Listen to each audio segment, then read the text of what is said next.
What's up, sports fans? It's your man D back, speaking my sports talk. All right, check it out, everybody. So damn, man, my man Del Boy just started up a live. Shit, I wish I'd have known that. Sorry about that, Del Boy. I don't like to generally clash when other guys are starting out lives, but so anyway, I'm back at home now, guys. You drop this link in the chat.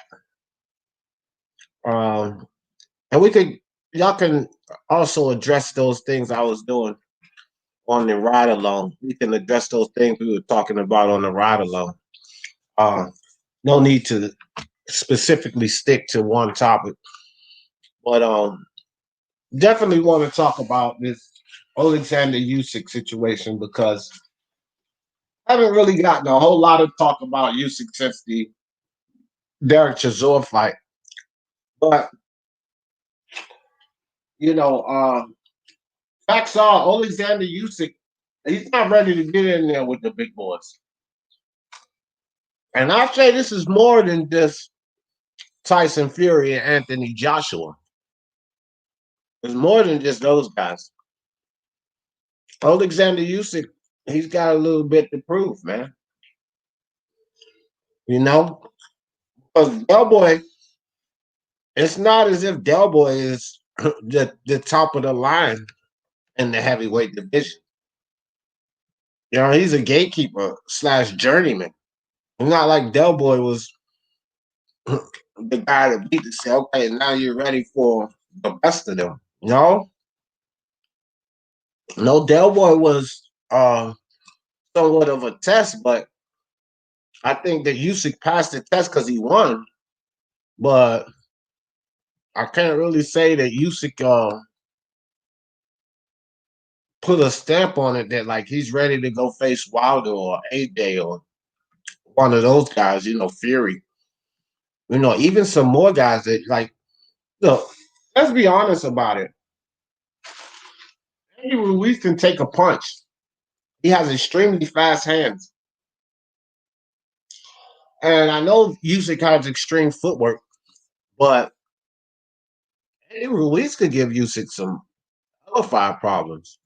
And depending on what Usyk can take, he could potentially knock him out. Julio Martinez, what's up? What's up with you, brother? Appreciate you coming through, Tang with Ice. Who's live? My live. I was just when I was in the car when I went to get the testing done. Now we was talking about Dubois and Joe Joyce and Conor Ben and all of those kind of. I mean, if you guys had something to continue on from there, I thought you was in there, Chain. But if not, that's what I was talking about. Lydia, what's up with you? What's up with you? Appreciate you coming through, fam. Okay, I didn't mean to put that up there. I meant to click that. But yeah, so back to Oleksandr Usyk, man.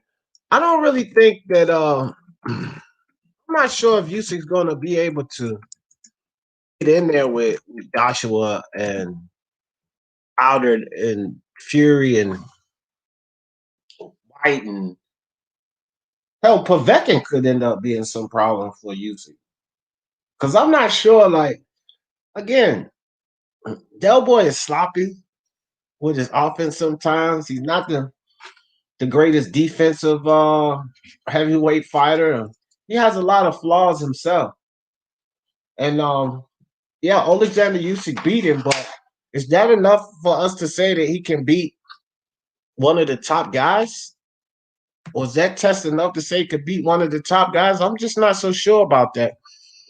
Fish in the building. What's good? What's good with your brother?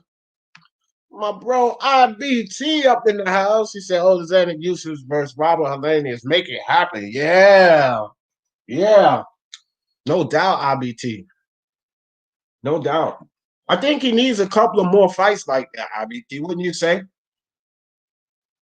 Or we just start thrusting him into, the top level guys. I think he actually needs a couple of more fights like Del Boy and Helenius and hell, let's see him go in there with a Kalnaki. Like give him some fights like that, time to acclimate to the division and get used to, how these guys come, the power they throwing, and you know what I'm saying? Like maybe he needs a few fights like that. The reason I brought this up, guys, is because Oleksandr Usyk has been consistently talking about Joshua, and he has the exclusion through the WBO. All right, so he can go walk right into that fight, but I don't think it's wise. I think he loses.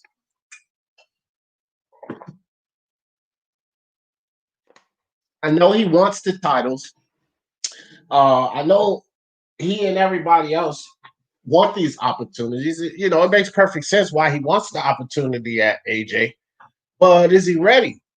Because the same thing he said about Chisora, I'm coming for you, Derek. He's said it about Anthony now. I'm coming for you, Anthony. And I don't know if you want to take that path, Oleksandr Usyk. I'm not too sure you say you're coming for him, but when you get to that doorstep, do you want what you're asking for? I'm not too sure if Usyk wants what he's asking for. Because I definitely couldn't give that win. Like, okay? So you what? Let's say it's not Oleksandr Usyk coming up from cruiserweight, blase, this, that, and the third, and you're just watching two guys go at it, two heavyweights go at it. One being Del Boy, and the other heavyweight just being another heavyweight. Would you guys say that other heavyweight had a chance to beat Joshua with that performance he put on? I don't know. I don't know. I'm saying no right now. I'm saying I think he needs a couple of fights to acclimate to the division before we start talking about putting him up. Let me pull this thing down. Before we start talking about putting him up there in the rings with Wilder and AJ and Joshua and hell, like I said, White, Ruiz, maybe even Rivas. I'm not sure, man. I think Usyk needs a little more work. Salute, salute. He said, "How does Corona taste?" It's a pretty good beer. Pretty good beer, Chopstick. I mean, like water, I heard. Yeah. Pretty good beer. Oh my gosh, Ralph. Ralph, why don't you join the prediction league? That's what I want you to do, Ralph. You always coming in here telling me don't sleep on this person and don't sleep. I don't sleep on nobody, Ralph. I don't sleep on anyone. Well, you saw the Usyk fight versus Chisora the same way I saw it. So answer me that question, Ralph. If you see those two guys competing, do you say that they beat Joshua or they beat Fury, Ralph? Ask yourself that question. It's not about me sleeping on anyone. Just the two opponents, the two heavyweights that I saw competing in that fight, Elboy and Usyk, and the way Usyk won. I wouldn't say that any of those two guys could beat the top level guys. So we already know that more than likely Chisora doesn't. He lost to Fury twice. I'm pretty sure everybody believes Wilder and AJ would knock him out. So look at the guy on the other side. Not like it was Salute. What's up, D? one side of the fence. What up? Who is this? Yo, what up? It's Bruce. What's up? What's up? I got Usyk. He didn't have that great of a performance. Cause Usyk, he did outbox Chisora, but he got touched up too much, and he can't be getting touched up like that with the harder his the harder hitters in the heavyweight division, like AJ, Fury, Wilder, Povetkin. Like he cannot be. It was a well performance. I think it's just Hey, not for him. MMA champ, bro. I know that's you. The Salute, second, salute. yeah, the second you slip up on my live, bro, I'm kicking you off. Don't do Alright, nothing it's fine. silly. I already I know that's you. I could tell you can't even disguise your voice, dude. So act accordingly. You can stay up here and kick it with us, but don't be on all that crazy shit, showing dicks and all of that shit. yeah, uh, but yeah, I do actually agree with you on that. That's not the performance. Like we needed to see a more convincing win from Oleksandr Usyk for us to say that he's ready to hang with the big boys. I didn't take nothing away from Usyk, and I think that he can compete at the heavyweight level. I just think that he needs to be like most fighters that move up and acclimate. I know he has the exclusion to go right into the fight with Joshua, but I think he needs to hold off on that. Nobody really wants to give up that chance to go after the best guy, but I'm just not sure Usyk is ready for that. yeah. I don't think he's ready for it. I think Usyk needs a few more tests, and then maybe if he looks good, then put him in with AJ and everything. But hey, AJ is his mandatory. Usyk's not going to step aside. So let's see how it is. Will Usyk try to box him? But AJ is a very good brawler. He he doesn't have that much head movement that might be AJ's downfall in the fight. Yeah. Yeah, no, I agree with you there too. That's actually a part of one of AJ's weaknesses is why I gave Wilder a chance against AJ, getting off that center line, bro. He's definitely not the greatest of getting off of that center line. And we seen that's why Ortiz got knocked out. This motherfucker was living on center line. And one thing you can't do, Wilder comes straight down the pipe with the right. You can't be living Facts. on center line fighting Deontay Wilder. But one thing that AJ is good at is fighting the inside. That uppercut and hook, man, is dangerous, man. It's a dangerous combo. I think he catches Usyk with that, and it's lights out. Cause we saw that Usyk can get hit. He's not untouchable. Right, right. Yeah. Yeah, I agree with that. But that hook, man, P was saying that earlier. I want y'all guys to realize, go watch the fight. That hook, I think comes from the mid. It's just a mid range he comes from with that hook. You know, he gets in there and it's not more of an inside thing. Actually, AJ is not. He will brawl. He'll get in there and swing it, but that's what's gotten him in trouble. Got him in trouble in the Chisora fight. I mean, not Chisora. Dillian White fight. It got him in trouble with Vladimir Klitschko. It got him in People need trouble. It to got him beat by Andy Ruiz, throwing up in there, slugging it out inside. He's not the best inside fighter. But people need to realize just because AJ lost to Ruiz once doesn't mean he's gonna lose to Fury and everything's out the window. He's trash now. Like listen, No, that no, no, guy no. literally dropped Ruiz before Ruiz dropped him. He dropped the only fighter he did not drop was Parker, and that's a fact. Yeah, no, no, no, no. I don't count AJ out. Like I said, man, we was talking about this on Rap Star. I give the dude a chance, a 50-50 chance against Fury. I think that he can beat Fury. I do. Like, I'm not one of these people that think Fury is untouchable. Fish says if Ruiz can't catch AJ, he's no chance of pinning down Usyk. Granted, he has a chin, but he needed all night. Usyk would pepper his ass. Well, see, listen, Chisora doesn't have the greatest footwork. Fish, he was finding Usyk pretty well. It was I think it was the fifth or the sixth round, or fifth and sixth maybe. He was out jabbing Usyk. Chisora was. So again, just like MMA champ made a good point, Usyk ain't untouchable, dog. He's gonna get touched, and you don't. The And it's thing with Derek, what's Derek Chisora is nowhere near as fast as Ruiz. So when he gets in there and he does find Usyk and let those hands go, that could be trouble, fam. You know what I mean? Fish. Jordan Sempiani was good with you, fam. L Dog. Usyk is suited for the division. That's not to say he will beat the best, but he certainly L Dog, how with two fights, how is he top 10? How does he just get top 10? Why? He went um because he went undisputed at a lower weight. Can't give him that. What if Terrence Crawford didn't beat Jeff Horn and he was holding that belt? And then look at his other competition. Could you just label him top five from beating Khan and Benavidez, the older Then Brook? You couldn't then label you him gotta that. stop So hating, man. You gotta stop what? I mean, hating no, on no. Crawford. How is that hating, man? You guys Listen, use that hate word too loosely. First and foremost, I said, listen to what I just said.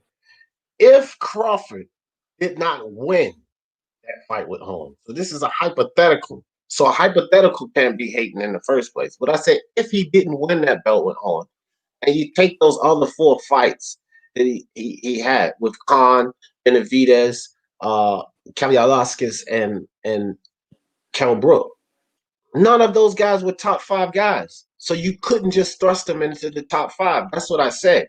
And the reason I said that because if you use the analogy with Usyk, he beat a low-level fighter in Chase Witherspoon and a gatekeeper in Derek Chisora. So we thrust him into the top 10? No, it don't he work that way. he does not deserve to be in the top 10 That's what I heavyweight was in my responding to. eyes. L-Dog say he's a top 10 heavyweight. How? He's not Yeah, proving that. well, Eldog, he's not he didn't prove nothing. He needs to prove us that we need a performance that he actually looks good and he schools the person. It needs to be at least a top 20 or a top, not even top 20, a top 15 or top 10 heavyweight opponent before we say he's top 10. Because he Right. just because we can't keep going off of his record and his accomplishments at cruiserweight. The same with people keep going off of Crawford's um, resume and accomplishments at 140. 140. We can't be keep doing that. He's at a different division now, and gotta he has to account for that division. That's it. That's all that's all I'm saying, man. You just gotta prove it where you at. Fish says to be fair, Parker would be good before AJ. Yeah, I'll give him more of a chance against AJ than Usyk at this point. Matter of fact, I would like to see a Joseph Parker. We mentioned that earlier on Rap Stars Live. I would like to see Joseph Parker fight Oleksandr Usyk. I just think that Oleksandr Usyk needs to take his time. I think if he rushes into this AJ fight, and after Pulev fights AJ, should AJ win, which I think he will, I would love and him to rush into the AJ fight. I would love him to rush into the fight I think because he's going to get everybody beat, man. keeps overhyping him, huh? Oh yeah, yeah, I get you. And then that'll just kill the hype. Yeah, but Yeah, yeah, he's proven his skill set though. It's only one weight class, it's not two weight classes like we've seen a lot of these other guys. It's just one weight class, and he also fought in the heavyweight and the amateurs, I believe. So I think that's why people hold him to high regards because of his dominant performance, just one weight class down, and then he comes up, so they hold him into higher regards. But I'm not sure, man. I'm just not sure. I don't think he beats Wilder, Fury, or Joshua. I gotta be honest, I don't, because I seen Del Boy touch him. So it's safe to say that Fury and Joshua's definitely gonna touch him. And to me, that gives me enough to say that Wilder touches him, and he don't want to be touched by Wilder. I'll tell you that right now. None of these heavyweights want to be touched by Wilder. Not even Fury, because he already dropped his ass. So, you know, you don't want to let um, Wilder launch that damn right hand at you. He said, I was on the same train of thought with Usyk, but surviving there's a Chisora changed my thought. the good part of Usyk is that his conditioning. He can go for like 12 rounds. You saw he was not like Yeah, getting tired, and that's yeah, gonna help yeah. him in the heavyweight division. Yeah, he got a gas tank. That's for sure. And that definitely will. You're right about that. Because a lot of these guys do gas out. White gas is out. That tank ain't gonna help him with Wilder because Wilder got a tank with him. Fury got a tank with him. AJ has a tank with him now because he's leaned those muscles down and he's still lean. You know, he said he's not going back. An interview I was watching with him, he said he's not going back to that body style that he had before, which definitely helps him. But you make a Yeah, good point with the gas tank. Usyk definitely has a gas tank, and that's some shit that will help you at the heavyweight division because, you know, these guys want to get you out of there as soon as possible. They don't want to be going 12 rounds and shit. it's easy to stop Fury. Like all you gotta do is just keep tearing up that body, keep tearing up that body, boom, boom, and um he'll gas out, and you can just go in on him, and then he'll I think he'll cause his body, like his conditioning to his body looks terrible, man. Yeah, Elder, stop your foolishness, man. Just stop your foolishness, dog. You here you go with this bias again. How the fuck you figure Usyk gives AJ a tougher match than Fury?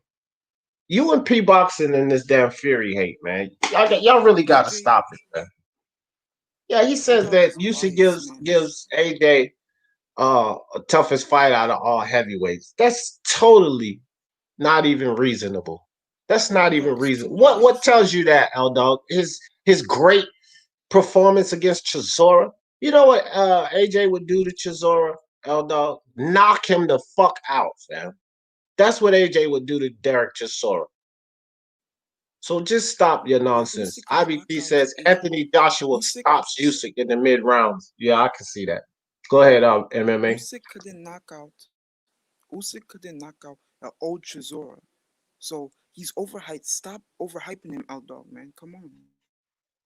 Yeah, bro. Yeah, man. He I don't know. I don't know where L Dog who is beating Anthony Joshua by points, L Dog? Exactly. Fuck out of here, man. Usyk style wouldn't work against Joshua no matter which Joshua shows up. The boxer or the punching puncher. Usyk versus Parker would be. Listen, that I don't agree with either. Um, that AJ Fury, I mean, Joshua versus Ruiz one. I think Usyk definitely has a chance against that Joshua. Definitely, because Joshua didn't get it done by the 6 rounds. He was gassing out, Troy, and the wrong guy to gas out with is a Oleksandr Usyk. You better believe that shit. So I don't say any version of AJ. AJ has made some significant improvements in his game, and you know he's put things in his repertoire that makes him a better Yeah, boxer. but AJ is still improving. let's be honest. Even if it goes 12 rounds, they wouldn't give it to Usyk. You think after Nah, this yeah, fight they'll they're rob gonna him. give it to Usyk? Nah, they rob him. I agree with you there too. He'll get robbed. That's just the that's just the nature of boxing. I think that if it goes 12 rounds and he don't beat him convincingly enough, I'll tell you like this: if it goes 12 rounds and it looks similar to that fight with Chisora, they rob Usyk blind. They'll rob him blind. They will give that right to AJ. Look, money makes the boxing world go around, fam. And Oleksandr Usyk is not going to bring the money to the boxing world that Anthony Joshua. The man got $80 million with no belts. You know what kind of cuts the commissions and the say they get a percentage cut. So the more money this fighter makes, the more money they make. Right? They will rob Usyk like you know they will rob the hell out of him, fam. I really believe that. What Jordan say? Also we need to set a date for predictions. Missed the fights again last night. Ah, damn, Jordan. Yeah, man. No, we don't gotta set no date. You gotta read that goddamn card. It'll tell you. It said right on the card. Thursday, 2 fights. Friday, 1 fight. And then Saturday, the rest of them. You can read, Jordan. I know you can read because you can write. God damn it. You Usyk, can't I read want to what say you're this. writing. L Dog, you said saw this in the chat. You said Usyk's chin is proven. His chin is not proven at heavyweight yet. It's not. You know, All right, L he Dog, could come on up here. Click the link. Let me put it back in the chat for you. Come on with your Usyk foolery. Junior, good evening, D and chat. Good evening to you, Junior. Appreciate you with the super chat, my friend. Appreciate you. Battle rifle. Okay. Bah ha ha ha ha ha. Yeah, L Dog, L Dog, L Dog. I ain't even read your comments no more, L Dog. Come on up here and give the people a show. Come on with your Usyk foolery. Ralph Unreal, you are being unreal if you believe Fury smashes Joshua. Yeah, I think Fury can beat him. I don't know about all of that smashing him shit. That's a good fight. Any fight the fighters go into where they can lose, you can go ahead and wipe smashing them off the table. And it ain't like Fury. Look, Fury not going in there knocking AJ down to the body like he did Wilder, man. Don't even fool yourself. You see the difference between Wilder's legs and AJ legs? Legs matter in boxing. Legs definitely matter in boxing. That fight, Conor Ben, because he's coming up here, he got dropped twice in that fight with Cedric Pennard. The first time he got knocked out, it was all about the feet. You look down at his feet, he was posted up. And when he went down, he tried to get that foot from behind him, get that foot behind him, and he missed. Couldn't get that foot behind him. I Now, if he wasn't posted up flat in front of him, he was standing in either orthodox or southpaw stance with that foot behind him, and Pernard rocked him like that, he would have stayed on his feet. So, your foot placement is everything. And I can't go along with that either, man. I don't think that he just smashes Joshua. I think he can win, but I think Joshua can win. And when you got to fight that close, man, I can't even say that, man. I can't say that. and that's why you know wide back like wide having your foot wide is not good because you could get off balance easily that way. Yeah, man. You can't post up in front of these guys, especially no fucking heavyweight, bro. You can't post up. You got to keep your foot. You got to transition that weight right. You got to keep your foot placement right. Footwork is very, very important in this sport. Jabs are very important. Body work, those things are very critical. Defense, fundamentals, man. And and Fundamentals. like what what you said about the Ben thing, I think Ben is going to get robbed. No, not Ben. Formella's going to get robbed. It's going to be Ben UD. I think Formella, he proven himself more. You know, he went 12 rounds with Sean Porter. You know, I think he's a better boxer, and they're just going to give it to Ben because his father's Nigel Ben, and they're trying to build him up Yeah, like a star. yeah. No doubt. Fish says, Muttley Fury is not Muttley. Man, that's funny. He said Fury's not easy work for anyone. To be fair, I have AJ win. Yeah. I don't mind anybody picking AJ over Fury because I believe AJ can beat Fury. So if somebody picks AJ, that's fine. You know, um, I'm not too sure about that right now. AJ made some improvements, and he's been. If you haven't followed AJ, and I check him out. I don't follow him like I follow my guys, but I do check him out. I check his interviews out. They're still working at it. He hasn't abandoned that. He didn't just start working on his footwork and he got a nutritionist and toning those muscles down just to return back to the same AJ. No, he's implemented that into his game plan. So uh not so sure about Deontay Wilder. Do I think Wilder could catch him and sleep him? Yeah, if he hits him, I think he could sleep him, but that's the point. Will he be able to catch him? Will he be able to catch? I think Because the range. that was such a good performance that AJ put on in that second fight with Andy Ruiz. In my opinion, I know that people wanted to see him knock Andy Ruiz out and all of that, but he boxed the shit out of Andy Ruiz. He kept that straight right. Those straight rights that he was hitting Andy Ruiz with, Man, Joshua catches Wilder with those rights like that. Wilder gonna hit the deck, fam. He gonna hit the deck. So I'm not That's too why sure, Ralph. I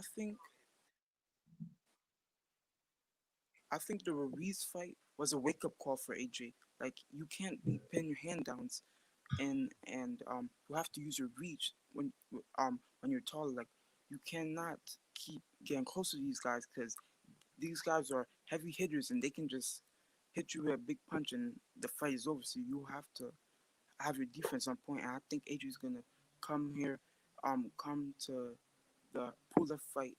It's gonna look He said Ralph Real Wilder doesn't fight top heavyweights. He fought a top heavyweight twice, Troy. That's incorrect. He got a draw out of one of them, and lost. and then he lost the second one. He But he lost has fought a twice. top heavyweight twice. No, he lost once. I'm a Fury fan. He got a draw in the first one, which means if you can tie Fury, then you shown that you can get in there with a top heavyweight. That's Wilder hate. That's all that is Wilder hate. But I don't the accept the draw hate was a on this channel. robbery. The draw was a robbery. And that yeah, the draw was in the books though, man. It's that fight was too controversial. As a Fury fan, man, understand this. That fight was too controversial. Boxing Beats and Rhymes made a good point about Jack Reese.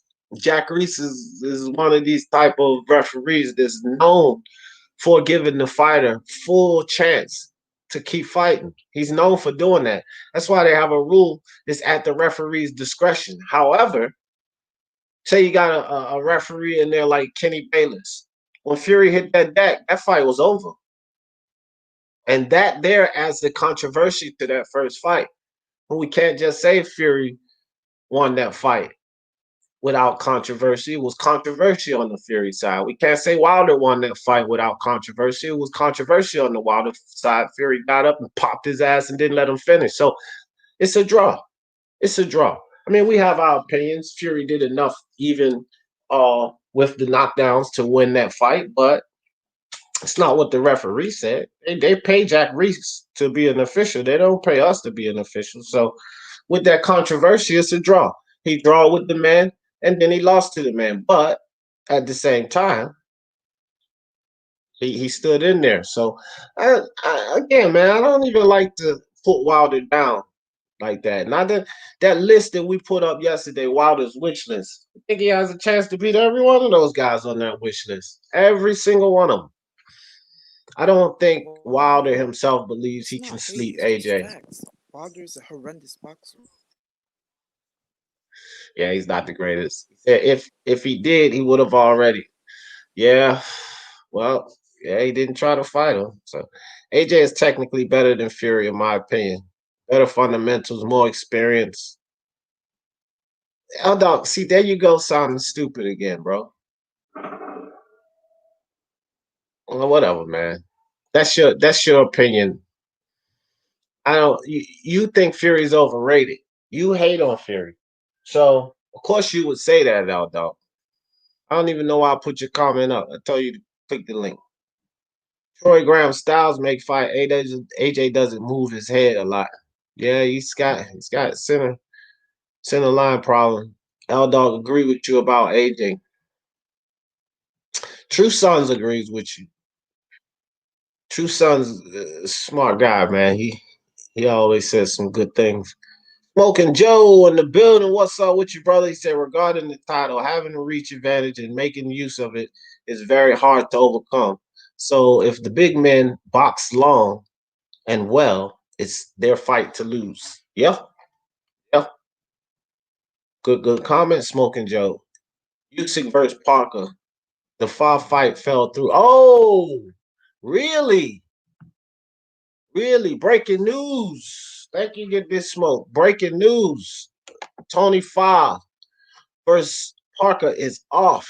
I think that's something Usyk should go after. Smoke. What do you think? He should go after a fight like that, Tony Parker, before he go climbing in there with the top guys. But yeah, thanks for that, Smoke. I have to check that out. Signing contracts makes fights, and as well as we all know, I mean, Wilder never signed the contract to fight Joshua. Yeah, yeah, that's facts. I favor AJ to beat all heavyweights. Well, that's no problem with that. He's arguably the number one guy. So if he's the number one guy, you favor him to beat all heavyweights. That's fine. I don't mind you picking AJ to beat uh Fury, L dog. Just don't do it out of hate. Because your explanations are filled with hate. True Sons with the super chat. Appreciate you, brother. Respect to you, my friend. Appreciate that. All right, now, how did I get this far behind? Jeez, bro. How did I get so far behind on these? All right, whatever. All right, guys. If I missed somebody, sorry about that. Fell back. Well, Psalm says Fury is the best heavyweight. Usyk is a great fighter, but he's too small for AJ. Yeah, yeah. He's too small for Fury too, man. Could you guys imagine? Now, with Usyk, this is a significant size, height, reach advantage that Fury has over Oleksandr Usyk. And Oleksandr Usyk going in there with Fury he's not going in there with your average schmo. Oleksandr Usyk's strengths are also Fury's strengths. His movement, his footwork, and Fury's more elusive than Oleksandr Usyk. Fury's defense is better than Usyk's, L dog. I didn't even mean to put that up. Usyk's defense is not better than Fury's. You bump your head. 1, 2, 3. I concur. L dog, you a troll. Yeah, L dog be bugging. Joshua stamina, not crazy. Yeah, yeah. Well, he made the full 12 rounds with Andy Ruiz, and he was on the move. He was on the move for all 12 rounds. Bend over. Bend over. Oh boy, you guys, that's funny. But he was I'm gonna call you Ben, man. He was moving all around the whole 12 rounds, Ben. So do we still question his stamina? He had stamina at the end of that fight. So do we still question his stamina? I don't think so. I don't think we can question his stamina. He's shown that he's worked on it.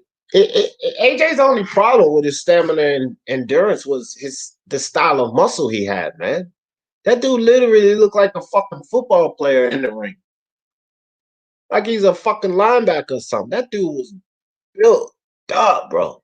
I don't know what kind of weights he was doing. He must have been working with Lou Ferrigno and shit.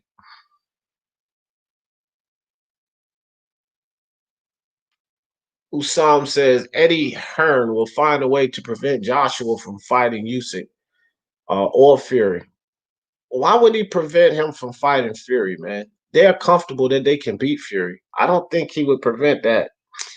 Listen, man, Usam, Eddie Hearn is in this business as a promoter for all the same reasons that the rest of the promoters are in business. And that, my friend, is money. Why would he not make the biggest money fight in boxing?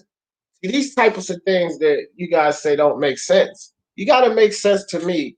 Why the hell would Eddie Hearn stop that type of revenue from coming in to Matchroom Boxing? That's what I want you to explain. Why would he do that?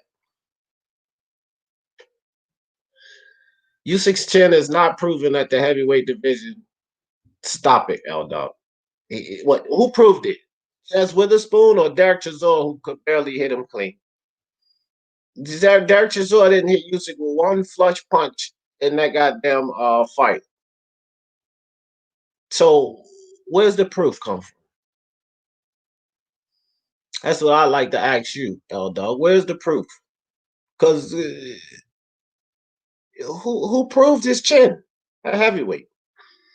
Parker got 1 round off AJ according to the judge, and 2 rounds for the others. Yeah, according to the judge.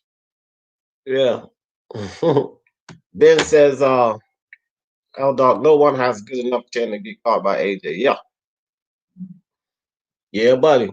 I ain't gonna argue with that one. Wilder would jab the shit out of Usyk and then knock him smooth out. Usyk won't know what hit. Timber, the king of London in the building. Take that from somebody from the UK, man. Yeah, jab the shit out of Usyk. Facts, reading is hard. I'm fucking Jordan. I'm fucking dead. Uh, Jeff says I like Usyk a lot. He's got great hands and footwork. Fury wouldn't eventually catch him. Cut him off, then maul him like a bear. Man, I could just imagine Fury with that 270-pound frame, wrapping Usyk up and leaning on him and shit like that. Man, and Fury can fight on the inside. Fury can fight on the inside, right? I can't see Usyk beating Fury, man. I think Usyk needs some more fight. That's only one fight. Joshua doesn't have stamina issues. Uh, ding, ding, ding, ding-a-ling. I said Joshua doesn't have stamina issues. So Kenya nonsense. And check this out. I don't know what one fight you're talking about, but Joshua has shown stamina issues in multiple fights. Troy, here you go with these silly ass arguments. You better watch boxing. Joshua Joshua improved his stamina issues, Troy, by toning down that muscle. Prior to him toning down the muscle, which was merely 2 fights ago, he had stamina and endurance issues. 2 fights later, he's corrected a lot of those things, and he's continuing to correct that, Troy. So I don't know what the hell you're talking about. All right, all right. I'll read your crazy comments then. School first. I'll give you that. Babbage with KO Usyk. Nah. Now Babbage doesn't box anywhere good enough to stop Usyk. It's too sloppy, man. Babbage is too sloppy. His defense and footwork is nasty. Usyk would outbox. Man, Usyk will have both of his eyes closed, I think, by the end of that fight. Usyk don't have extreme power, but he's got respectable power. Babbage hits hard, but Babbage gets beat by Usyk. That I can't. That to me, that would be disrespecting Usyk.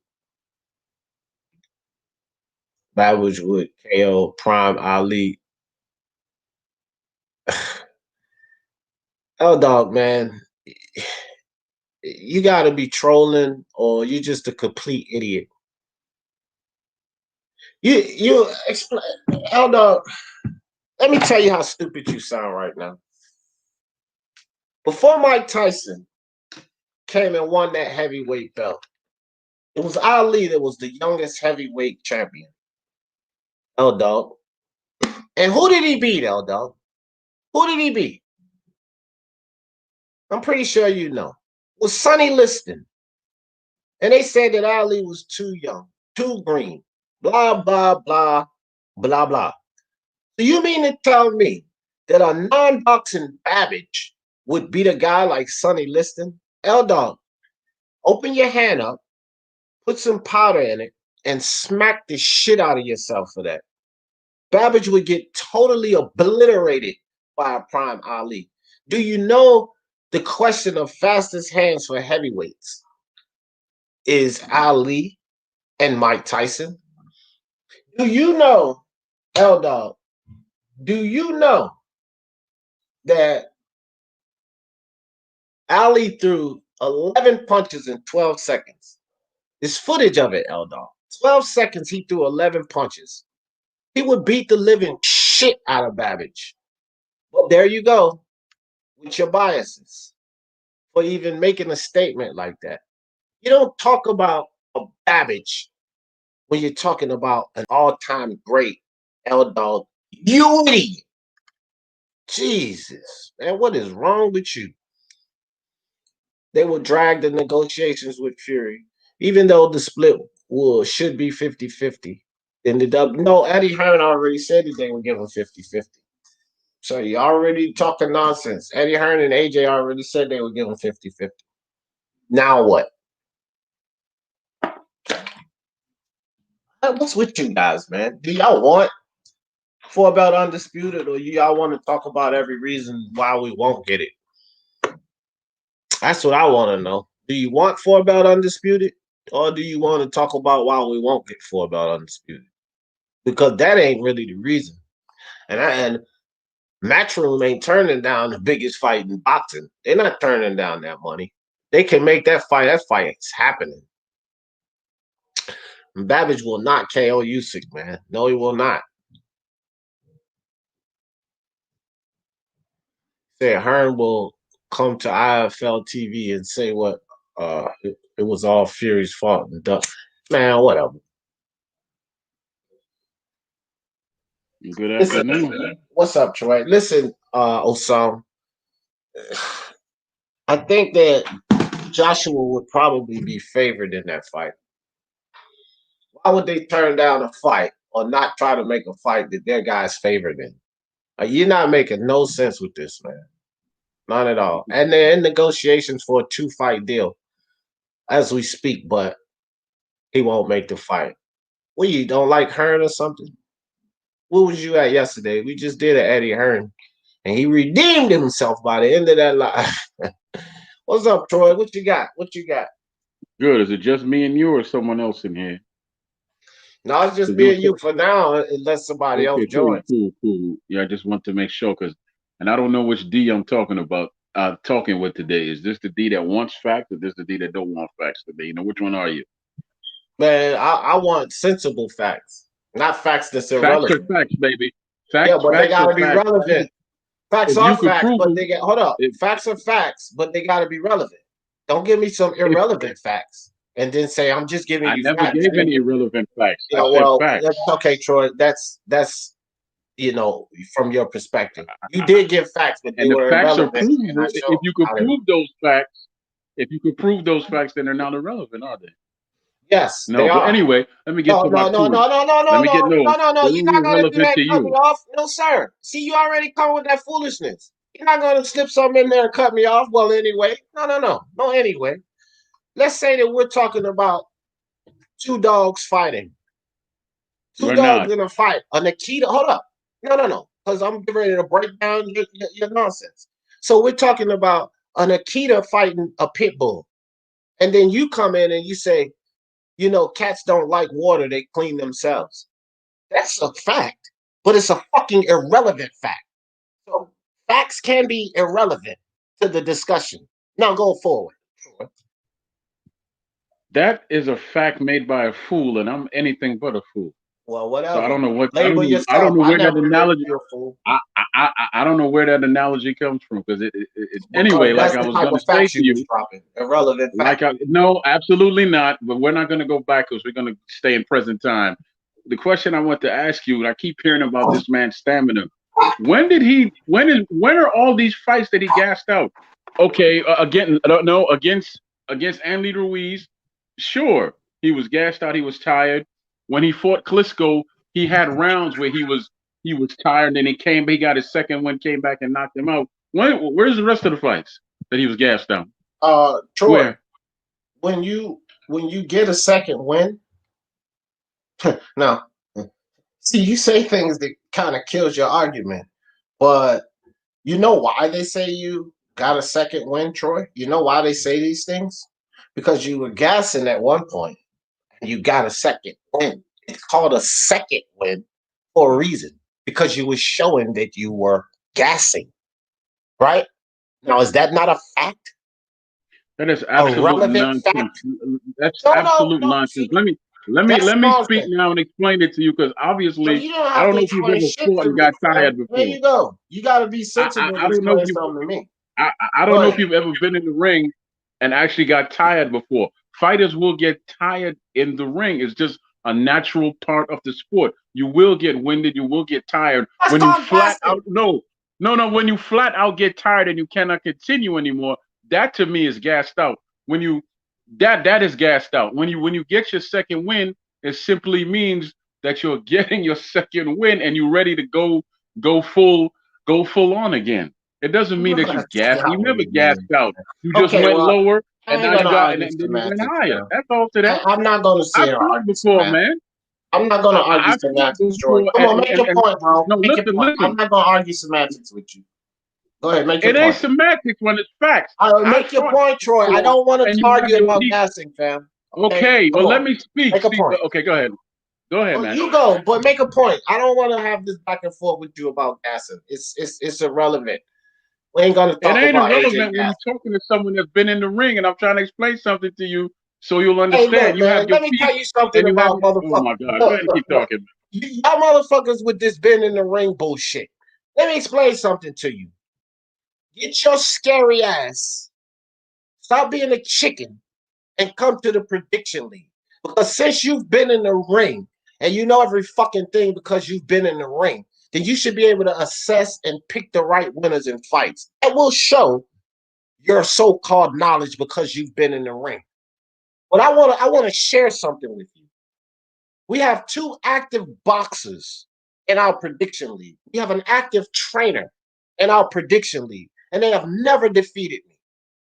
Okay? So I don't give 2 shits if you've been in the ring before. I don't recall in my boxing knowledge of Troy Graham being a heavyweight champion or even a fucking contender. So you can can that shit about you being in the ring before. If you were in the ring before, and you know so much, what the fuck happened to your career? Maybe you couldn't figure out what the fuck was going on in that ring. That's no validation because you shared the ring before. No, I'm not finished. No, I'm not. If I was finished, then you would know, but I'm not finished right now. So don't go throwing, you ain't never been in the ring before. Okay, I ain't never been in the ring before, but I bet you any money you will not defeat me in the prediction league. Predicting fights, mister, have been in the ring. So stop being a chicken, right? And don't tell me about your time like Tony Reviews did. I don't have time for that. When you always running your mouth arguing with me about silly shit on these goddamn lives, you got time to pick anywhere from 11 to 15 fights once a week. You got time for that. So why don't you show your skills, Mr. In the Ring, and join that prediction league and see how much you can show us. How about that? Well, I'm going to answer your question the same way I answered it before when you asked me that when we were offline. I said I'm not really that into boxing anymore. I watch the fighters that I find interesting. So there's no way that I can predict fights as good as you because I'm just not into boxing like that anymore. Okay? And I honestly said that, and I'm repeating what I said to you. So I don't care about your in-the-ring experience. That's the first thing you. That's the first thing you asked. Let me answer the second question you asked. You said you've never seen a Troy Graham listed on heavyweight, blah, blah, blah, blah, blah. Of course you're not. Of course you'll never see me listed anywhere. I have a heart problem. Never made it past the amateurs and sparring in the ring. Boom. Excuses. Exactly like the one, exactly like the Fudge. Exactly like the great Eddie Fudge, because he wasn't a world champion and carrying on. He was shit about boxing either. No, I say is that what you're telling me? Because see, I don't see that. I don't see that. I say nothing about him. I don't see that at all. It doesn't matter. Yes, and you're entitled to your opinion, which means as much to me as what I just flushed down the toilet, right?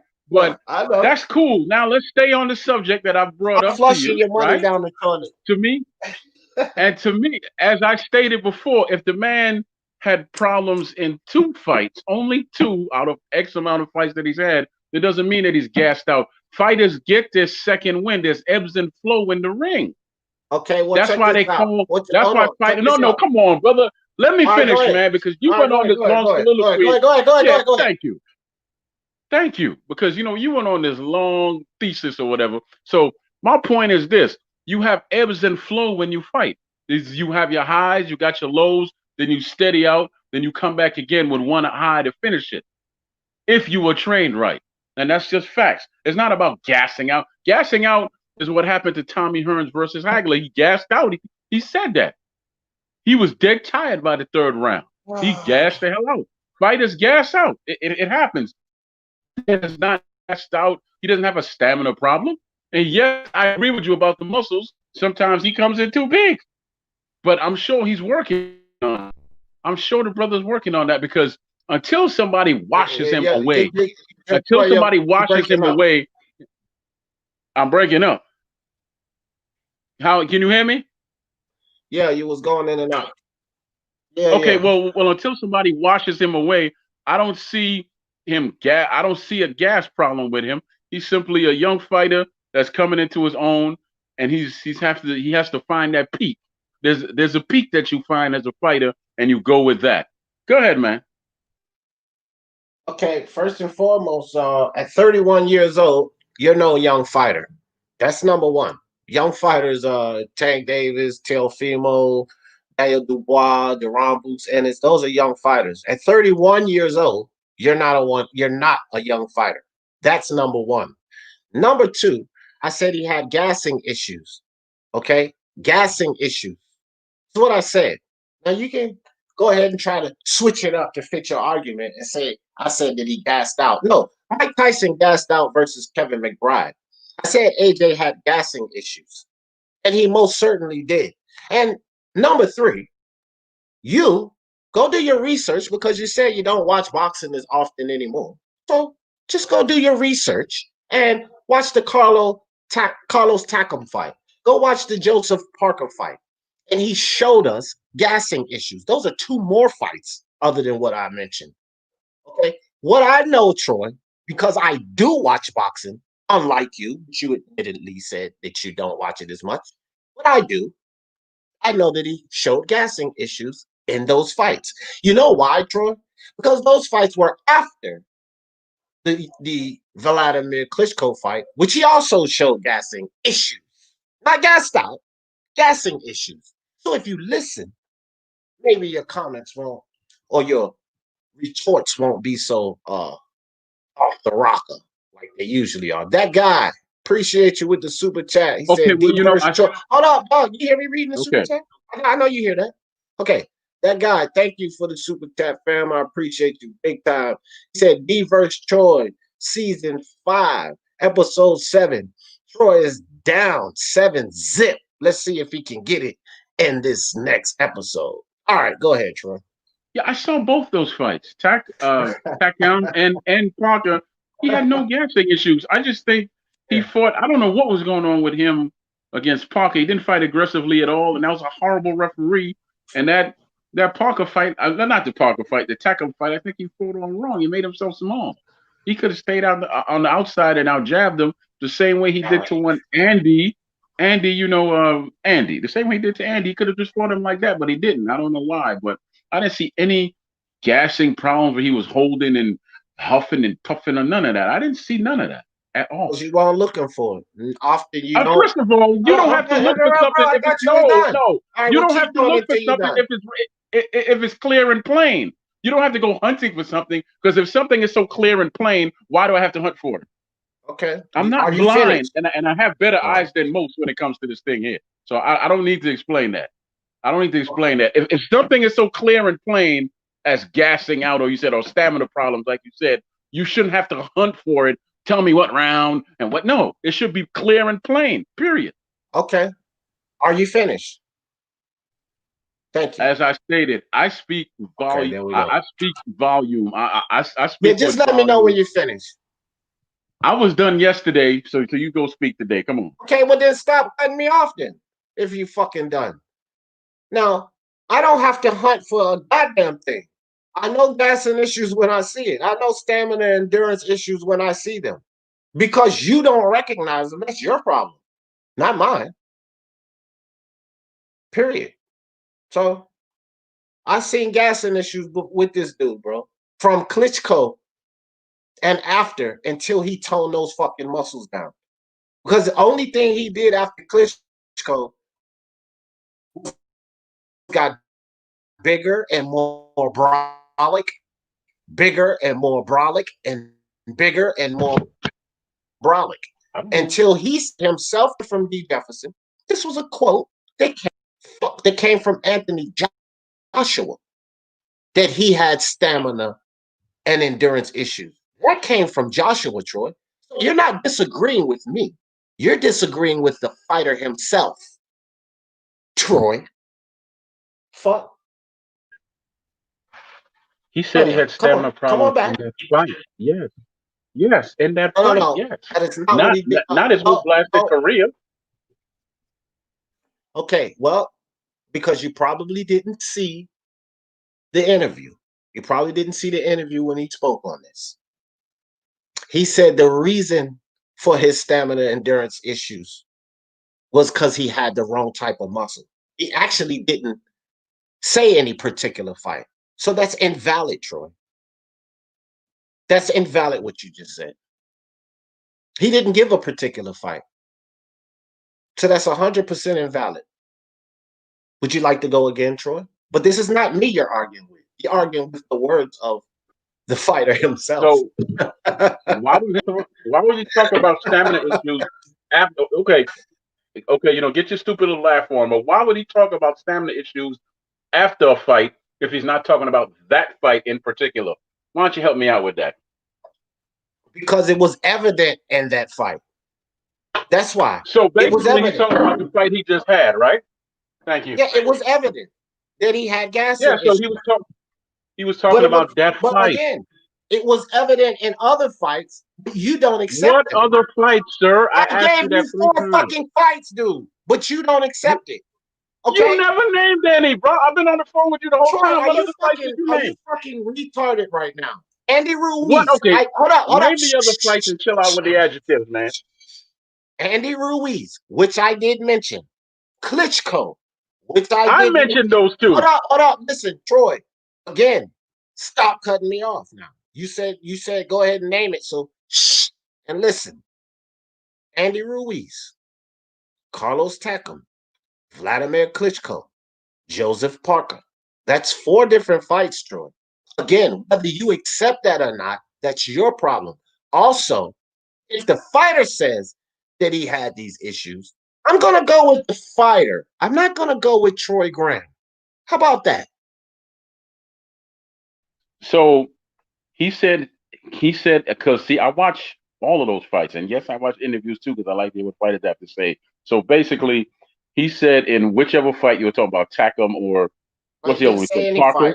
Parker. I just told you that he didn't say you any just fights. named 4, man. Come on, man. I did, but I didn't say that he said this in the interview. I just said that he had his stamina and endurance issues because of his muscle, which is obvious because anybody that knows anything about sports, anybody that knows anything about athletes, something you just mentioned yourself, Troy, when you have the wrong style muscle, it reduces the flow of oxygen, Troy. And Anthony Joshua and his team noticed that. So they say, you know what? We probably need to go ahead and tone down this bulky muscle we have because it reduces our flow of oxygen, Troy. What the hell is the matter with you, dude? I get it. I know what he said. Because I saw him. I'm fine. Hold on. I mean, let's let Mark talk while you stuffing your. Yeah, go ahead and do that. Go ahead and do that. What's up, Mark? Hello, gentlemen. Hello. How's it going? How are both of you? Yeah. The topic today, Mark, you can speak on the AJ thing if you please, but the topic today is Usyk's not ready for the big boys. I just mean Joshua Fury, Wilder, basically, when I say the big boys.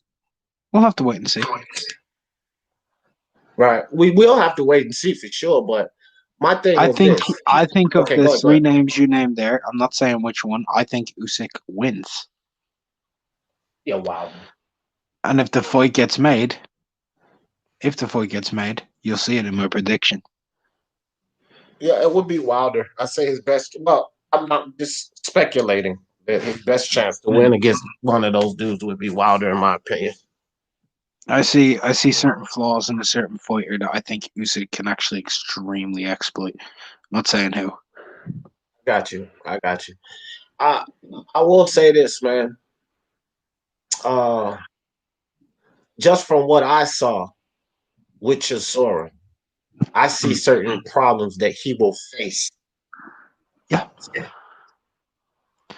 On the torn at mid range is going to be his biggest weakness with these guys. On the torn at mid range.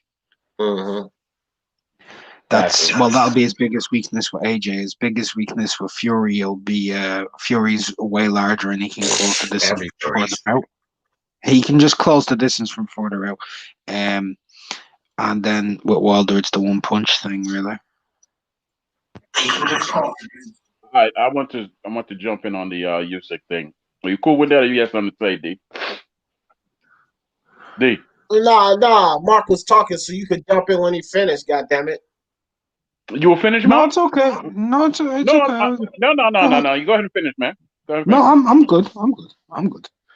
Go ahead. Okay. Well, okay. My No, whole go thing ahead, with Mister. Usyk, Cut him off. Go ahead. and I'm gonna break him down. I learned from the best, whose name is D. Jeffrey.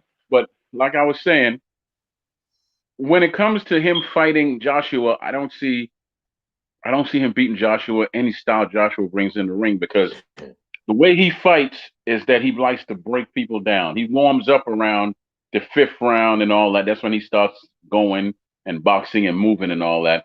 But he's close. He stays close enough to you to get hit, because he's fought two heavyweights, and he actually wore them down by the fifth, sixth round, so they were tired. He's not going to wear this man down by that, because AJ, if he's smart, he'll use his jab and fight him from the outside and have Usyk come to him. And then he'll be able to take him out. If he fights Fury, it could be the same situation. Fury could even switch to southpaw and fight him, right? He has that range on him where he can just keep him outside all day and do what he needs to do. So I don't see how he succeeds against those two. I really don't. Fury struggles fighting from the southpaw position against southpaws. Ask Dovalin. He actually doesn't like doing it, and he said so himself. It's not a mistake he'd be willing to do again. So I don't see him fighting from southpaw against Usyk. I see him fighting Usyk the way he fought Wilder. Oh, I'm sorry. I didn't touch on him versus Wilder. Let me touch on him versus Wilder. Can you hear me? Hello? Yeah, we hear you. We hear you. Okay. Yeah. He could beat Wilder, because he could beat Wilder, because you need a jab to beat Usyk, and Wilder doesn't use his jab like that. Wilder uses his jab as a rangefinder. That's it. He doesn't use his jab to boom, boom, boom to keep people away.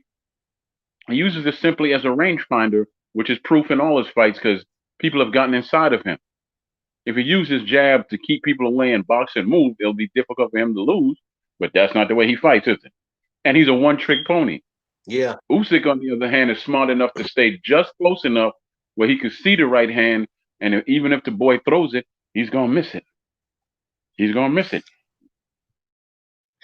Hey, Troy, check this comment out. So Climb High says, AJ used to rely on power and second win to get through fights. Andy Ruiz loss made him go back to the basic and address his stamina. Do you disagree with that, Troy? Obviously, I do, because someone else's opinion, and it's in fact. Right. Well, I agree with it. Yeah. The reason I agree with it is because, and this is just for my own thing, he completely adapted his body and his physique and his style for that fight to go full 12 rounds. If he had no issues doing it, he would have came in the same way he normally does if he was able to do it that way. So that's why.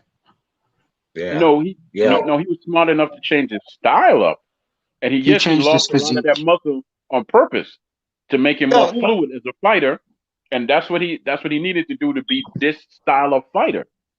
But okay, Troy, that's opposite of what AJ said. Once again, you're invalid, because AJ mentioned his endurance and stamina and toning his muscle down. And I came out bragging to all high heaven, because even my guy IBFP, over a year ago, we were arguing about that shit. And like a real man, he said, you know what, D, you was right. You said that a year ago.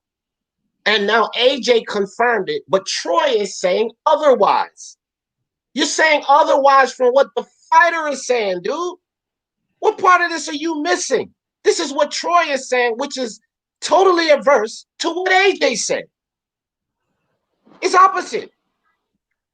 Well, until I hear that, I have to go back and watch the interview. I thought you said you heard the interview. I did hear the interview. I heard all the interviews that I said I heard. Well, you didn't listen. If can't listen. I am listening, but I'm telling you that I didn't hear it like that, then maybe I need to return to it and listen. If I'm wrong, I'm big enough to say I'm wrong. I'm fine with that.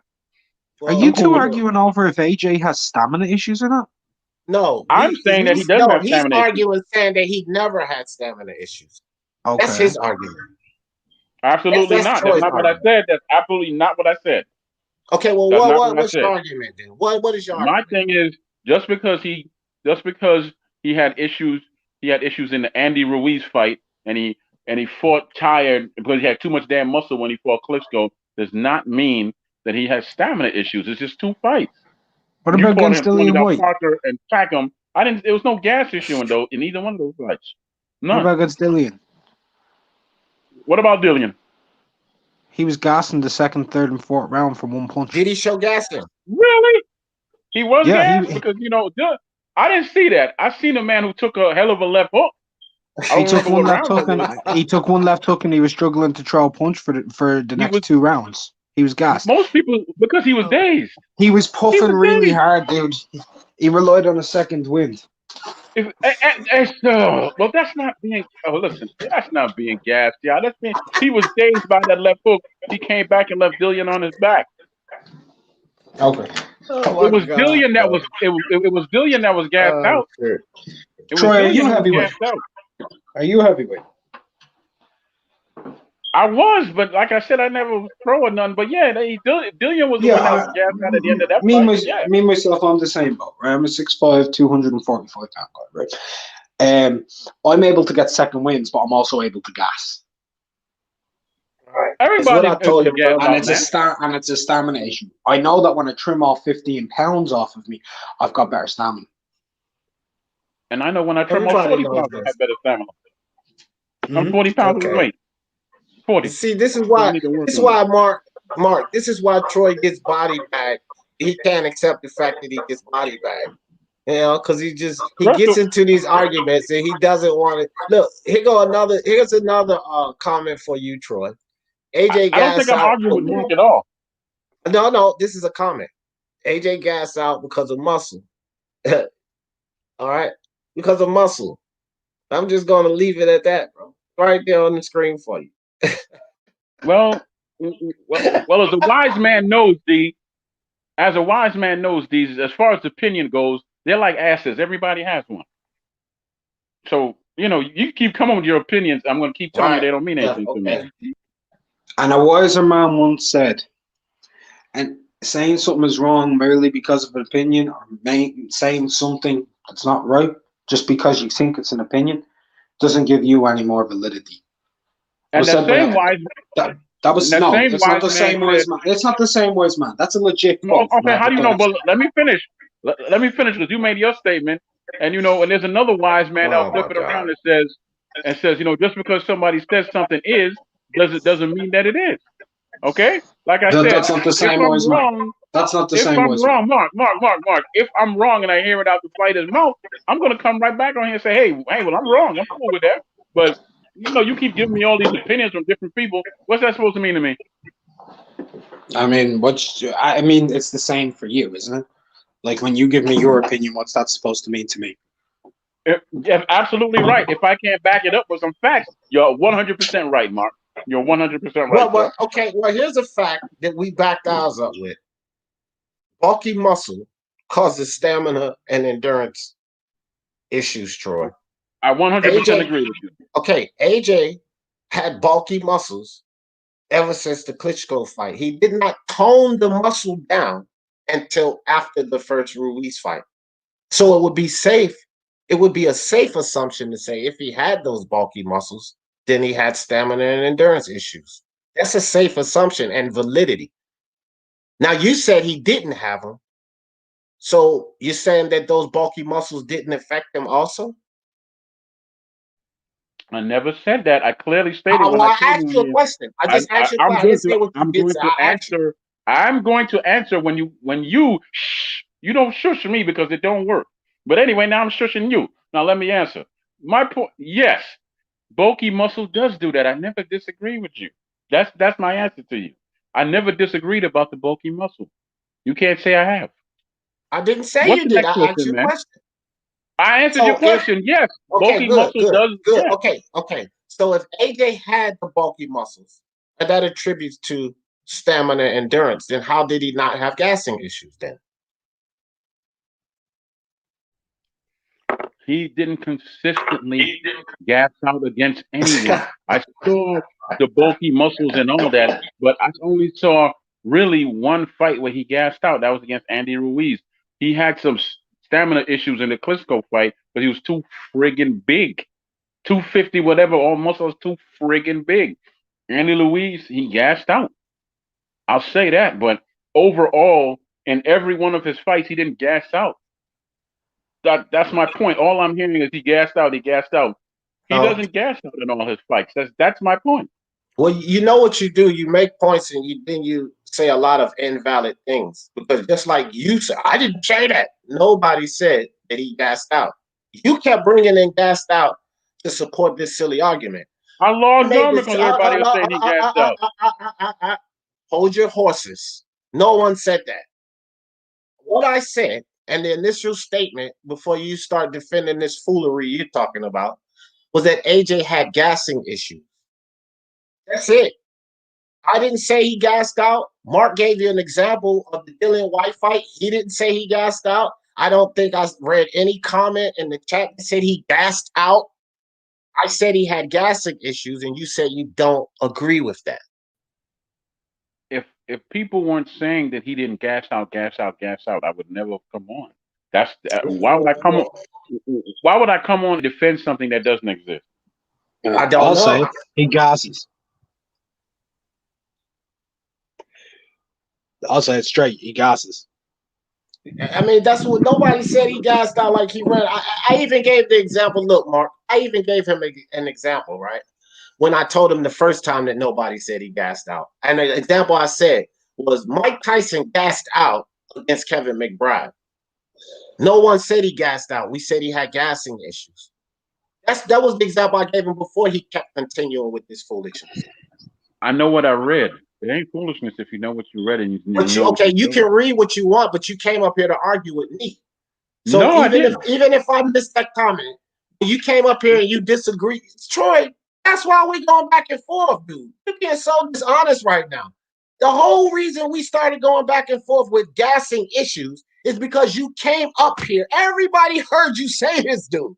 You came up here and disagreed with the point I was making, that he had gassing issues. But I never said he gassed out. You started hollering gassed out. And then I gave you examples of fights that he gassed in. Then Mark came up here and gave you another fight, which I didn't even mention, that he gassed in. You're the only one. I don't know what comment you read, but I must have missed that one. But you, sir, are the only one on this panel who said gassed out, period. You didn't jump on this panel to disagree with me for saying gassed out, because I never said gassed out. Those are facts like you like to have. Gassed out. And yes, it's people plural, not a person. People plural that was saying that. That's why I logged on to say, all these people that are saying that he gassed out and he has stamina issues, can you please name all these fights that he gassed out in? That was my point coming on. I don't know. I ain't coming up here to have an argument with with you. You might win some, but you just lost one. You might win some, but you just lost. Get out of here. I'm eating wings. I'm eating wings and enjoying some hemp chocolate milk. I ain't losing nothing. But go ahead and talk. Yeah. Well, look, Troy, you lose every time you come up here to debate me, dude. You 0 in however many. I lost count. You're 0 in however many, and maybe one of these days you'll win one. But you just lost another one, so you can dig your own grave. Congratulations that I'm making you famous and throw you in it. Either way, you can dig it. You've been buried, body bag, toe tagged, and buried. How about that? It would be kind of hard if I was body bagged and buried, because you'd be talking to a spirit, baby. But I'm still alive. I mean, whatever, man. Whatever. Yeah, you know, you should thank me for making you famous, man. It seems like you're living off my stardom. Yeah, man. I don't know. What's this? Speak your seance sports talk or something? No, man. This is Detroit. This is Detroit. What'd you say, Mark? Show. Is this speak your seance sports talk or something? Seance. I don't get what you mean. A seance is It's essentially a so-called procedure in which you talk to the dead. Yeah, That's what a seance is. yeah. I know what That's a what. seance is, but you would have to ask D that question, not No, me. because you the one who's I dead. didn't You a ask walking you. corpse. He asked the walking corpse. He asked you. You're the walking How would I corpse. know who performed the seance or not? Why don't you ask D? Because D is the one that Okay. had to be. D is the one that had to perform the seance, brother. Okay. Right. You said I'd have to be a spirit, so I asked, does that mean this is a seance? Yep. And again, I'm just the spirit. Ask the performer of the seance. Well, But I look, mean, you're talking to him. If you're a he ain't. spirit and you're talking to him, then you know. I tell you, he ain't no damn spirit. He's a corpse, a Actually, cadaver, no, I and do I'm know. the mortician. Yeah, I'm getting ready to bury you. I'm an Hey angel in man, flight. I'm an just angel in stop it, flight. man. I Yeah, come yeah, I whatever. come and bring peace while you like to fight. I do See? like to fight. I I like to step fight into the light all the while idiotic you sleep comments in the and dark. statements. When you see me coming, you quicken your pace and you more than just run. Yeah, I keep going for you. I keep going. But Hey, we gotta funny, talk about boxing. Let's get back to boxing, man. yeah, Let's get back to funny boxing. fucker said this guy is deranged, and I bet you any money he not talking about D Jefferson. Uh, I ben, don't ben, Ben says AJ obviously has stamina problems. Hey guys, we know we can leave the stamina issues I'm alone. not taking Troy advice just from don't know anybody when to named concede, Bendover. I'm man. sorry. Troy just don't know when to concede, dog. That's all. Let's get back to Usyk. Yeah, Uh, Usyk and, Usyk and could go bend over with Ben. I ain't yeah, whatever, man, whatever. You done been bent over because you just got fucked. How about that? Okay. How about that one? Okay, we're gonna stop that right there because that ain't never gonna happen ever You in this life. I'll sooner you die before that happens. you Marcellus Wallace in Pulp Fiction. Uh-huh. I'll tell you what you are. Marcus Puffy and you Christopher You Williams. you Marcellus Wallace in Pulp Fiction. You've been bent over. I'm what? I don't know, man. Well, who You are knows? Sean Puffy Combs and he's Christopher Williams. I guess you didn't hear that story. Yeah, yeah. You ain't heard about that, Mark? Them Yes. dudes was booty buddies. But anyway, look, Troy just don't know when to concede, man. That's all. It's all good, Troy. You try. I'll say this: you got stamina. AJ might not have had it, but you damn sure got it. You got plenty of stamina. Maybe you should have kept boxing. Yeah, I mean, but look though, back to the Usyk thing. I would Mark. You got me in suspense right now. I now I can't wait for that video that you come out with. I believe this. Just knowing Mark, and maybe I could be wrong. He just said one of the three guys. I believe that, in my opinion, it's Wilder, but it could be AJ. But it damn sure ain't my guy Fury. Usyk and Fury, Usyk and Fury, skill set wise, those are the guys with the skills, and Fury's dimensions win it. So I don't know. I think maybe AJ or Wilder. Me personally, I think Wilder has the least chance to beat this guy. But I can't see arguments for AJ as well. This is because of some of the things, the deficiencies he have. I don't really see too much how Oleksandr Usyk, with the way he fights, capitalizes off of Fury because neither of these guys are power punchers. Um, Usyk wasn't showing extreme power at cruiserweights. It's not when you talk about power transitioning up. If he didn't show it in the lower weight class, it's not likely that he's going to get some unforeseen power in a bigger division. So I see very little chance for Usyk against my guy Fury. So I just I'll can't give you wait a for the hint. video. I'll give you a hint of which heavyweight it is. Yeah. Okay. Right. He's taller than Usyk. You're a fucking funny dude. Good one, Mark. Good one. I thought you was gonna give me a real hint. That's funny. Yeah. He's not from the same country as Usyk. South Croy in the building. What's good with you? Croy, I think South Croy was mad at me for a while because of some comments I made. I know what comments, but I'm glad to see you back, brother. Glad to see you back, Croy. He said I'd like to hear the names of boxers who never get tired. Yeah, me too. Tell Joe me. Calzaghe had some of the best stamina ever. I Floyd like to hear the Mayweather. names of those fighters too. Floyd Mayweather. He had some of the best stamina ever. Yeah, Floyd had terrific stamina. you can't say Floyd. Troy will go crazy. Yeah, I know, right? I have to put up the picture. No, no, no, no, no. I simply want to hear the name of the fighters who don't get tired too. I want to hear those names. I don't know any athlete that doesn't get tired. Fuck a fighter. I don't know any athlete that doesn't get tired. I've even heard golfers say that they're tired. Golfers. I mean, that's not high impact athleticism there. And I've heard golfers say they get tired. So I don't really know too many athletes that don't get tired, man. So I mean, that's a valid point. But there's a difference between getting tired and having gas and issues, you know. And AJ for sure had gassing issues. What's up, IBT? What do you think? Usyk, the Wilder, Fury, Joshua. What do you think his chances are against those guys? IBT. Yeah, what's up, guys? I like Usyk a lot, right? I really do, but I just think at this point, unless he has some more fights to slowly work his way up to that level, I think, for example, if AJ's his next fight, I think AJ stops him as much as I like him.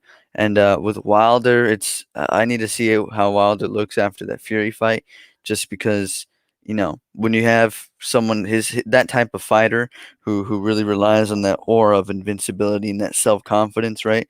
I just want to see where Wilder's at mentally. And then as far as I just think Fury and AJ probably beat him. Wilder likely beats him, but I still think he'd be a top 10 heavyweight. Give a lot of trouble to some of those guys who are maybe not as tall because his style. He's somebody who's going to be outboxing you, right? But like the super heavyweights like Fury, AJ, Wilder, that's going to be a little difficult, especially since they have the reach advantage over him. But if you maybe put in there with Dillian White, Parker, Reese, or Povetkin, that height discrepancy is not as wide anymore. So I'd like to see how he does against maybe some of those guys before he steps up to the super elite. You know what I mean? He might be the tallest in all those fights except for Parker. But what about Mark's guy, uh, Arlen Beck? Arslanbek Makhmudov. Makhmudov's really big and he's a big puncher, but I don't know how experienced or he's just not really proven yet enough. He's just kind of like a prospect to me. Yeah. I mean, I He would needs more experience, dude. Yeah, he needs more experience, but he's a very, very vicious puncher. Yeah. Dover, what you think? Usyk. What's up, fam? What you think? Usyk chances against Wilder, Fury, AJ. What do you think? Fury. This the thing, man. Like that Chad Witherspoon fight and Chisora fight. I mean, he did a good job against Chisora. That first Chad Witherspoon fight, though, like he was getting hit, like not about some crazy stuff, but I mean, these dudes, AJ and Wilder, you talking about two of the strongest heavyweights in the game. Like, what's their KO percentages? Like they're ridiculous. Like, in the I 90s. think both, right? Like, I think both of them.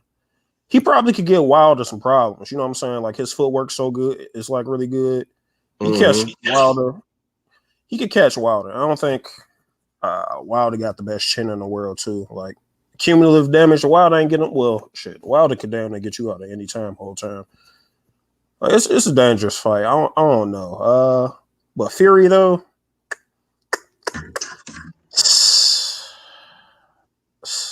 Maybe Fury. That's probably not. I don't think he probably could get any of them out of there. He'd probably have to wait. I don't think he'd get any of them out of there. Yeah. AJ maybe. But I mean, it's so hard to tell. You know what I'm saying? Like he's sharp. I don't want to undermine his power. You know what I'm saying? You don't got to be like the strongest guy in the world. Because, he's really technically sound. Like, Ali wasn't the biggest hit in the world. But, I mean, you technically sound. You hit a guy a bunch of times. Like, AJ, I know he slimmed down, but I'm not really sold on his stamina at this point. Because I mean, he was fighting Andy Ruiz, like a 300-pound Andy Ruiz. You lose stamina when you get in touch. Like I think Usyk could be able to touch AJ. AJ got stamina problems. He probably could, finish him. Maybe even finish him late. I can see it going. Let me ask you this though. Do you see Usyk hurting AJ? Because I don't. Hurting him? I don't. AJ got a chin.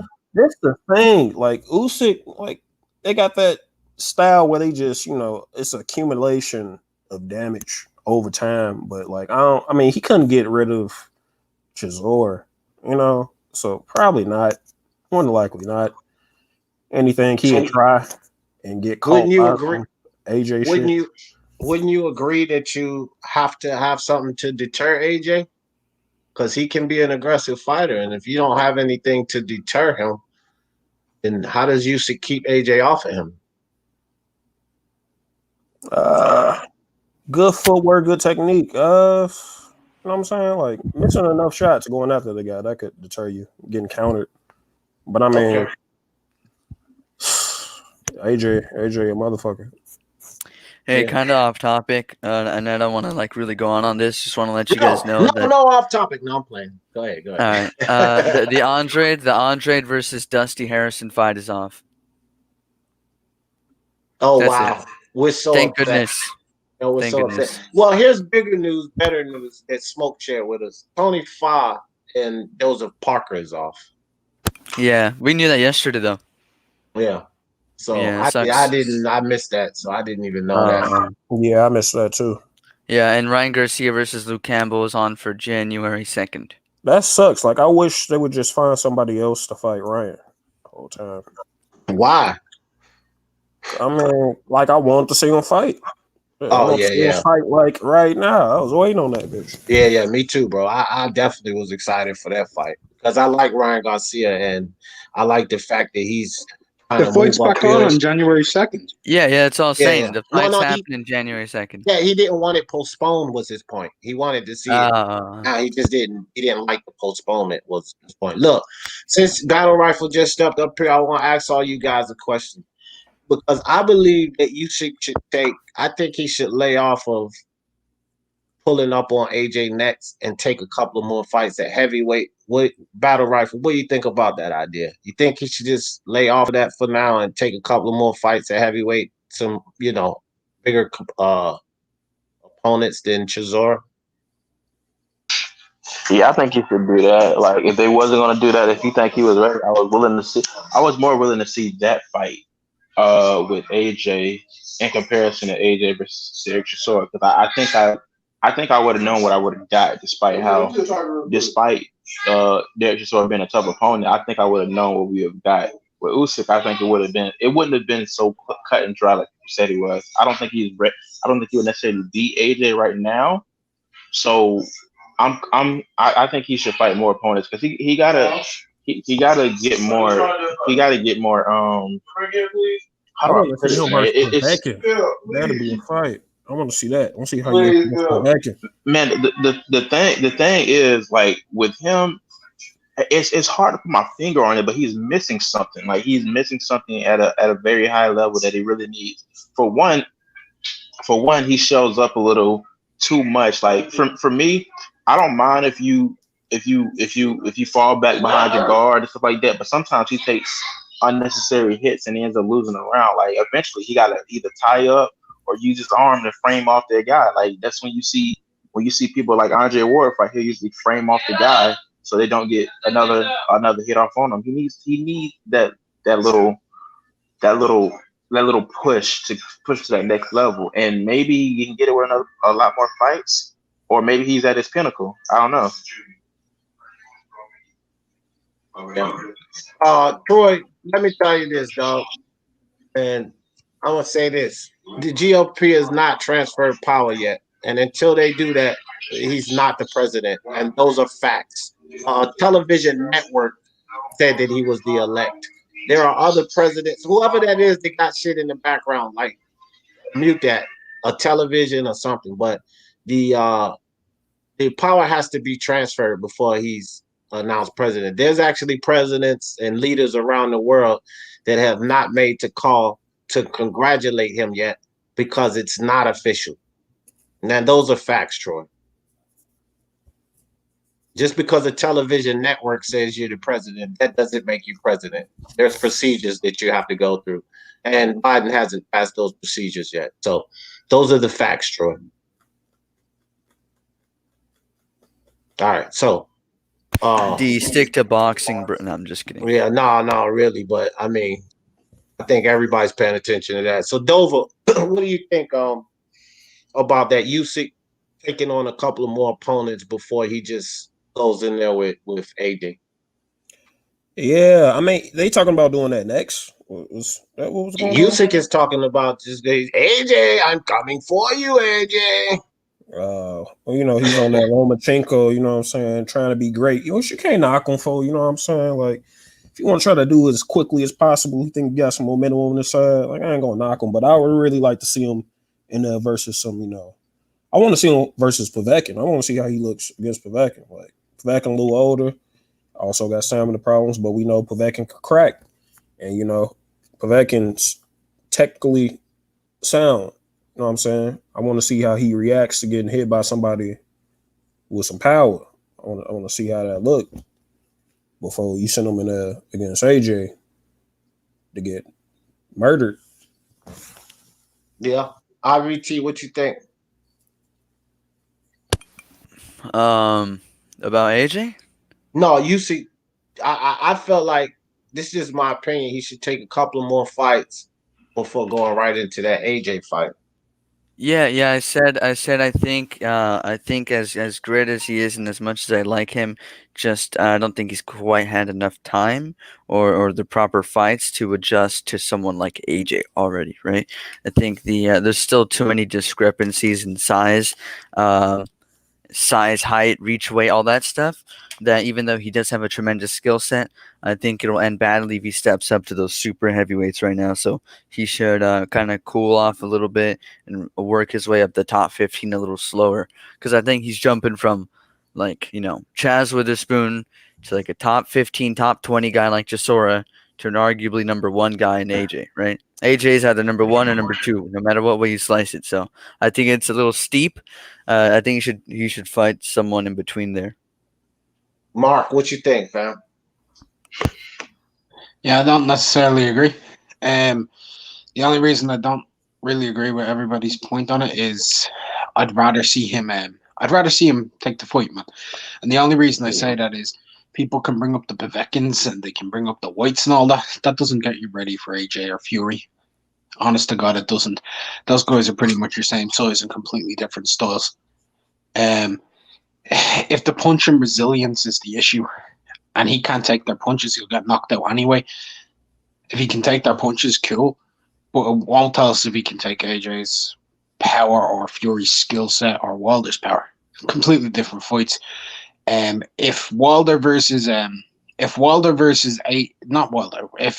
AJ and Fury doesn't happen next year, and it's Fury versus Wilder 3, I want AJ and Usyk to go at it. Why not?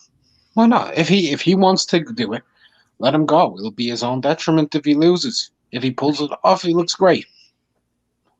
Do we say Usyk outboxes AJ? That's not what I said at all. I just said it's No. I was just asking a question. I mean, does everyone think Usyk outboxes AJ? Because I can see Usyk outboxing him. He doesn't. I can see him outboxing him. I can see him outboxing him, but I don't think he makes it 12. That's the thing. Man, it's so hard to see because like when you're a boxing fan, I mean, don't get me wrong, I'm not a trainer, but here's the thing. I really wish I knew some of these boxers because it feels like there's always a certain pinnacle you see in a boxing career where their skill set and it's not going to evolve beyond that. Now, Usyk has a great skill set. It's just some things he needs to work on before he takes it to that next level. If he just knows how to control his opponents, he can do pretty fine. His offense is there. His defense, it can be a little leaky at times, but it's okay. It's not bad like people say it is. if somebody could teach him, like, let's say Virgil Hunter were to teach him like how to frame up his opponent, how to control his opponent, he'd be straight. But it's one of those things that it will almost never improve on because nobody's gonna really tell him. I don't think, unless his trainer tells him. But it's been happening for a couple of fights now. I haven't seen an improvement on it yet. That's why I wanted to see him with Povetkin and the Whites. I didn't think that was prepared for AJ stylistically, but he will have a greater sense of what these heavyweights are like and what he can learn in between fights. Right. I think that, like what Mark was saying, I don't mind that perspective because this is what the guys used to do in the old school. They throw caution to the wind and just get in there and fight. So I can't really disagree with Mark's perspective on that. Like, fuck it. Why not just let him fight? I was just coming from the point of I just don't think it would be smart. Like, if he takes a couple of more fights, to me, that's acclimating to the heavyweight division in the correct way, right? Like Lomachenko won 4 fights at 135 before he faced Teofimo Lopez, that big power puncher. Now, people like to compare Usyk and Loma because the coaching comment and the similar skill set, but Lomachenko acclimated to that division. He fought these guys, and then he got in there with the power puncher. We know the power puncher at 135 is Teofimo Lopez, and he still lost the fight. Usyk, the 2 fights he had was on the level of Krolla, I meant, right? On the level of the goddamn Jorge Linares, Luke Campbell. Like, he hasn't fought a heavyweight like that. Lomachenko got all of that under his belt. And then he tried to fight the power guy. We talking Usyk fighting the Taz Witherspoon was just absolutely nothing for the top 10. And then he fights a Chisora and a decent performance. I mean, it wasn't no spectacular blowout performance, regardless of what L-Dog says, So I think acclimating that Tony Parker and Junior Fa just fell off. Why don't you take Joseph Parker, and Junior Fa just fell off? Why don't you go fight Joseph Parker? Acclimate to the division. Yeah, acclimate to the division first. This is my idea, instead of just going in there with Joshua. Because going from Chisora to Joshua, to me, it's just not smart. Because you can eke a win out against Chisora. That don't do nothing for me to say that you're going to beat Joshua. And that's exactly what he did. He eked the win out. I had the damn thing 8-4. That's how I had it. And that's the fight I want to see. Parker against Usyk. If he defeats Parker, who can go fight Andy, and then we can have a better, a better idea of how he will handle. I don't think Andy helps him. Yeah, it does because he's fast. Well, again, I'm giving my opinion, and Andy is fast and he's heavy-handed, so that will tell you a little something about how he's going to take punches and how he deals with speed. But his dimensions are all wrong. All of these other guys, Wilder, Usyk, Wilder, AJ, and Fury, they're fucking much taller, much longer. There's nobody as big as him. I mean, who else is as big as Fury? Nobody. Well, those guys are 1, 2, 3 inches, bro. 6, 6, 7, and 6. Well, 2 inches. 6'9". Yeah, 6'9". But that's what I'm saying. Andy Ruiz is a little more than Chisora. Okay, Troy, for the love of God, bro. If you want to go. Just let me get a goddamn 2 words in before you start cutting across me again. With Andy Ruiz, the size, the size of this guy is a Chisora with faster hands, fam. Like, the dimensions is what I'm talking about here. Usyk is taller than those guys. He has the dimensions over those guys. With AJ, Fury, and Wilder, he loses the dimension. He loses the height. That's what I'm saying. So, like, fight a taller guy that has a longer reach. Andy Ruiz, man, Joshua, Fury, or AJ don't have that hand speed. So hand speed, okay, you can deal with the hand speed, great. What about the size and the height and you know what I mean? Fat is not like built. Fat is not like in shape. that fat size don't mean the same as a Fury that's in shape, leaning on you with 270 pounds. And mind you, Fury's heavier than Ruiz. Not the fat boy that ate all the chalupas, but the average Ruiz. Fury's heavier than him. It's like running around at 270. So now he has the size, he has the height, he has the reach, and with Usyk, that footwork, that's his advantage over a lot of guys. Not over Fury.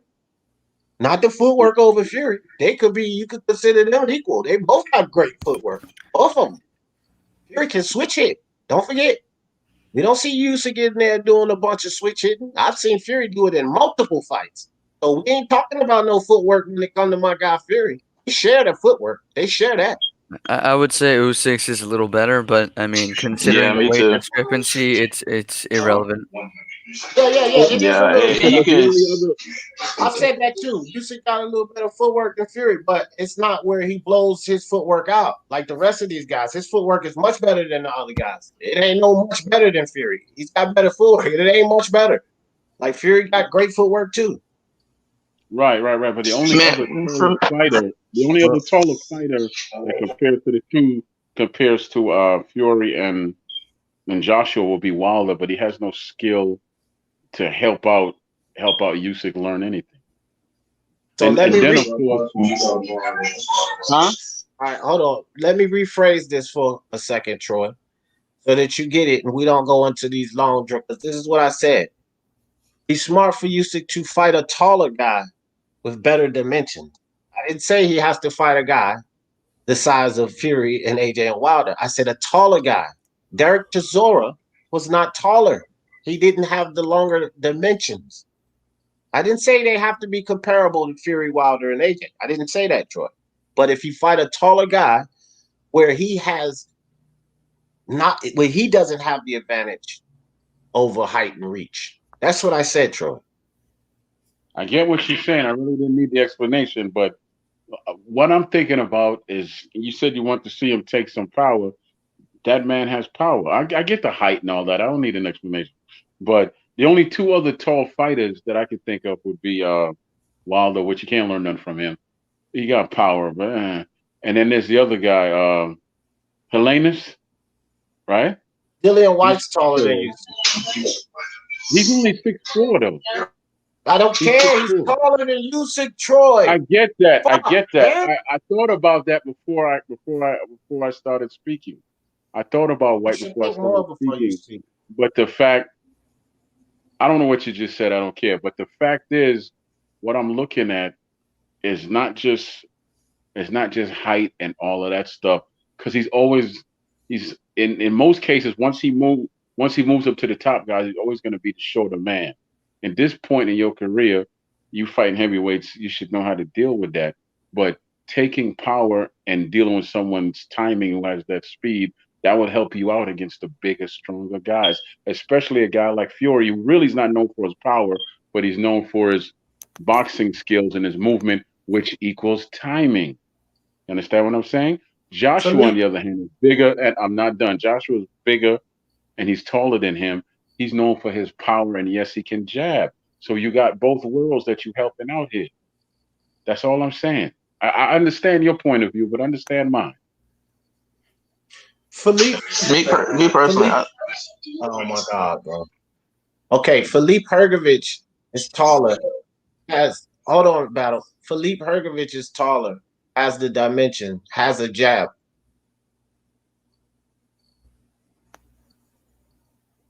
He's 6'6". Troy. That's to He's you. also trash. He's trash. No, see, okay. No, he's not trash. So I'm not going to argue with you about Hergovich being trash. So that's not the argument. That the fact was he's a taller fighter. Something else you could use. Okay, who cares what you seen? The fact, the thing was a taller fighter with greater dimensions. Okay, whether you think he's trash or not, because I don't agree with you. How about that? Yeah. Well, for me, I know it's a tall word to say, but I don't think it would be that hard to beat AJ if you if you have the skill set of Usyk.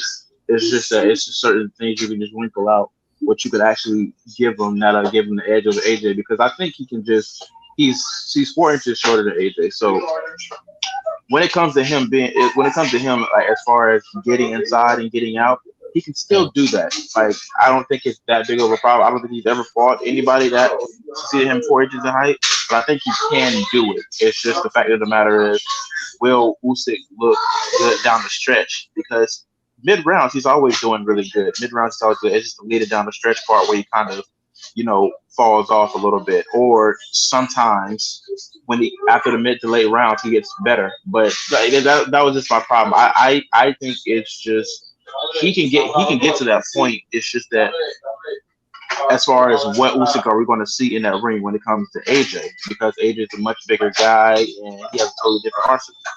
Yeah.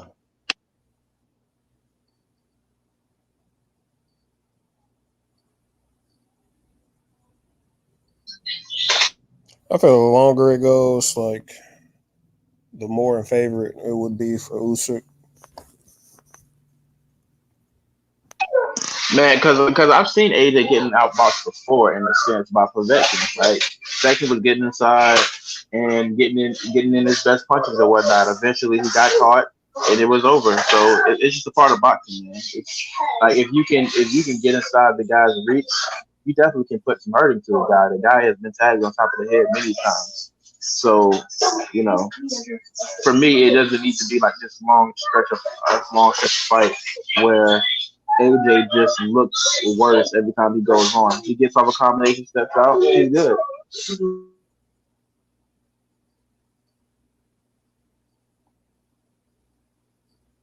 Yeah, I kicked myself out. I hit the wrong damn button. Yeah. South Croy said, I think AJ doesn't get credit for his. But you know what? Just before I kick myself out, I was just about to say that, Croy. What do you guys think? Does AJ have boxing skills? Or is he? Yes, definitely. Yes. Okay, hold on. Does AJ have boxing skills, or is he just some big brute that can throw hard punches? No, Of course, he has boxing boxing skill. It depends on how much boxing skills he has. Like if I were to rate it 1 through 10, I'd say he's probably a 5 or 6. Most boxers can box to a certain degree. I know a lot of people just be like people are straight sluggers, but I don't think people are usually all the time straight sluggers. In my opinion, when it comes to boxing, it's getting your best offense off while decreasing your opponent's best offense. So basically, hit without getting hit. You can do that both ways. So most boxers can box, but for me, it's like a 6. It's not the upper echelons of boxing. The only Like a thing 5 I or would 6. say, I'll say he lacks is just footwork. Like AJ boxing skills are nice. It's just his footwork isn't like crazy. His footwork is not bad. Like you can be a boxer that don't really need all that much movement and still be successful.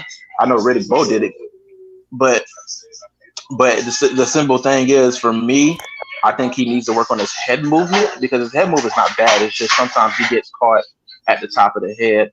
And considering how good he did in the John Ruiz fight, the second fight, I still think there were points where many times he was fighting really scared.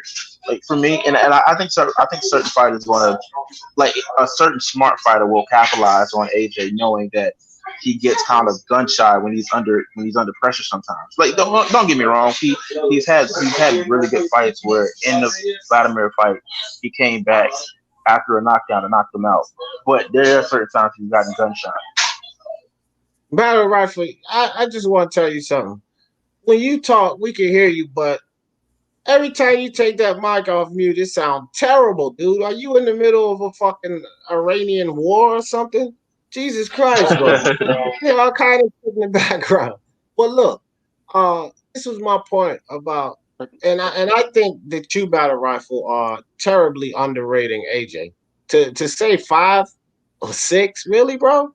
That's where you rank him at. So I just think that you terribly underrated AJ, bro. I gotta say that. Like this Okay, is well, we can break that down. You want to let me finish? Sir? You want to let me finish? No, This is no, the thing. not really. D. I know you don't. This is the thing.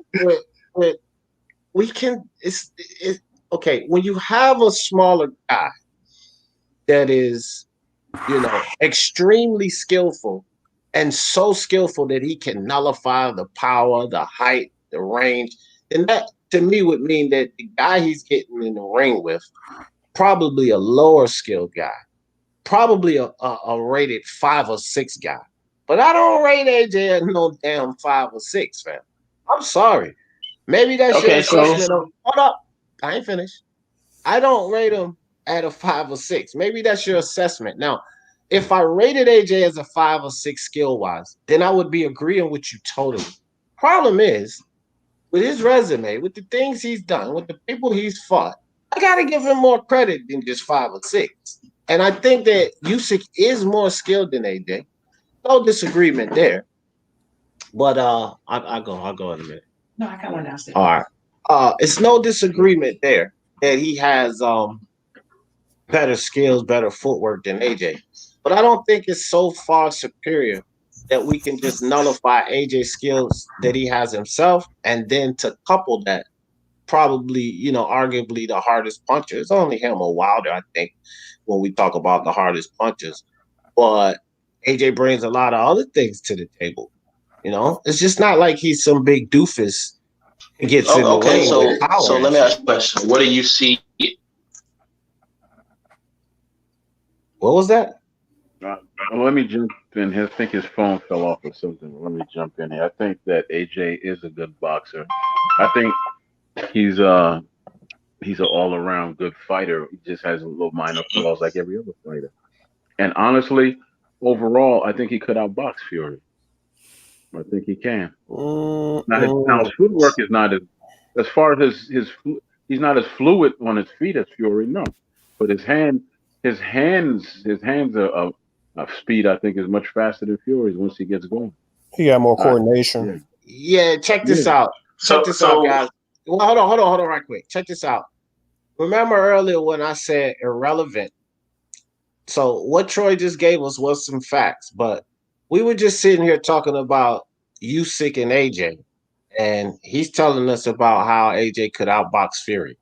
See, that's what I mean by irrelevant. You asked the question about no. You asked the question about no. You're not gonna cut me off. So here we go. Like I was saying before, I was rudely interrupted. We're talking about, and Battle Rifle, Dover, myself, we were talking about AJ skills versus Usyk skills. We were talking about the comparison of AJ and Usyk. So Fury and AJ outboxing Fury is irrelevant. That's totally irrelevant because we want to know how AJ's skills stands up to Usyk's, not Fury's. You asked the question, D, what do you think about AJ's boxing skills? Isn't that the question you asked? Yeah, but in reference to everybody, hold on. Okay, so everybody got this, Troy, but you, because you like to come with these nonsensical points. It was in reference to Usyk. I didn't think that I have to clear that up, but when I do clear things up, you always say you don't have to clear that up to me. So obviously you didn't get it. So we were talking about in reference to Usyk. Does that clear it up for you? You say that now. What I heard word for word was, what do you think as Joshua as a boxer? You know Usyk. I can tell you what, I already gave you my opinion on him and Usyk. I'm simply answering the question which was stated out there. What do you think of Joshua as a boxer? Yeah, Troy, I get that. But everybody else understood, except Troy, that it was. And everybody gave their opinion. Again, while I'm talking, I'm going to just keep putting you backstage if you think you're going to cut me off. Everybody else gave the correct assessment because they all understood that we were talking about in reference to the goddamn title, right? Usyk going against the big boys. Usyk and AJ. Everybody understood that. Battle jumped right in and was talking about Usyk. Dover jumped right in and was talking about Usyk. But Troy played semantics and he was talking about Fury, AJ and Fury. So whatever, bro. Maybe you misunderstood, but it's in reference to Usyk. So let's stick to the script. In reference to Usyk. Fine. Let me answer the question. He he could outbox the boy because the boy has nothing to keep him off him. And I'm talking about AJ versus Usyk. Usyk doesn't have anything to really keep him off him. So let's say he falls down on points and he needs to pick up the pace soon. He can pick up the pace and he can outbox him and he can't hurt him because he doesn't have anything to keep him away. So you said can't or can? Can. C-A-N, can. All right. So now I just wanted to be clear on this. So you said he can outbox him because he doesn't have anything to deter him? He's saying AJ could outbox him because Usyk doesn't have anything to deter him. Oh, okay. That's why I was confused. I thought he was talking about Usyk. Yeah, well, again, that's part of the reason why I think Usyk has the problems because the deterrence, which I mentioned early, like how does he keep AJ off of him? And someone said footwork, and I get that, but counterpunch. Footwork is more of a defensive trait. Yeah, I know. And what is he counterpunching with, Nova? Like if he can't deter him, what is he giving him, a love tap? I mean, seriously though, because Usyk he wasn't a great power puncher at cruiserweight, fam. We can't sit here and deny that AJ don't have a good chin. Again, when people run to the Ruiz fight with temple shots, both times, temple shots started that calamity. And it was from a guy that got power. Huh? I ain't sold on AJ chin. I mean, his chin decent, but I mean, I've seen AJ rock. He got rocked by Povetkin. He just getting rocked by Klitschko. Power punching. I mean, it's heavy. It's heavyweight. There's different degrees to the power. You know what I'm saying? Like, Usyk don't got it, man. But may I haven't really seen Usyk sit down on his punches like that. He's usually on his toes, in and out, light stuff. I mean, catch the right way. And guess what, Dover? He's going to have to be fighting like that against a big AJ. He ain't going to be able to be sitting down on no punches against that guy. He's going to have probably to not. over. Yeah, probably not early on. You know what I'm saying? But after a couple rounds go in, let's say it gets to round 7, the AJ fuck around, not get him out of the AJ getting a little winded. You know, Usyk throwing hella punches, even though they like punches, still tap you on some Joe Calzaghe type ish. Might wear him down. You know what I'm saying? Like his stamina could be in question. He can get clipped by the right punch at the right time. All right. So let me ask you this: with a 6'1" Derek Chisora that does have gassing issues, also, when did you witness him sitting down like you mentioned it now? Sure, he didn't. He just exactly to the win. Exactly. That's exactly my point. And he's gonna be in more danger. And I think we can agree that AJ's a more dangerous opponent than Derek Chisora. So if he was not able to sit down on punches against a lesser boxer, smaller guy, and Derek Chisora, what gives us the idea that he's going to be able to get in there and sit down on punches versus an AJ? I'm just trying to find a way for him to win in my mind. You know what I'm saying? Like, yeah, I feel you. If there's any type of chance. You know what I'm saying? But yeah, like more than likely, that's AJ all day. Yeah. So let me ask you a question, D. Who do you rank as a number 10 as far as boxing skills and as far as boxing today? In the heavyweight division or period? Period. It should be heavyweight division. Yeah, I think we should go heavyweight division. But you can't. For me, there are no 10s, no 9s in the heavyweight division. So like for me, like you ain't really gonna find them. So that's why I just said period. So you see how you guys already have a different ranking system. So it was a good question, but I think you have to analyze. Go right there, bro. I think you have to analyze the skill set of the competition around, right? So if nobody's a 10, then you don't need to be a 10. So you would rank Canelo Alvarez as a 10 as far as boxing skills? Yes. Yeah. Yes. Wait. Are we talking about compared to all-time greats or just like we're talking about today? No. I'm just saying. I'm just saying. I'm not talking about chin. I'm not talking about power. I'm saying if you had to rate a person's boxing skills, that's our pound for pound list right there. Battle. It ain't no need to argue. Yeah. This is our pound for pound list. Yeah. So okay, that's totally fine. That's totally fine. Okay, so You don't have to give me a 1, so just give me a lesser rank opponent, somebody who really doesn't fit the criteria of having good boxing skills. That way, I'm setting a precedent for what we're Wilder. rating it off of.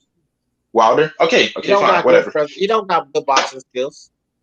Overall. I said fine. I said fine. Okay, so for me, giving AJ a 5, I think that's pretty fair, or 5 or 6, because for me, there are nobody that really hits a 9 or 10. That nobody really boxes as good as Canelo Alvarez at heavyweight. Nobody boxes as good as Nadia Inoue at heavyweight. Nobody boxes as good as Terrence Crawford, TFE Malopez, Alex. Usyk is a little different, but nobody boxes as good as Josh Taylor. Like, none of those guys fit those criteria. That's what I mean by that. So when I put AJ as 5 or 6, that's kind of what I mean. He's not as good as those guys. AJ has great combination. He has great combination punches, and he has a pretty good jab. But you have to just have more than just a great combination. But you have to know how to set it up. You have to know how to not get hit while you're doing that. Yeah, it's a lot of good intangibles to it. You can have great power, but not know how to hit the opponent, if you know what I mean. Yeah. So can I say my only issue? Yeah, go ahead, then, IBT, because I got a question for a battle rifle with that foolery. But go ahead. You know that ain't foolish. That was 100% on point, B. Well, I'm gonna tell you why foolery. My only issue with that kind of ranking of 1 through 10, regardless of division, is I think different divisions require different skill sets. For example, if you pound for pound put a super flyweight or a flyweight at heavyweight, right, and you somehow keep their same punch output and power, they'd be ridiculous, right? It'd be completely ridiculous for a 240-pound person to be throwing these many punches, this speed, moving this much, dodging this much, right? So I think when you're doing a skill rating, you have to do in the context of that division, right? Exactly, like even Mike Tyson, pound for pound, right? He would be rated pound for pound because his skill set worked pound for pound. But a guy like Tyson Fury, as good as Tyson Fury really is, if you mean literally pound for pound, the guy's like 270 something pounds, right? It's difficult to even imagine shrinking that down. And if you were to put him at lightweight or something, would he be a fat lightweight? Like, how does that belly translate? So I think you have to analyze the skill set in the proper context of the division, not overall. So you would have to first highlight who is a 10 at heavyweight, not that Canelo is a 10 at heavyweight. That doesn't really make sense. IBT, you and I have a love-hate relationship because I love to hear you speak, but I hate when you go before me because you always take my shit away before I get to say it. Well, look, Battle Rifle, which alludes to the question I was getting ready to ask you, because he pretty much cleared it up. Since we're talking about heavyweights, their Battle Rifle, and what the heavyweights can do, their Battle Rifle, where do you rank AJ's skills amongst heavyweights? Battle Rifle. I actually want to go amongst heavyweights. He's the cream of the crop. As far as what I'm concerned, he's the cream of the crop. Right. So so if he's the cream of the crop, and I believe that Usyk and Fury definitely have more skills than him, but even if we say that, let's say he's the top 3. Hold on, whoever that is. If he's the top 3 as far as skill set, then he can't be a fucking 5, son. He can't be. I mean, he can be if I'm comparing him relative to the other heavyweights. I'm just not impressed as much. Okay, so with their skills compared to the lower weights, that's all. That's all. So yeah, but okay, that's why I said let's keep it at heavyweight. Let's not compare him to fucking Lomachenko and Crawford and Canelo. Let's keep it at heavyweight, and we compare his skill set to the other heavyweights. Where do you rank his skills from 1 to 10 compared to the so I have to give him more points if I'm comparing him to other heavyweights? Is that what you're saying? Okay, well, if he's a 5 or 10, yeah, I mean, you would actually have to, because if we're comparing him to his own division and what he brings to the table as far as skills, to say that he's a 5, that's way low, fam. That's way low. I don't know, man. That seems pretty fair to me, but okay, well, I don't know, man. He's a 5, but he's the cream of the crop. Right, he's a 5, but he's the cream of the crop. That ain't making sense, bro. Hey, man, we bro, IBT. IBT, come on now. You already know when it comes to the heavyweight division, it could be somebody just getting getting a box on for 10 rounds and somebody get knocked out. That's the epitome of what was going on with the Yeah. Wilder Filka fight. It happens. It's totally different when it comes to heavyweights. But what does that have to do with guys. If Usyk is better, Because you can get to the top without having that much of boxing skills. That's what I'm saying. Yeah, Don't get me wrong. You have to have a serviceable amount. You have to have a serviceable amount, but at the same time, you don't really need the same amount as what you would at the lower weight divisions because not everybody is packing that same heat in their gloves as they do at the smaller weight divisions. All right, hold on for a If second. Usyk- MMA champ, listen, dude, your mic up here, because you can't hear it, but bro, we can barely hear you. It's not that those I heard you just faintly when IVT and Battle Rifle was going, but bro, we can barely hear you. So maybe back out and come back in, or fix your mic, put your mouth closer or something, bro. But you sound like you in a distance or something, dog. We can't hear you. But look, man, Battle Rifle, you a wild dude, man. And, I see why Julius be. This is the thing with you, bro. Now, first you say that you rank AJ 5 as far as skills, and then you start comparing them to everybody in boxing, which we're talking about Usyk and how he would do at the heavyweight division. So I don't think Lomachenko and those guys even come to play because we're talking about what Usyk would do in the heavyweight division. But if you rank them 5 overall out of all boxers, it's clear to say when you stick to the heavyweight division, which by your logic, or I think my bad, by IBT's logic, which is true, you can't be ranking these guys compared to lightweights and bantamweights and shit like that. If you look at the heavyweight division, the Chisoras, the goddamn this is fucking wild shit. Chisoras, the Dillian Whites, the Andy Ruizes, and these guys, if you rank him compared to his counterparts, man, his skill set is better than most of them. It's better than most of them, which means he can't be a 5. He literally cannot be a 5. I don't know, D. It's just that when I look at the heavyweights, I can look at them and say these guys have boxing skill. It's not that I'm saying that they have bad boxing skill. It's just not on a level so much to that topper echelon when I'm talking about boxing skill. I thought we were just rating boxing skills, period. I thought it wasn't reminiscent on this guy is bad at boxing, so therefore this other guy must be so great at boxing. It just I thought we were just rating boxing skills, period. When it came to AJ, it wasn't that upper echelon I was talking about. I thought we were just rating boxing skills. When you're rating boxing skills, you have to put it into context, right? So we were asking for a context, and we just disagreed with the context. For example, if you want to talk about fighters of today, I could be like, well, I thought you were talking about all time, and I don't think this guy's at this all time. Right, You know what I mean? Yeah, So then, I don't expect the pound for pound fighter that. number 1 today becomes like a 7 all time, and then that means that AJ's like a 2. But it makes no sense. You can't do that kind of things. You have to give it to the proper context of the division that we're talking about. Y'all let Troy go before he has a culinary. Go ahead, That's Troy. not funny. Mm-hmm. Go ahead. You don't finish your statement, but it ain't fucking funny. But whatever, dude. yeah.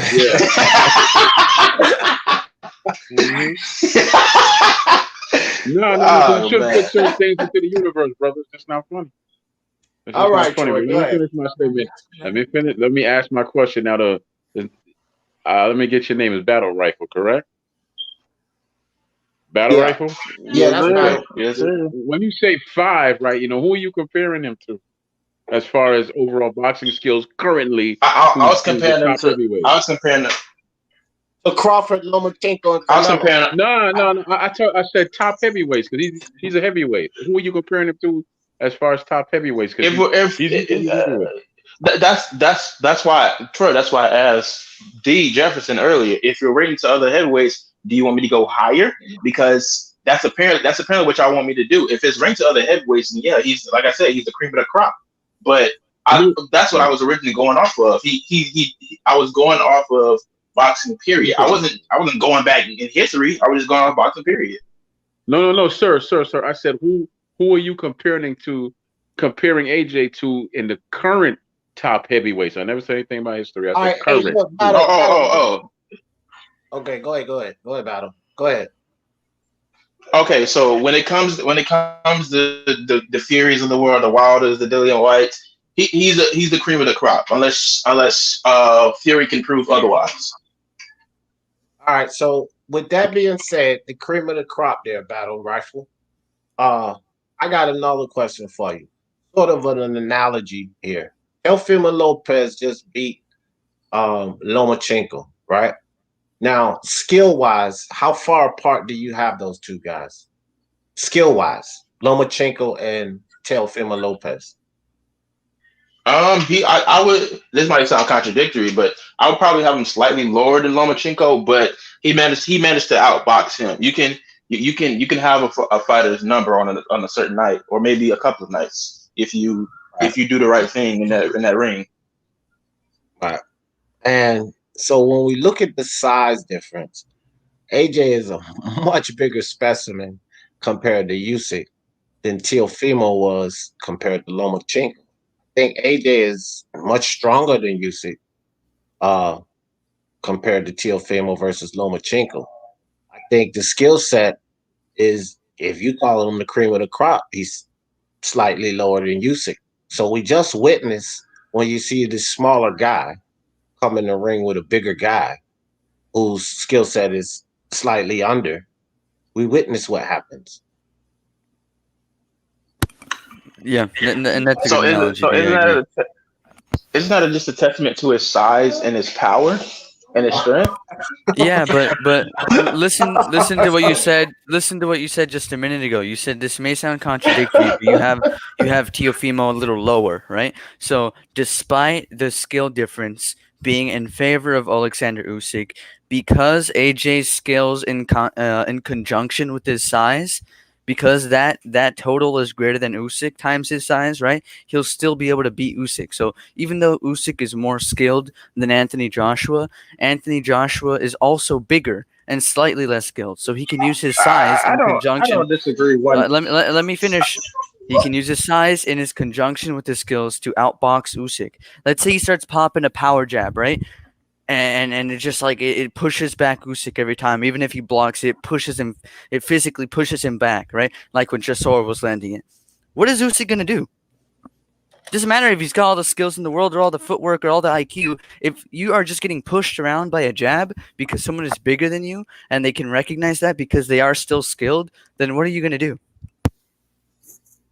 Okay, I think you're under the assumption that I think Usyk can win. I don't think he wins, but it's just that I was talking about boxing skills period. I don't think he wins against AJ. I think he loses to AJ. I think it'll be a decent fight, but I'm not under that under that impression that he will beat him. Oh boy, we got Troy 1 and Troy 2 in here, like Thing 1 and Thing 2 on Dr. Seuss. Whatever. Because here's the thing, now. I'm gonna tell you why I just said that. Thing 1 and Thing 2. That's what I'm gonna call y'all two niggas. Look, that's why I just said that. The title, right there on the thumbnail that I let everybody see. Usyk is not ready for the big boys. So we just went all around the mulberry bush for your ass to say, "Oh, I think AJ wins." So he ain't ready for the big boys.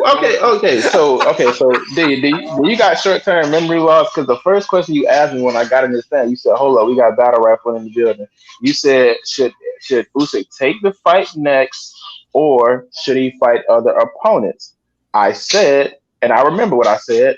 I said I wouldn't mind seeing him fighting next because I would rather see that fight than AJ versus Chisora, but I would rather see him fight other guys that he can develop his skills. And then that's when McGregor was like, "I disagree. I would like to see him fight him next." So like you the one who got short-term memory loss here, D. No, I don't got no short-term memory loss, man. But you and Troy, y'all amazing to me, right? I swear. Look, Cliff my Bailey, goodness. that's my dude, IBT Boxing Truth. So go to his channel and check him out. Yes, he is on point. Always, man. I give this dude like massive credit. And unlike Troy Graham, IBT actually came to the prediction league and proved something. So I give him even more credit. You know what I mean? When Troy gets his skills up and his courage up to join that prediction league and show me what he And I can do, told you that I'm not then going to watch it that he much, might so I'm get not going to a join the little. league, right? Is that what I'm I said? talking. Hold on, I'm talking. When Troy gets his balls up and come join that league and show me what he got, then maybe he'll get a little more respect. When Battle Rifle can come within distance and I can see him, then maybe I'll give him more respect. But yeah, IBT is always on point. Sharp is a fucking tag. Thank you, Strudel. Okay, cool. Let me jump in here. If you could, I understand the difficulties you have of leaving my balls out your mouth, but maybe you can do that. And I already told you that, and I already told you I'm not joining that league because I'm not that vested into boxing anymore. I only watch those fighters that are interested, that I only care about. So why would I join the league which I know I can't add anything to? See what I'm saying? You're right. You can't add anything to it because you'll be right down there in 45th place, like he knows his sports. Because you couldn't predict a fight if you had a fucking almanac, nigga. Get the fuck out of here. Kangaroo Jack in the building. What's good, y'all? How are we? Hey man, who convinced this dude D Jefferson that winning this league cure cancer, man? I think he thoroughly convinced, man. If he win this league, man, he gonna cure cancer. Taxes will no longer be a part of the U.S. United States, man. Somebody convinced this dude. I don't believe none of that, but I believe you got some validity in telling me what's going on in that ring and what fighters are gonna do. If you can predict the fight, if you can't predict the fight, then I don't really hold too much value to what the fuck you got to say about who's gonna be. Hey man, come on, on with that stuff, man. I think going by the head of this show, Usyk not ready for the big boys. He's an unknown quantity still, in my opinion. You don't know what you're going to get with him because he hasn't fought guys that are notable heavyweights. Good test against Witherspoon. Witherspoon's a tomato can. Derek Chisora is probably the great pinnacle for him to start off with, But you don't know with him yet. You just don't know. You put him in there with the likes of Joseph Parker or Joe Joyce or somebody like that, maybe you'll get a different outcome. But you don't know with Usyk at the moment. You can't say whether he'd be in it or not. For the record, I think Joseph Parker is a much more difficult challenge than Joe Joyce, especially considering that him and Joe Joyce already fought and he completely schooled him. Well, that's right, but I also think Joe Joyce would be a good, because Joe Joyce is a bigger fighter than Joseph Parker, and I actually think Joseph Parker will beat Usyk. I think a lot of the heavyweights will beat Usyk. You just got to date back to guys like David Haye. It was all well and good doing well in the cruiserweight, but stepping up to heavyweight, it was a total different game for him. So you've just got to look at it like that, and I think it'll be the same outcome. Because these heavyweights today, they are big boys, big boys. And Usyk isn't a big boy. He may fight tall, he may fight like a big man, but I'm not sure. I'm not. I want to believe that Usyk can do something. I really do, because I really think technically he's a great boxer. He's got great skills, but his footwork is unbelievable. But whether he could take a hit from a heavyweight instead of running around the wing for 12 rounds, it's yet to be known. All right, real quick, guys. Because Kevin the Carrot asked this. Kevin, if you have a Facebook page, you go to Fantasy Boxing Prediction League. Hit a like the page, drop your picks. Right there where it says on the pin post, it says the Prediction League. You just click that see more and it'll drop down all of the picks for that week. And we've been giving out money consistently every week, right? So you just put your picks in, hit the like, and you're automatically in the league. If you don't have Facebook, I just dropped the link in the chat. ChampEZ@yahoo.com. Email him and he'll get you into the league. That is the guy who runs the league. And that's for anybody else if y'all interested in showing me that you can actually pick fights And who instead you of got for the just counter bet? clamor on. Hold up, man. Whoever that is, hold up. If y'all could show me y'all can actually pick fights and know what's going on instead of just clamoring on about like Troy here, join the prediction league and show me you can pick some fights. There you go. Fantasy Boxing Prediction League.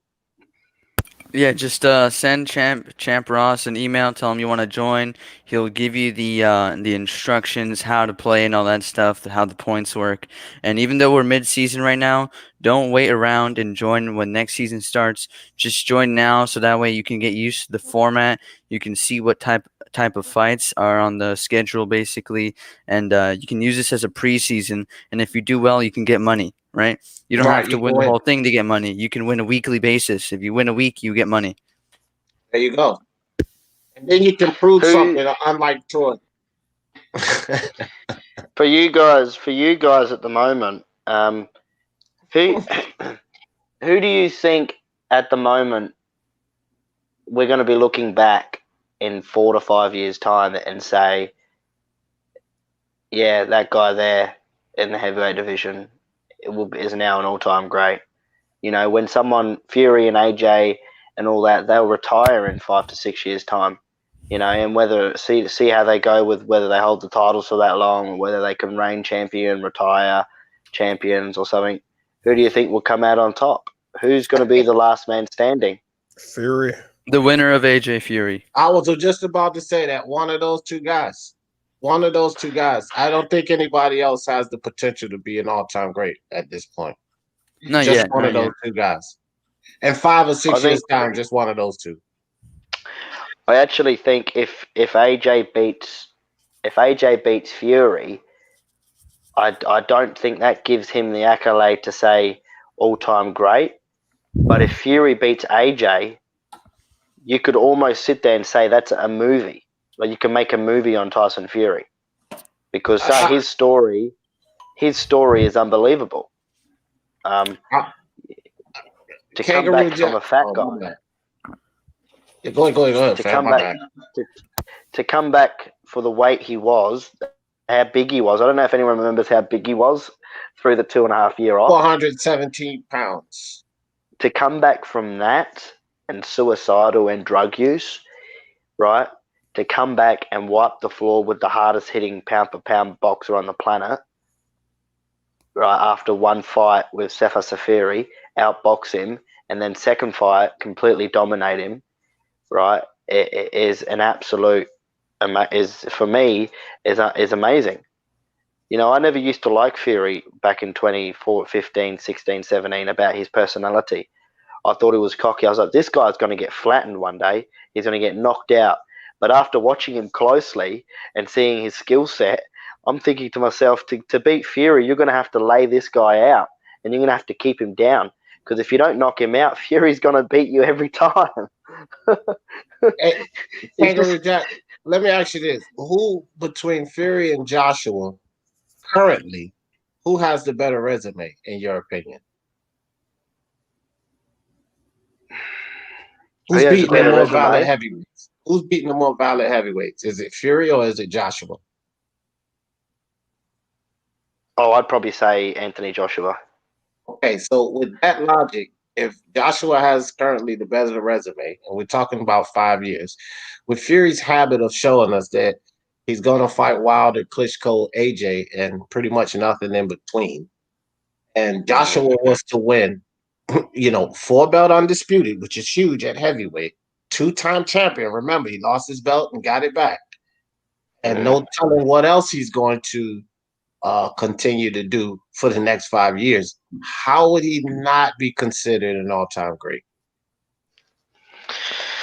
Well, for me, it's more down to the story, the storyline. Like you look at Muhammad Ali. He lost a couple of fights, but his story was unbelievable. And that's what makes him an all-time great. Where you look at guys like Floyd Mayweather. When no one mentions Floyd Mayweather in their top 5 all-time greats, which I never do either. But when I think about it, can you say that one more time for me, please? Can you stop cutting people off, please? Go ahead, Kangaroo.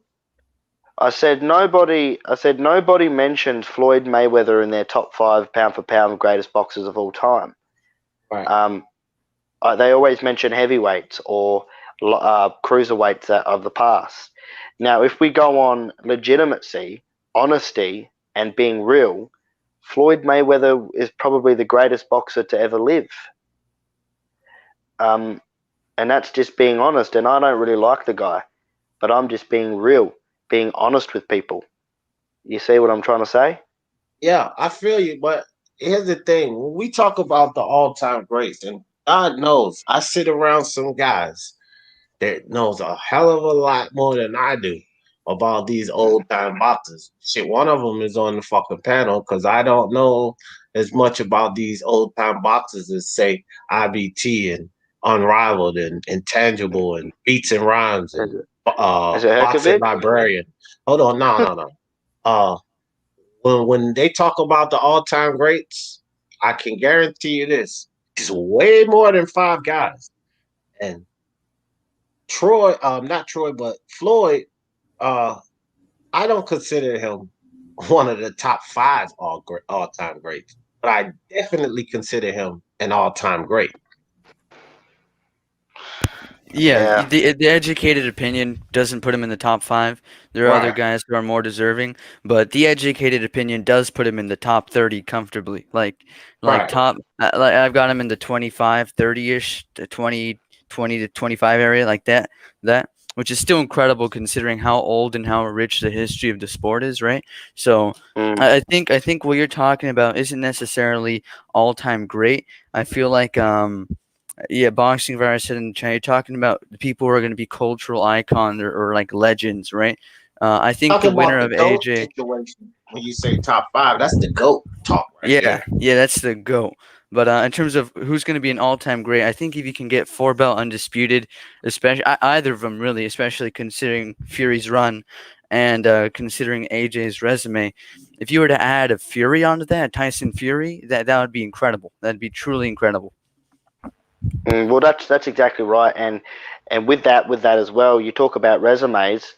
Um, Obviously, AJ's fought a couple more guys, but the guys that he fought that are decent, like when he fought Povetkin, we could all say Povetkin's over the hill, but then he just knocked out Dillian White. So his resume is good. Don't get me wrong, but I mean, all heavyweights nowadays are like cherry picking. They're like going for guys that are not that are not in the top 10 and all that. It's a normal thing nowadays. You know what I mean? So it's always going to happen. But I think if Fury beats Anthony Joshua, or if Anthony Joshua beats Fury, I think they could. I mean, Anthony Joshua is now a 2-time world heavyweight champion. He lost his titles and won them back, so that's fantastic in itself. You see, so but if Fury beats Anthony Joshua, he becomes a 2-time heavyweight champion, right? But then he also becomes a 2-time Ring Magazine champion. Now, Muhammad Ali and Lennox Lewis were the only two that ever do that with the Ring magazine,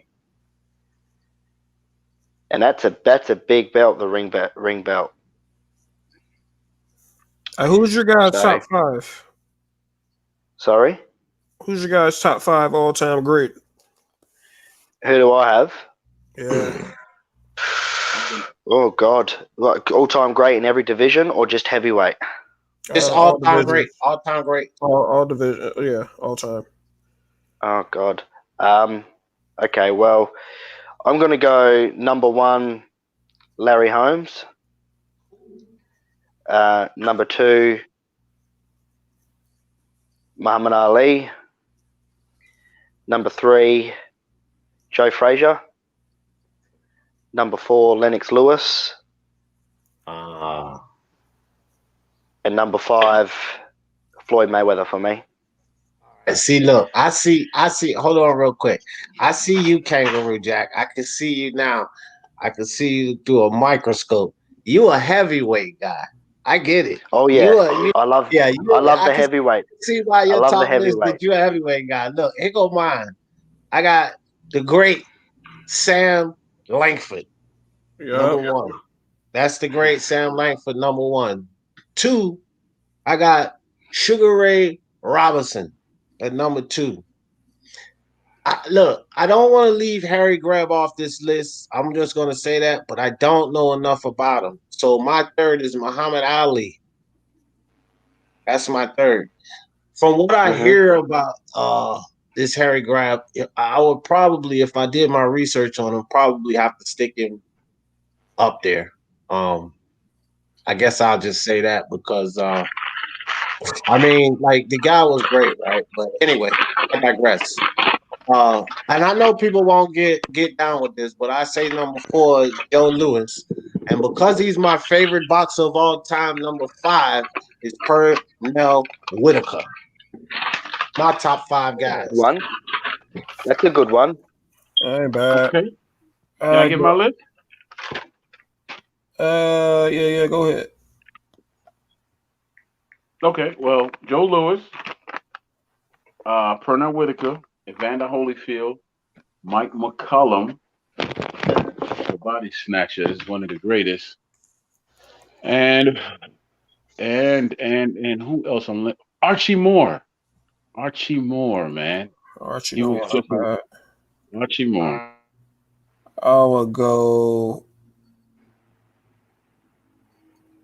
Sugar Ray Robinson,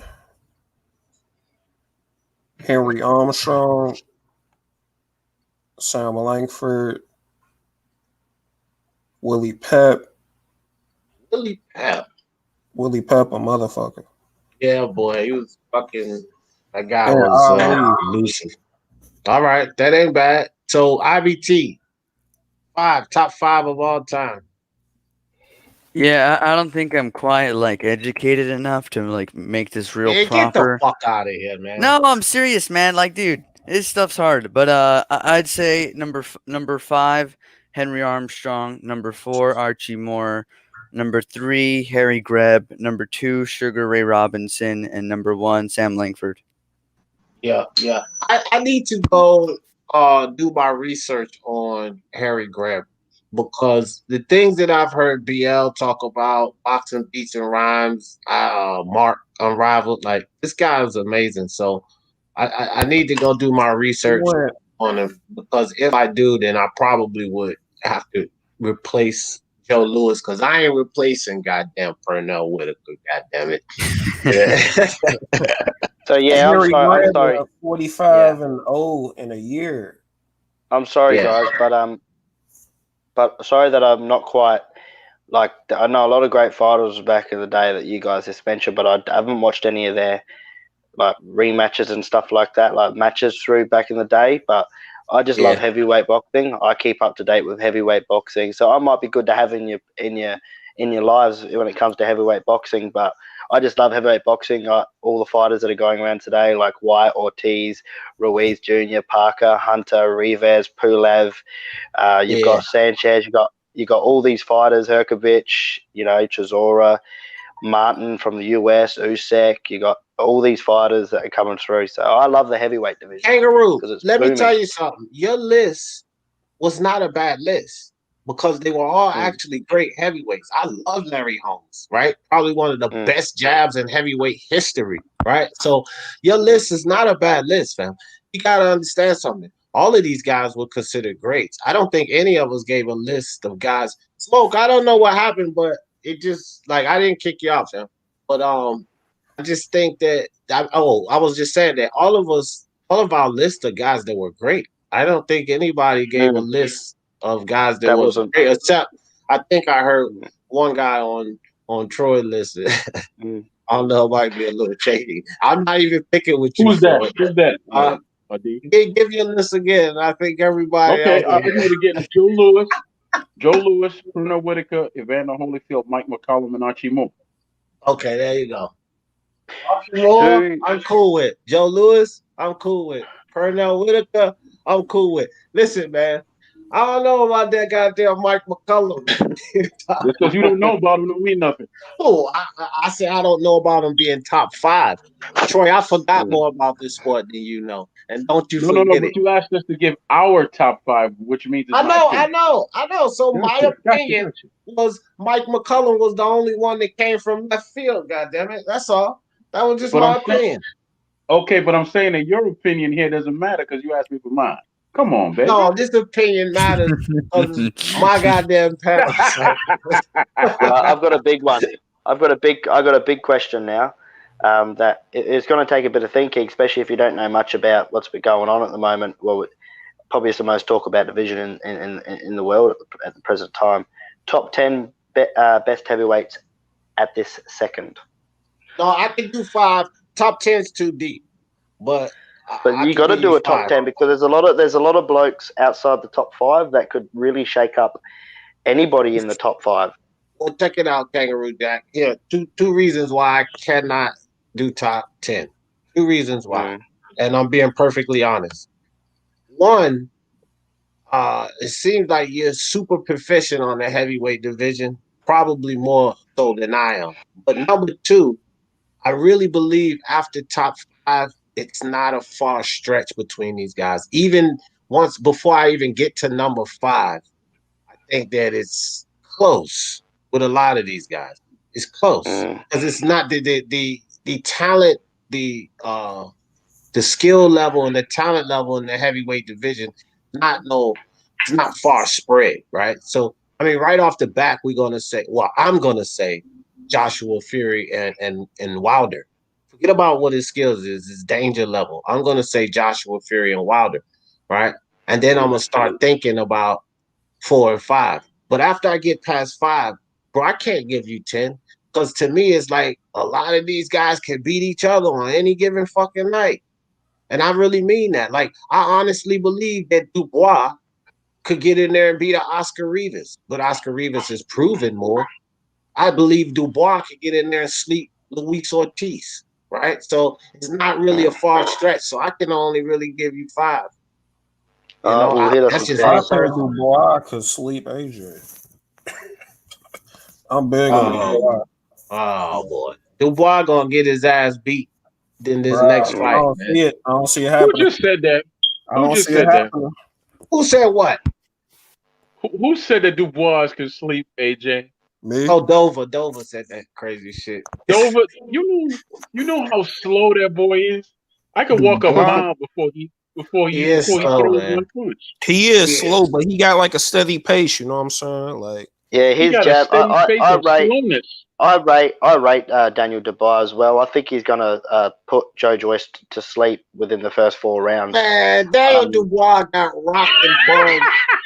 Hold on, Daniel Dubois. Let me tell you something, Kangaroo Jack and Dover. I like Daniel Dubois. I think that Frank Warren is a travesty the way he's moving Daniel Dubois. I blame a lot of what's going on. My assessment with Daniel Dubois, I blame that on the way that Frank Warren's moving this kid. But with that being said, I see the potential in this kid. But listen, man, the problem with Daniel Dubois is clearly. But hold on, before I go on with this, Smoke, give us your top 5 greatest of all time. Before I go on with this Daniel Dubois talk. Smoke, come off of mute. You're on mute, Smoke. Deontay Wilder? He's not. No, he's not. Right. So all right. Well, let me go on about Daniel Dubois till Smoke get it together. So here's my problem with Daniel Dubois. Frank Warren ain't moving this kid right, fam. He's not moving this kid right. You know, you look at Daniel Dubois, since he fought Richard Lartey, the guy that, and Richard Lartey buzzed his ass a couple of times in there. He beat Richard Lartey's ass. I think he knocked him out in like the 4th or 5th round. But after he fought Richard Lartey, Frank Warren puts him in there with Nathan Gorman, and I was like, okay, I like this. He's moving them the right way, right? He put him in there with Nathan Gorman, and Nathan Gorman was a kid coming up undefeated and making some noise. I'm like, okay, yeah, I like this, Frank. I like this. But after Nathan Gorman, he puts him in there with a fucking Ebenezer Tete, man. Ebenezer Tete. This was a fucking community boxer, fam. Literally. Yeah, he was a pro, but he was a community boxer. That's who he puts him in there with. And then you go from Ebenezer Tete to Fujimoto, a guy who got knocked out in super middleweight. No. It's Fujimoto went the distance with the guy Triple G knocked out. You got knocked out by a fucking super middleweight, and then you go from Fujimoto, fucking Ricardo Schneiders. Who the fuck is Ricardo Schneiders? Like, bro, Dubois is not being prepared correctly, man. He's not, and that's my Well, problem. we can't say that at the second because he hasn't lost. So you've got to take it on its merits. Fujimoto or Schneiders? Do you expect that? No, I don't respect it, but you know they're nobody heavyweights. But the thing is, he's 22 years old. He just needs ring time. I think he's going to put. I honestly, he is very slow. His jab is one of the slowest jabs I've ever seen in the heavyweight division for a 22-year-old. But when he hits you, and if he hits you, you're going down. He hits hard, Daniel Dubois, very hard. And I think Joe Joyce is going to be too slow. I think he puts Joe Joyce to sleep, bro. I think he get his ass out of there. As slow as they are, they're going to put the audience to sleep. Let me catch this super chat right quick from my bro, Nick Harmer. Nick Harmer, my bro, appreciate you, my man, for the super chat. He said, smash the like button. People support the channel. Yes, guys, please smash the like button, especially while I'm on YouTube punishment. But look, okay, so the Joe Joyce lovers here, Dover, Kangaroo Jack. Let me ask you guys something. What do y'all rank Kevin Johnson? Where do we all rate? Are you seriously asking me that question? I'm not sure what Kevin Johnson what type of heavyweight you think Kevin Johnson is? I think Kevin Johnson. Are you saying where do I rate him right now? Yeah. The guy's retired, hasn't he? No, he's not. No. Okay, well, I rate Kevin Johnson where I rate practically Derek Chisora. Okay, you know, what about you, practically a journeyman. I don't even know who Kevin Johnson is. Look, I don't even rate Kevin Johnson where Chisora is. I think Chisora easily sleeps him. I don't think it's close. Listen, Kevin Johnson is a guy. This is why I'm on Frank Warren's ass about this, because Kevin Johnson is a guy that took Daniel Dubois the distance, fam. Right? He did? Yes, he fucking did. And so, yeah, when was this though? When was this? Listen, hold on, Kangaroo Jack. I know that it was a while ago. I believe it was like 2018, which is a while ago, God. but it's only a couple of years now. But Kevin Johnson took Dubois the distance, man. And when you go through a distance fight with a Kevin Johnson, right? You don't go to Fujimoto, Schneiders, and fucking, Razvan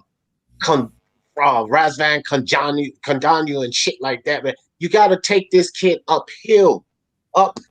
Frank ain't moving him right, bro. Look, I give this criticism to all of these young guns. You got to fight the right fights. The fights that's going to give you this adversity. If you face that kind of adversity with a fucking Kevin Johnson, what the fuck is Razvan Kajanu, Ebenezer Tete, Fujimoto, right?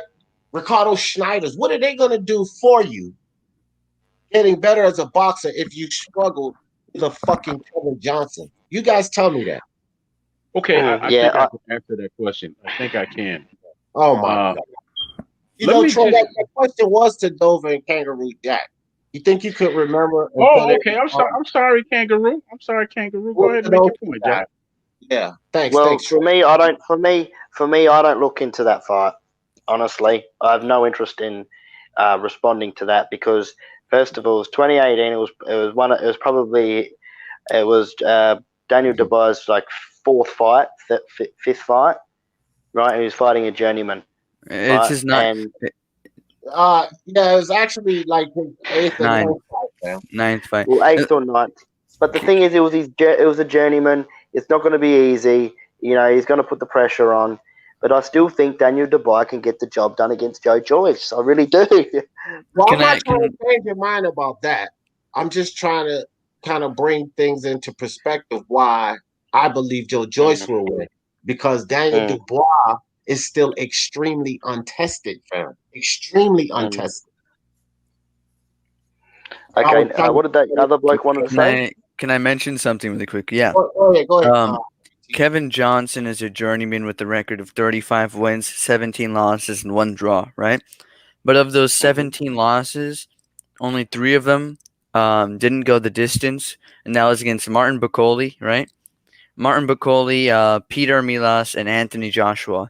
And the other losses are all names that you'd recognize. Like, he went the distance with Vitaly Klitschko.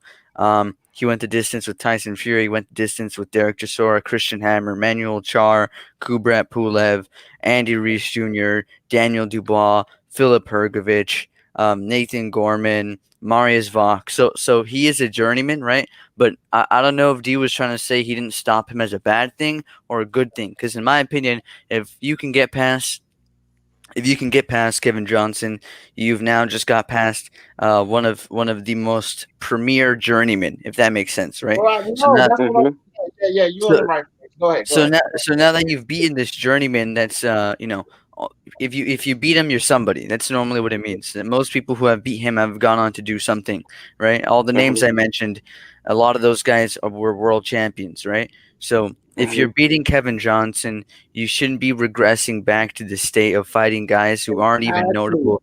They're not even notable at their domestic scene. You should now be trying to go for, okay, you go in Commonwealth. Now that you pass Commonwealth, maybe an international title. Or now, I think the Joe Joyce fight is good, but he had 3 complete nothing fights in the middle there for no reason. And really, at his age and his lack of experience in terms of amateur, right, he should be trying to get rounds against these guys who are good journeymen. And instead, he just had this weird phase of just trash opponents. Maybe there's a reason for that. Maybe they're just trying to keep him busy or something, I think as well we need to think about Joe Joyce's opponents that he's fought. Everyone's saying that Joe Joyce is going to do this, Joe Joyce is going to do that. He hasn't fought any credible heavyweights through his time. So I don't know where you're getting. Okay. That's not quite true. Yeah, that's not. Brian Jennings is twice a better test than anybody fucking Dubois face. He beat Jennings, right? Yeah, he did. He beat Jennings. Lenroy Thomas, Kiladze, Bermain Stavern, Brian Jennings, Ustinov. Yeah, these are all good. These are all good opponents. He beat Stavern? He beat Stavern, yes. He beat everyone, so you don't have to ask if he beat him. I just don't rate them. I don't rate any of those guys. I mean, they might best them, but and I know every Fujimoto. Hang on, say that again. So, I'm just Brian Jennings beats everyone Dubois has beaten. Everyone. I think so. I think so, but I'm just confused as to how you go from fighting. You said Ebenezer, right? Ebenezer Tete. He fought Ebenezer Tete, dude. Right. You go from Ebenezer from A Christmas Carol, then you go to the Fujimoto from the Saturday Afternoon Martial Arts to the Shoemaker, China, or whatever the hell his name is. Who picks these opponents, man? Who picks them? Frank Warren. Frank Warren. Do y'all hear what I be starting off with? I started all of this off with my problem with Dubois is Frank Warren. That's why I started this whole shit. Because Frank Warren is not moving. Listen, this kid, you know what it reminds me of? You know what it ticks me off about it is it's almost like a Tank Davis thing, where I see the potential in this kid. I see that he could do great things. But you got Floyd and Waterfall Nose Ellaby fucking it all up because they won't test him. They won't put him in that fight with adversity. They won't. Can you repeat that, please? Repeat what? Floyd be fucking up. Yeah. Whatever, Troy. This is out of boxing, and we agree on him out of boxing. Okay. Now, again, so they're not putting him in the fights where he faces adversity, and facing adversity gets you better, right? They're giving him these less than fucking tune-up fights, Ebenezer Tete never had a chance. Ricardo Schneider's, Fujimoto, these guys never had a chance, fam. In there with Dubois. And you do this after a Kevin Johnson? After that? Like, it makes no sense to me. Like, why would you go Kevin Johnson and then regress from that? Why would you do that, Frank Warren? The thing is, though, as well, though, these guys that he was fighting, though, Daniel Dubois, none of them had crap losing records, though. Like, I'm looking through them. Some of them were undefeated. They were crap So you- fighters, Kangaroo Jack. Trust me, I just don't Yeah, look. I'm I'm not- not even joking about Ebenezer Tete being a community pro. Like, I'm not even joking about that. That's a crap fight. Of course he beat up everybody in the community gym, fam. Like, really? Right? Think about it. Mm. Of course he did. Well, the problem is Frank Warren. I mean, Frank Warren comes out with all these weird opponents for his big fighters. He can go back to looking at Fury when he first come back. he pulled out Sepa Safiri, so he knows where to look. That was Fury's doing. Fury, that's what he been doing. I ain't gonna blame Frank Warren for Fury. That's Fury's nonsense. He ain't fight done but the best. The best, and then he'll fight the rest. He'll fight the best and less than the rest. That's Fury. I love how Fury does that, though. He fights the big guys, beats them, and then he goes down to someone that's not even in the rankings. Right. That's Fury's MO right there. That's why people give Fury heat. I don't even argue with that shit because that dude is nuts. But I just tell you like this, man. Just like IBT says, bro. Look, Brian Jennings runs through Schneider, Fujimoto, Tete. He may have a problem with Gordon, but He'd probably still beat Gorman, Yeah, but it'd be better fight. Yeah, Conjanu, Tom Little. I mean, this like, bro. If one of Joe Joyce's losses beats Daniel Dubois' opponents, then you gotta believe this is gonna be a tough fight for the kid. You gotta believe that because this is a guy who has chin issues, and I guarantee you he runs through Fujimoto, Brian Jennings, and like his last 3 fights, Fujimoto, Schneiders, I guarantee you he runs through those guys, Brian Jennings, and so that's Joe Joyce that's one of his losses. So, I don't rate Brian Jennings, but that's just me. Well, okay. Well, hold on. Let me ask you this thing. You got it. Who do you rate on Dubois? Who do I rate on Dubois' list? Right.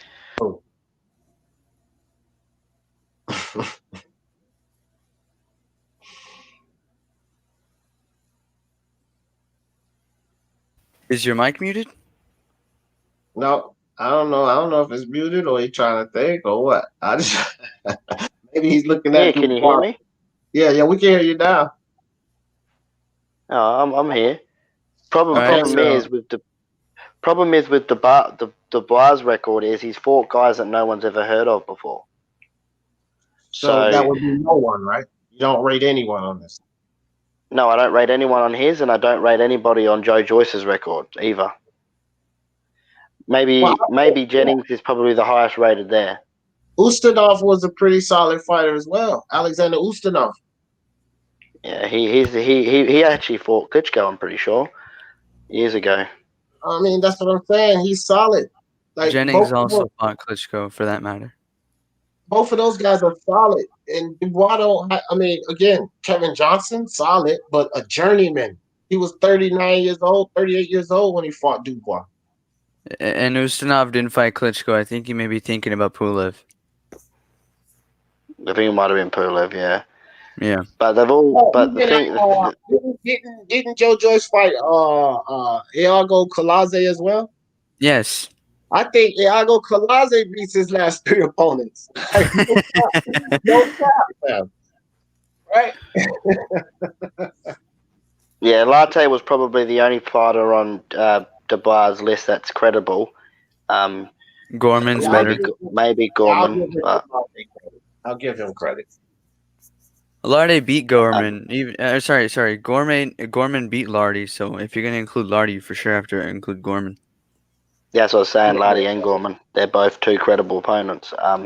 But again, the domestic level for me, Joe Joyce. Joe Joyce is domestic as well. He's fought domestic guys. Brian Some Jennings, domestic guys. US, bro. Brian Jennings is closer to world level than Gorman or Lardy. You also have Right. Bermain Stavern, who's a former world champion. So Yeah, well, Stavern, I like Stavern. I do like Stavern. He's Yeah. been So out of the Joe mix Joyce lately. too. I think at this point he's retired. Yeah, but Joe He's Joyce done, is beat he? him too, Kangaroo Jack. He beat Severn as well. I mean, look, you got three guys already on Joyce's list that you at least gave respect to, right? And that was Jennings, Mhm.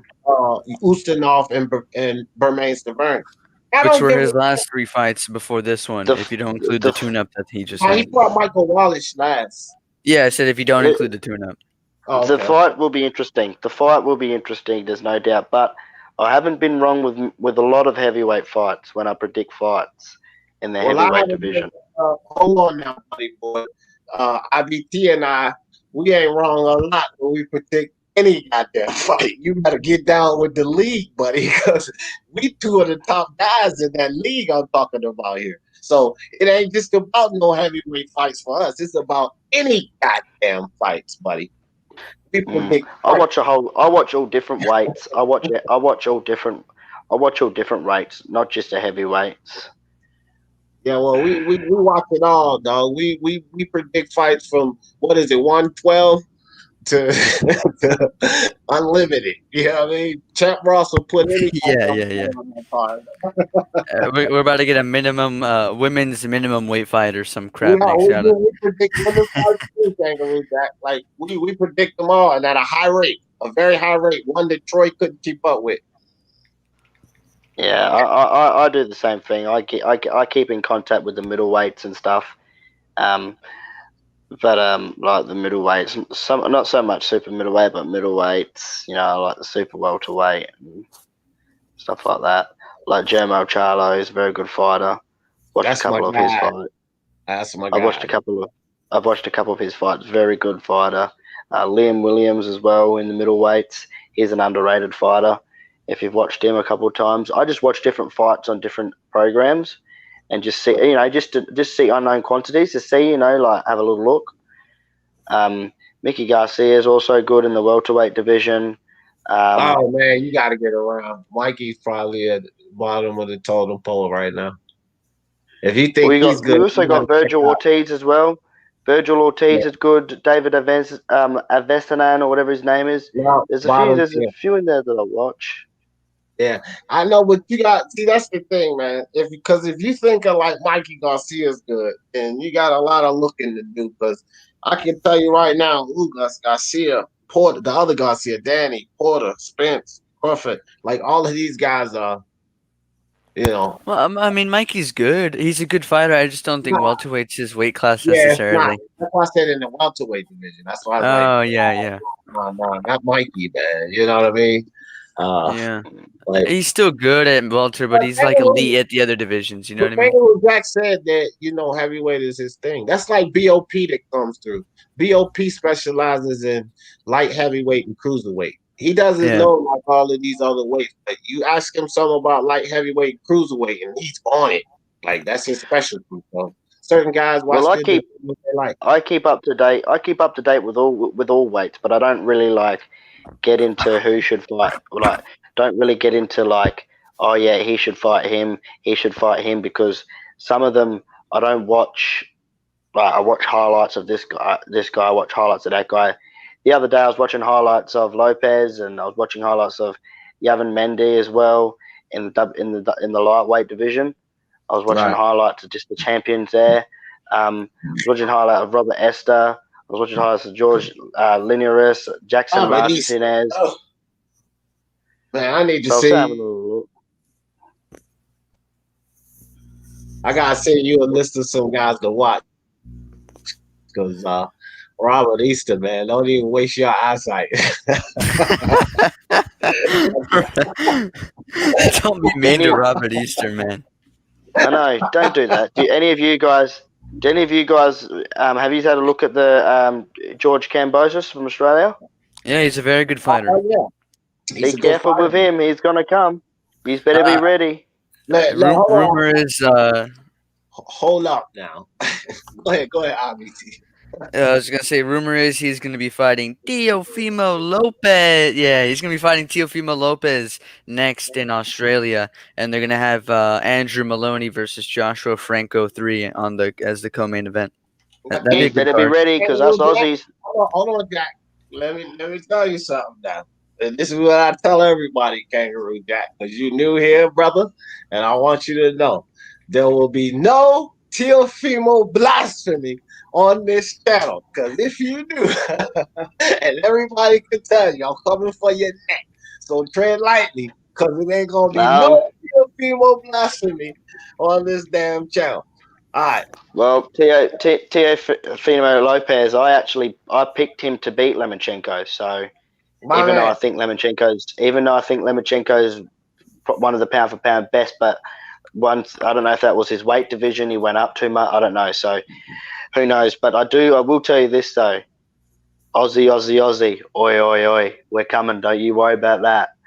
Yeah. You will be surprised, big boy, because us Aussies, we won't go down without a fight. Let me give you that. He is coming and he's going to hit up. I was just watching my man Punch Drunk Boxing.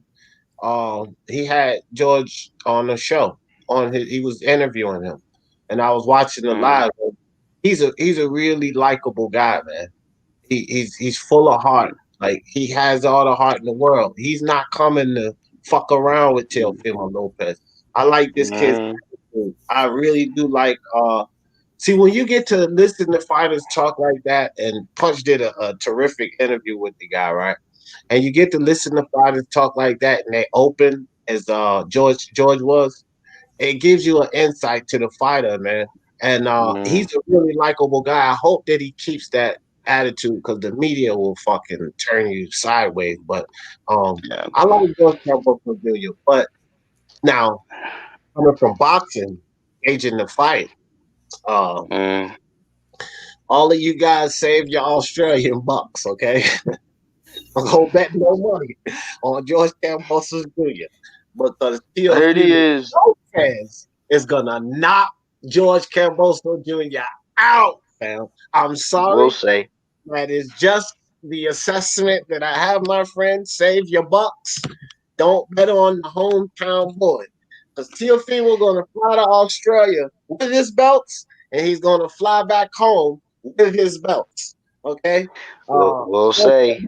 He's gonna see stars that night, fam. Australians do have history of knocking over the Americans in our own country, and people from other countries. Yeah. So, well, that's good to know because Teofimo's Honduran, so good to know. Well, we'll see. When people from other countries come over and have fights here, we usually have history of beating them. So, who's your favorite super middleweight? Who's the best in that division? Canelo all day. Canelo. My top 5 guys are Teofimo Lopez, Tyson Fury, Canelo Alvarez, Errol Spence, and Jermell Charlo. Those are my guys. See, I wasn't big on Jermell Charlo at first, but yeah, he's really developed nicely. Yeah, Jermell's my guy. And he's PBC king. Fuck Floyd Mayweather and all of this Tank Davis talk. Errol Spence is also one of my top 5 guys. But Errol Spence, you got to take a step aside for this guy. And Deontay Wilder, he done got his ass whipped, so he ain't the guy. Jermell Charlo is PBC king, two-time light middleweight champ, 3-belt unified champ, and he's on his way to clean out the division. PBC king. And they need to put some respect on Jermell Charlo's name while they're talking about Tank Davis, Errol Spence, and crying about Wilder got cheated. God damn it, put some respect on Jermell Charlo's name. My pound for pound would be Canelo Alvarez, Caleb Plant, Tyson Fury. Who else would I put in there? What's his name? Colloquin? Golovkin, whatever his name is. The GGG, Gennady Golovkin. Yep, he would be number 3. Number 4, sorry. My number 5 will be Diamante Andras Jardis, whatever his name is. Oh my gosh, you could Demetrius Andrade. Doo-doo. Yeah. Man, listen, man. Listen. We gotta talk, man. If No, you I'm talking. No, Doo-doo Andre is the lowest of the totem pole at 160. You got Canelo number 1, Charlo number 2, GGG number 3, and the Doo-doo Andre he was just about to fight Dusty. What's his last name? IBT Dusty Harrison. What?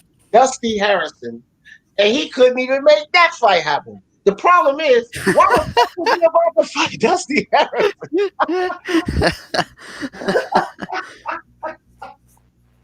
Hey man, this dude Andre, man, I'm telling you, listen, Kangaroo Jack. I rate him as a fighter. Yeah, I know, I got you. A lot of people do. My man Delete think he's the bee's knees, but let me tell you something. Best thing since sliced bread. Right. Listen, that dude, the first time somebody touched his chin good, like I wish he would get in there with a DGG or a Charlo, that dude going to sleep, fam. That dude going to sleep. You talking about Boo Boo? Yes, doo-doo. Get the fuck out of here. Man, that dude is nice. He's a bag of nice. garbage. Oh, you are tweaking, bro. I'd like to know. I'd like to know your opinion, guys, because I know you're from America. I'd like to know what's going on with the likes of Trevor Brown, Charles Martin, Chris Arreola, Michael Hunter. You know, why aren't these guys getting up, you know, into the contention? Because they're in the rankings in a lot of the organizations, but they're just not there. They're not. Where the fuck are they? Where are you boys? You know, Brian. You know, Trevor Bryan is a WBA interim heavyweight champion, and he hasn't fucking fought anybody in 2 years. Yeah, well, him and Manuel Char, I believe, are tied up in legal affairs, and they're also signed to Don King in the year 2020. So that kind of tells you with where their career is at. Chris Arreola, at this point, he's probably going to be used as a tune-up fight for Andy Reese Jr. And Michael Hunter. To me, he's like the dark horse of the heavyweight division. I think he's got the right skills and size. He can give a lot of guys trouble. But he's just having difficulty securing a fight right now. I think he's going to have a tune-up fight on the undercard of Zurdo Ramirez versus some guy Lopez. I forget. They're both going to have tune-up fights, I think. But yeah, Michael Hunter's a very good fighter. He's in my top 10 heavyweights right now. Yeah, I like Michael Hunter. That out of that list. God. God. Hold on, out of that list you gave, Michael Hunter's the only guy that. I think he said Travis Brown too, but he's not. He's not gonna. He's a tune-up. He's a tune-up fighter. Nah, Trevor Brown. He goes all right. Trevor Brown. I actually rate him up more. I rate him higher. I rate him higher than I rate Michael Hunter because I've watched Michael Hunter's fight. Wow, and I also watched Trevor Brown's fights. Well, they should set up Michael Hunter and Trevor Brown so you can see Trevor Brown get his ass whooped. Yeah, that'd be a nice tune-up for him, I guess. Right. That's not a tune-up. It's a tune-up for Trevor Brown. No, man. Are we talking about the same guy, or? Yeah, I mean, bro. Who did this guy just fight? Trevor Brown. He hasn't fought in 2 years. From memory. Yeah. So how's he gonna? Okay. Oh, wow. By the way, Michael Hunter's opponent has been confirmed. I didn't realize it's gonna be a 10-rounder versus the guy's name is Chauncey Welliver. He's 57-13 and 5 draws. So yeah, like I said, it's gonna be a tune-up journeyman type of opponent for now. Hey, Trevor Brown, did he lose before he went on layoff? No, he's undefeated, 20-0. Oh, okay.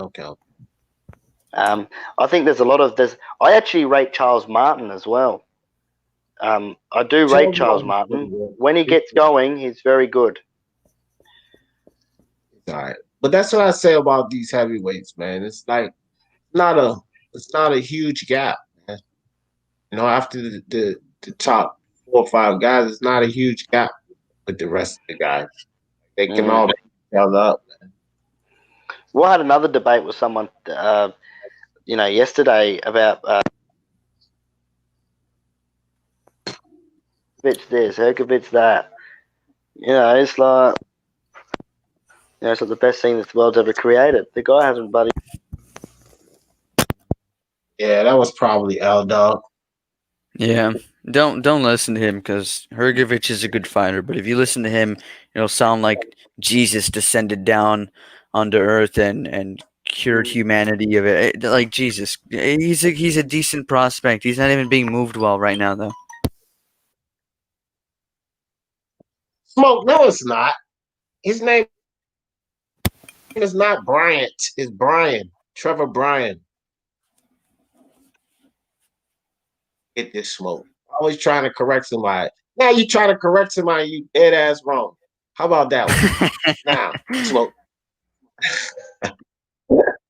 Yeah, we're not talking about Trevor Bryant. I don't even know who that is. I don't know who that is either. Is he a boxer, Smoke? This guy you're talking about? Who is this guy, Smoke? Does he box? Because I'm not even sure who Trevor Bryant is. I've never seen him fight. But I have watched the Trevor Bryan. Brian, no T.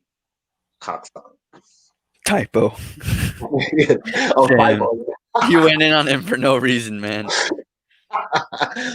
Yeah. I mean, no, it wasn't no typo. Smoke. That's how he cleaned it up. That's how Smoke cleans it up. But Kangaroo Jack, that was definitely L Dog, bro. If there's anybody running around YouTube that puts Hergovich as the #1 heavyweight, it's L Dog you're talking to. We don't even have to guess. We know it's L Dog. This crazy fucker. I'm a Hergovich fan, and I sit here and debate L Dog about Hergovich. That's how crazy this dude is.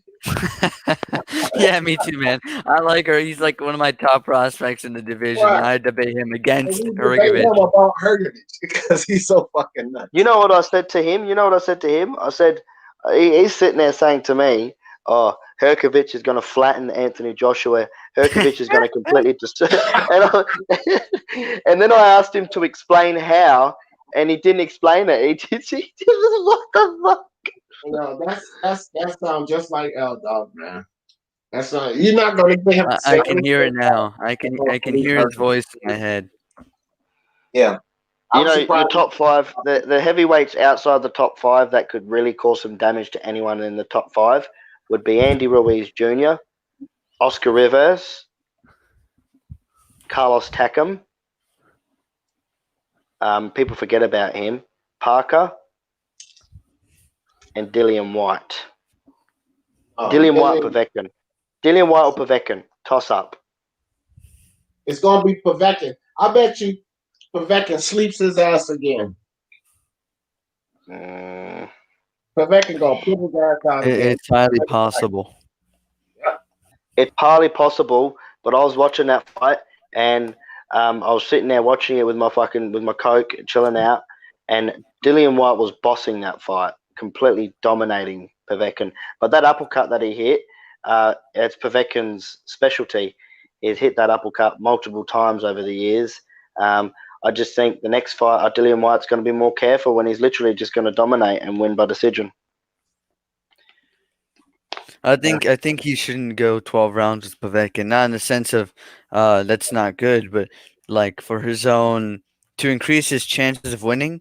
I mean, he had Povetkin hurt there, right? I felt like if he not necessarily step on the gas, but if he just showed some more urgency in finishing him, then he would have gotten him. I feel like he let him off the hook a little bit. And Dillian White's weakness is Povetkin's strength. So when it connected, it just lights out kind of thing. I also think Derek Chisora can still come again. I just have this funny feeling about Derek Chisora. I don't know what it is. I can never give up on him. I never. When he loses, I say to myself, "Nah, Derek Chisora's not done. He's not done. He's not fit to be done with yet." And then he comes back and does something crazy. I'm not finished with him yet. I think he can do something crazy. Just got to match him up with someone properly, like a Luis Ortiz or someone like a Povetkin or a Wilder. You see what I'm saying? I think he can really do some damage. I don't know about those kind of guys, but I do agree Chisora's good. The only guy I really disagree with the list you gave there was Takam. Takam's a good fighter, but I don't think he's in that same echelon. I feel like he's a little below Chisora. I feel like Takam's probably like in the 25-ish range, of like top 25, top 30. I don't think he's quite top 10. Yeah, I think he's Takam was he's not beating in the my hell out of Chisora though. Takam So he is wasn't. he is for me. Yeah. Yeah, well, that's right. Who wasn't beating Chisora? That's a good question. Who doesn't outbox Chisora? Chisora can't box. He's a brawler. He'll come forward for 12 rounds. Dylan White, And that's why I not like him. outbox Chisora. What's that? Dylan White did not outbox Chisora. Dylan White was losing that fight, even with points taken away. Yeah, the second fight, Derek Chisora was on him. I wouldn't For say sure. he can't box, but he's not like this outboxer. Like he's a pressure fighter for sure. Who's the cruiserweight Ring Magazine champion at the moment? Who took it from Marius Usyk? Briedis. Marius Briedis. But he didn't take it from Usyk. Usyk vacated it, and Briedis was crowned the new Ring Magazine champion when he defeated Uniel Dorticos. So is he any good? Or Yeah, Marius Briedis is very good. He gave Usyk all he could handle. Yeah, it's probably Usyk's toughest fight at cruiserweight before he moved up. did he end up having a go with him, or? Yeah, he fought Usyk. He lost to Usyk via majority decision. It was a great fight, and it was worth a majority decision because that was a close fight. Yeah. So he holds all the titles. No, he only holds one title. I believe it's the IBF title. The titles are still fractured. What do you got the ring? Yeah, the WBO, whoever's got the Ring Magazine, whoever's got the ring belt is the number one in any division for me. But I agree. I think the rings is legit because when you look at the top 10 in the ring, it looks real. Like it looks for it. You know what I mean? Like it looks like a proper top 10. Where you look at some of the other organizations, it's all over the place. Yeah, I agree with you. You got blokes in top 10. You know, you got blokes in the top 10 in the heavyweight division. But I look at the WBC heavyweight division. You got blokes like fucking Abu Kabul, and you got blokes like fucking, you know, Tom Schwartz. Tom Schwartz.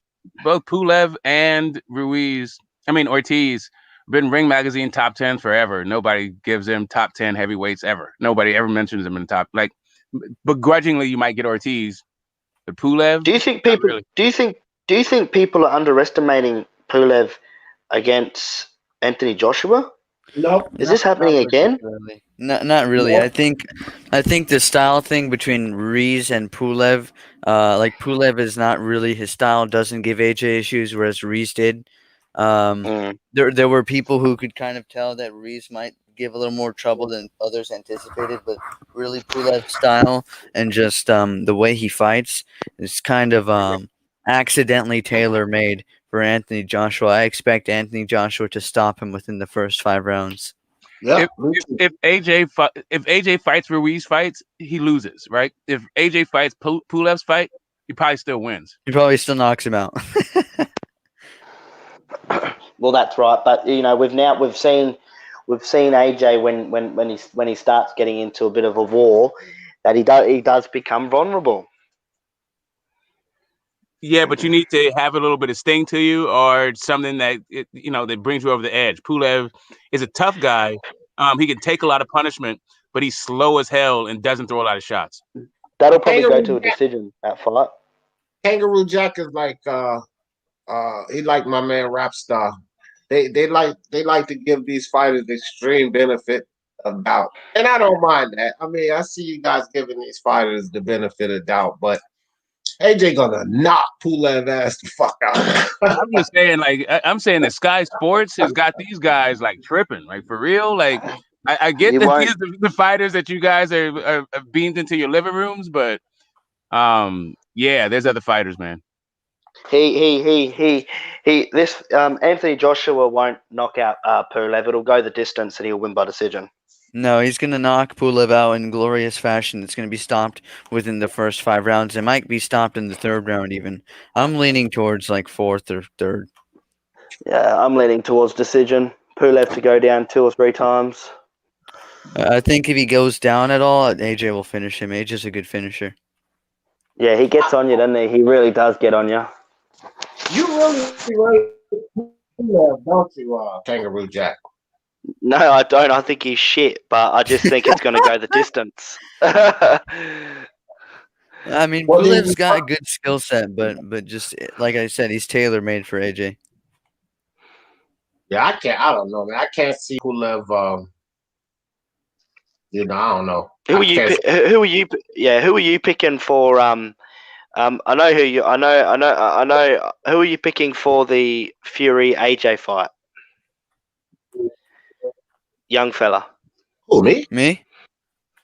Yeah, I know who the host is picking, but I don't know about the other guy. Oh, confidential, bro. Not decided yet. I mean, not decided. Yeah, You've seen both of them. You know who it better be? I'm gonna cut you off for a week. What's up, Prime Fighting Champion? Nah, I'm just joking. I don't look, man. I don't care who picked who in that fight. I don't care if people pick Joshua in that fight. He could win that fight. So I already know he can win that fight, but I'm rolling with my guy Fury. Oh, yous are gonna be so surprised when that fight happens, and Fury comes in there and is showing his and Fury shows Anthony Joshua the herky jerky style.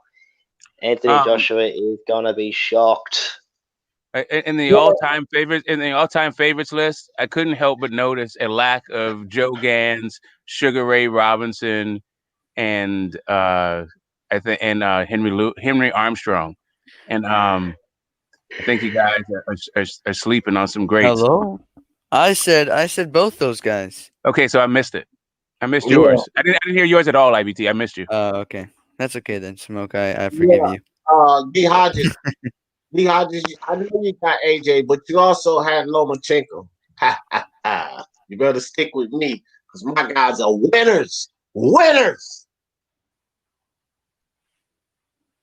Man, that TO performance, like, I'm glad you just brought that up. That was impressive. That was really impressive from the young guy. Gotta love it. It's my guy, man. Teofimo, the takeover. Got Tyson Fury right here. You know what I mean? That's how we do it out here. Oh, did you hear about the guy who fought yesterday who had the custom gloves with the no padding in it? Got busted by the other team's Miguel Roman. manager? Miguel Roman. Yep. Yeah.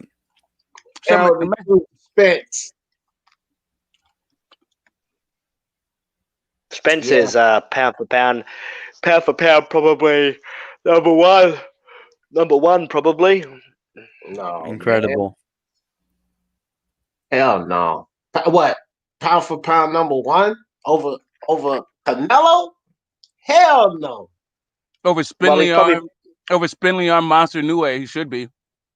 He's probably pound for pound. He's probably pound for pound for his division, but pound for pound is Tyson Fury for me. Pound for pound. Well, yeah. I don't even have Fury up there because he's a heavyweight. I don't really put heavyweights in the pound. Fury in pound for pound to me is so strange considering how much of his like tactic is I'm just so much larger than you. You know what I mean? It's kind of like how do you make that pound for pound? Pound for pound shouldn't exist then. No, pound literally exists to not have heavyweights, right? Well, no, that's not true. I disagree. I disagree with the whole concept of pound for pound because it's like, what if you put Errol Spence? What if you put Spence on top of Lopez's shoulders and Lopez attacked the body of Fury and Spence hit Fury in the head? Pound for pound. You see, pound for pound. Pound for pound. That's not what pound for pound is, man. I don't know what you just. That sounds fun. I'm in on it, but that's not pound for pound. Right. So, forget pound for pound. Yeah, you got Canelo beating Robert Helenius? Yeah, I do. Yeah, okay. I think Canelo could become a 5-division champion by Okay, defeating he would hit Canelo hold up, so Smoke. Let me finish. By defeating Manuel Char, baby. Let's get it. I don't. Yeah. It's not even Manuel Char. Like Christopher Lovejoy. Forget Manuel Char. Let's go. Let's get Like, Lovejoy in there. like, at some point, man. At some point, you gotta respect the weight differences. Yeah. No. Pound Yeah. for pound to me is bullshit. Sorry guys, I can't handle pound for pound, because when people mention pound for pound and they go around saying this guy's a pound for pound king of boxing, it makes me cringe hearing that, because it means they're just completely forgetting about the heavyweight champions. Yeah, well, you don't need, but that's the whole point of a pound for pound. You don't need to be a champion to beat that guy, right? Like, forget going to heavyweight. Canelo versus Dorticos. Canelo. Yeah, okay. You gotta see it. No, I think First, let me see it. let me see that first. Like, I'm not just gonna go Canelo. Like, I mean, I hear you. Crawford versus Dorticos. Exactly. Like, no. Like, no. I'll give the how about we all go- kinds of crap, but I'm not gonna say that a guy who's like 30 pounds lighter than them is gonna come in and beat him. How about we say, let's twist it up a little bit. How about we go, Canelo, let's just go Lomachenko versus Tyson Fury, pound for pound. Pound for pound. Forget about it, pound for pound. Lomachenko. Pound for pound. Pound for pound. Do you understand what it means by pound for pound, right? If you were to make these guys the same size, who would win? Lomachenko. But that's also a ridiculous. Like, how do you know what? Exactly. Okay, Exactly. so That's why I'm saying, like, make Inoue a heavyweight, right? And if you truly make Inoue a heavyweight, right? Now he's 6'6". Now he's 240 pounds. Imagine how much actual power and volume he is carrying up. It'd be stupid. But maybe he wouldn't carry up. That's the whole point. That's Maybe he what wouldn't if. throw as many That's punches, what and if. I'm it wouldn't saying- That carry is up. what if. Okay, It's all what okay, if. It's like, Smoke. what if I was my nana's uncle? I'd be fucking That's It's like, literally what if? yeah. That's what a pound for pound is. So Yeah, Smoke, but what I'm saying is that once you make that determination that you're going to either go up or go down, that changes your power, your attributes. Is that you can't just go, hey, you know what? Let me stick a guy who throws 100 pounds around into the heavyweight division. Like, Yeah, you're still going to be throwing 100 pounds around. Exactly. That's exactly what my point was. If you get someone of his size and just quote unquote scale them up, like, humans don't scale up. We're not 1-to-1 ratio. You can't do that, right? Yeah, So listen. that's why I understand that. It's pretty funny. Pound for pound lists are is generally, if it's by a reputable organization, is because they're trying to sell you their goods and services, or if it's from a person, they're trying to sell you their own personal list of fighters that they like. Yeah, bro. Yeah, I love everyone on my pound for Whoever pound. is, yeah, well, my pound for pound doesn't exist. They're all vacant titles. I think whoever they have personal preferences about what you even watch the sport for. Like, some guys are into the sport because they really like championship fights and they really like title fights. It doesn't even matter if they're recognized belts or not. They just like a guy who fights for a belt. Yeah, for me, it's like this. Pound for pound's all what if talk. So I will never support it. Whoever the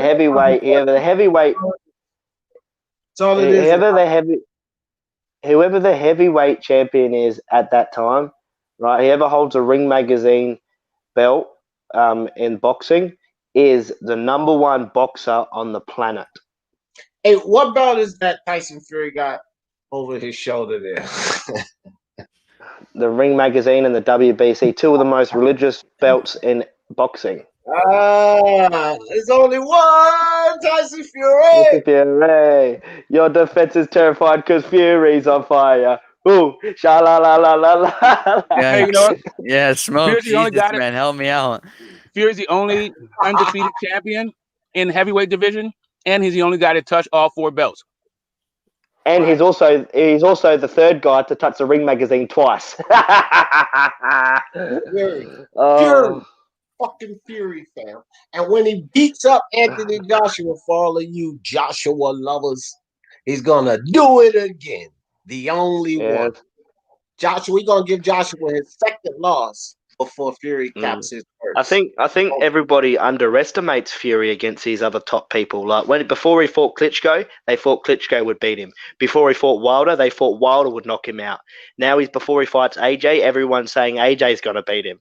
Not everybody. No, stop that. Not everybody is saying a lot of AJ can beat him. professionals. A lot of professionals are saying they think AJ can catch him. And a lot of professionals are saying that AJ is going to get his ears boxed off.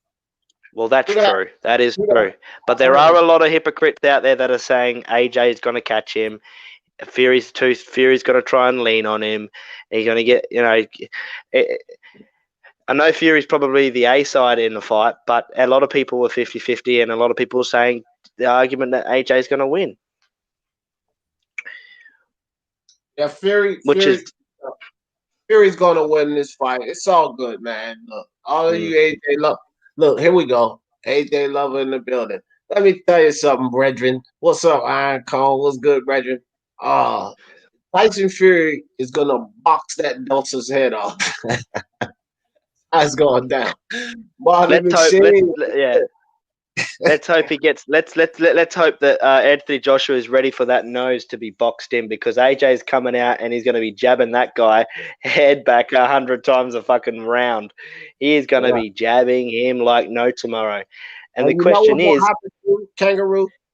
Like, people don't respect Fury power right? But he got respectable power. And when he hit AJ with one of them stiff ass jabs, he gonna go back to thinking about Andy Ruiz. He's gonna box him all around the goddamn ring.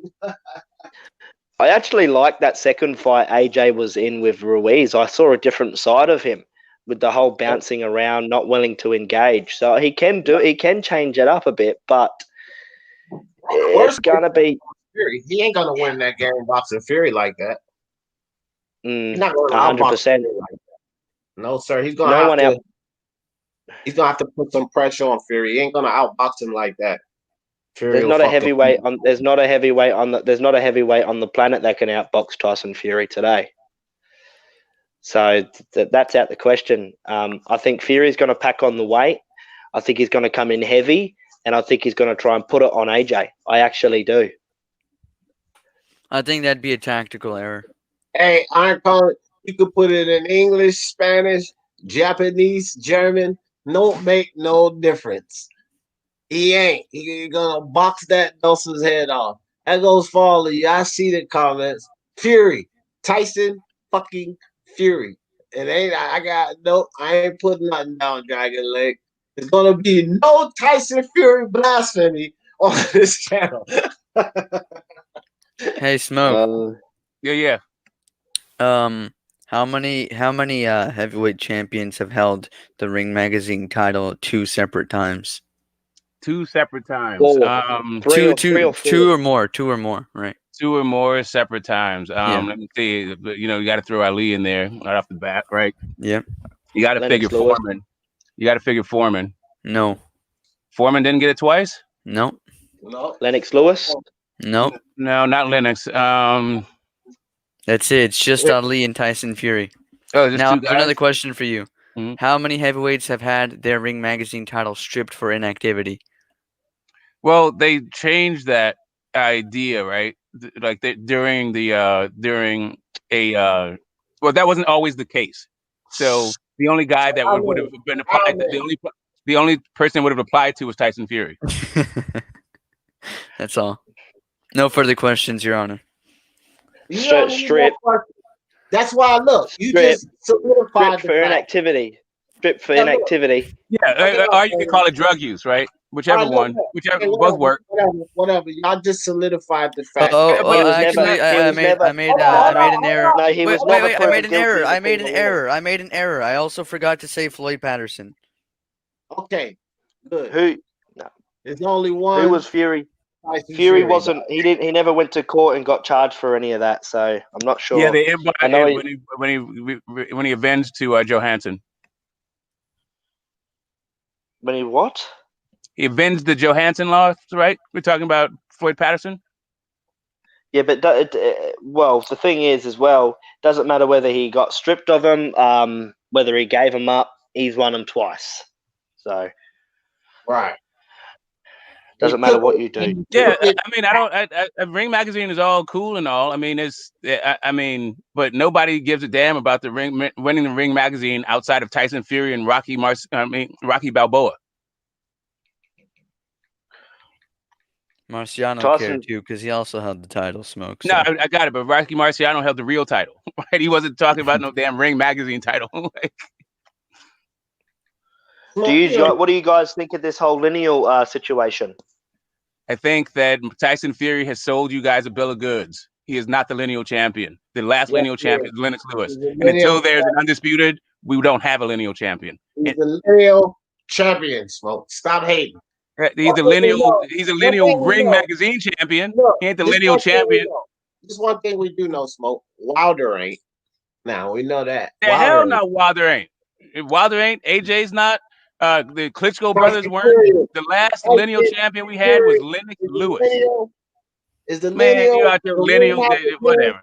And the WBC champion. Stop. Yeah, he's also the lineal too, right? He's also the lineal of the WBA and the WBO and the IBO as well, because he didn't lose them in the ring. That's not how titles work. And that's not how the lineal works. That's the whole point of it. Like you can't just say lineal and then just like. Yeah, but I'm not talking about that. What I'm saying, you heard what I said, Smoke. Lineal, Ring Magazine, and WBC champion, whether you like it or not, Smoke. Tyson. No, actually, he is not the lineal champion, whether you like it or not. That is just a Tyson Fury propaganda strategy to make himself call himself a champion when he was not one. That's it. That's all it was. Lineal. You know who else was a lineal champion? You know who else was a lineal champion? Vladimir Klitschko, the guy that he beat, that he's saying made him the lineal. Vladimir Klitschko himself was never lineal. So Smoke. Lineal champion. Okay, all right. The lines he was doing when he came up with that idea. He was definitely doing some lines. Hey, Smoke, what belt Wilder hold right now? Oh, well, Sophie is right there, right around Tyson Fury's shoulder. I ain't talking about that Gucci belt. What belt Wilder hold? What does Wilder have anything to do with Tyson Fury arguably not being lineal? That's because D Jefferson wants to rub my nose in it. Like, that hurts me, right? Like what you don't know is that I'm a Tyson Fury, the boxer fan. I don't like the guy, but the boxer himself, like I like his skills. So I mean, as long as we get these guys to have a clear winner of who is the best of this generation, I'm good. The only way you can have a true lineal is the winner of AJ versus Fury. Well, at the moment, Fury is the number one in the division. Well, that's only because those guys have the belts, right? Really, the only way to get it is to have another undisputed champion. Even if Pulev pulled it off, he would be the lineal. Right? Yeah. Like it's really just we need an undisputed so that a new line can be established. Guess what? There's only one Tyson Fury, and he is going to be the lineal champion. The thing that annoys me as well. That Tyson Fury Kool-Aid. And that's gotta taste like crap too. Like I know Tyson Fury is enough about the Kool-Aid. I know he's a Ring Magazine lineal. He is a Ring Magazine lineal champion. Correct. And that's not a thing for real. Yeah. We know that about the ring. But listen here. There's one thing we do know, Smoke. Wilder ain't gonna be a lineal champion. We don't know about that. We don't know about that. That's what that trilogy's for, baby. And listen, I'm sure they're gonna get another inspector. JD should not be able to inspect tires. Like, get somebody else to kick the tires. Don't let JDs inspect nothing. Let him just sit there and tell Wilder he's a god or whatever the hell JD's does for 10%. But let him do that. Just don't let him get boxing finesse. You might as well go join the LDBC with that garbage. Ain't nobody's trying to hear that, man. Tyson fucking Fury. And don't you forget it. I was going to make a point. Now that I actually believe if Tyson Fury didn't beat Vladimir Klitschko would have beaten Anthony Joshua. He was mentally destroyed, Klitschko. Too bad that's not how any of this works, right? Well, I believe that's how it works. So, yeah, I believe that's how it works. Who are you talking to? The guy in the comment or me? That was a passing the torch fight. Yeah. It's rules on establishing lineal kangaroo jack. No, I'm talking about the Klitschko AJ fight. I don't believe AJ would have beaten Klitschko if Klitschko didn't lose to Tyson Fury. That's my opinion, but either way, he won anyways. But I believe if Fury was out for 4 to 5 years, and he came back after 4 to 5 years, okay, maybe him saying that they're my belts, blah blah blah, would be a bit over the top. But he came back after 2.5 years out, right? AJ won those belts by a vacant match, so a match that happened when the belts were vacated for Klitschko and him to fight, right? So Fury came back, right? He came back, had Sefa Safiri, then fought Wilder, draw, then fucking beat Wilder for the WBC and the Ring magazine. And then you think of it and say, they're actually my belts. Okay, so there's a problem. Yeah, the problem is only one of those belts was vacant, right? It's only the WBA that was vacant. The other one had champions around. It was around other guys' waists. Yeah. And the then WBA title is the only one that. Also, you can't forget Pianetta, who also is who also fought Vladimir. Oh yeah, he did. Pianetta, yeah, Francesco Pianetta, yeah. Hey, IBT, what year did Wilder unify? Wilder was never unified champion. Never unified. He only won the WBC. What year did Tyson Fury unify? Yeah, that was in 2014, 2015, 2015. Tyson Fury never unified any titles. What year did Tyson Fury? He was already the unified champion. No, I didn't say when was he the unified champion. I said when did he unify titles? That's when he. That's what the whole point is. He was unified champ. The only way you can be unified champ is if you're the unified champ, right? No. There are multiple ways to be a unified champ. You can be a champion and defeat another champion, or you could be a contender and defeat a unified champion, right? Correct. So Tyson Fury, a unified champion. So, yeah. I didn't say he wasn't a unified champion. I said when did he unify titles? Tyson Fury himself never unified titles. He also never defended his titles. He's never defended, right? But yeah. I don't know. So going and beating another champion for the titles, right? I guess that would be. If you wanted, and that's the whole deal about this Jack Reese thing. But I'm not gonna go there with you guys today. To hear Tyson Fury tell it, he was lineal in that fight. Yeah. Well, like I said, I just want to know: does this guy think that Deontay Wilder? Oh, what's your name, bud? The one with the red boxing gloves on the IPG. IPG. Do you generally question? Do you think Wilder can beat Fury in a trilogy? No. I've been saying no. I thought Fury would beat him in the first fight and the second fight. Okay, so I've been hearing a lot of people over the last 5 hours say that they want to see the trilogy.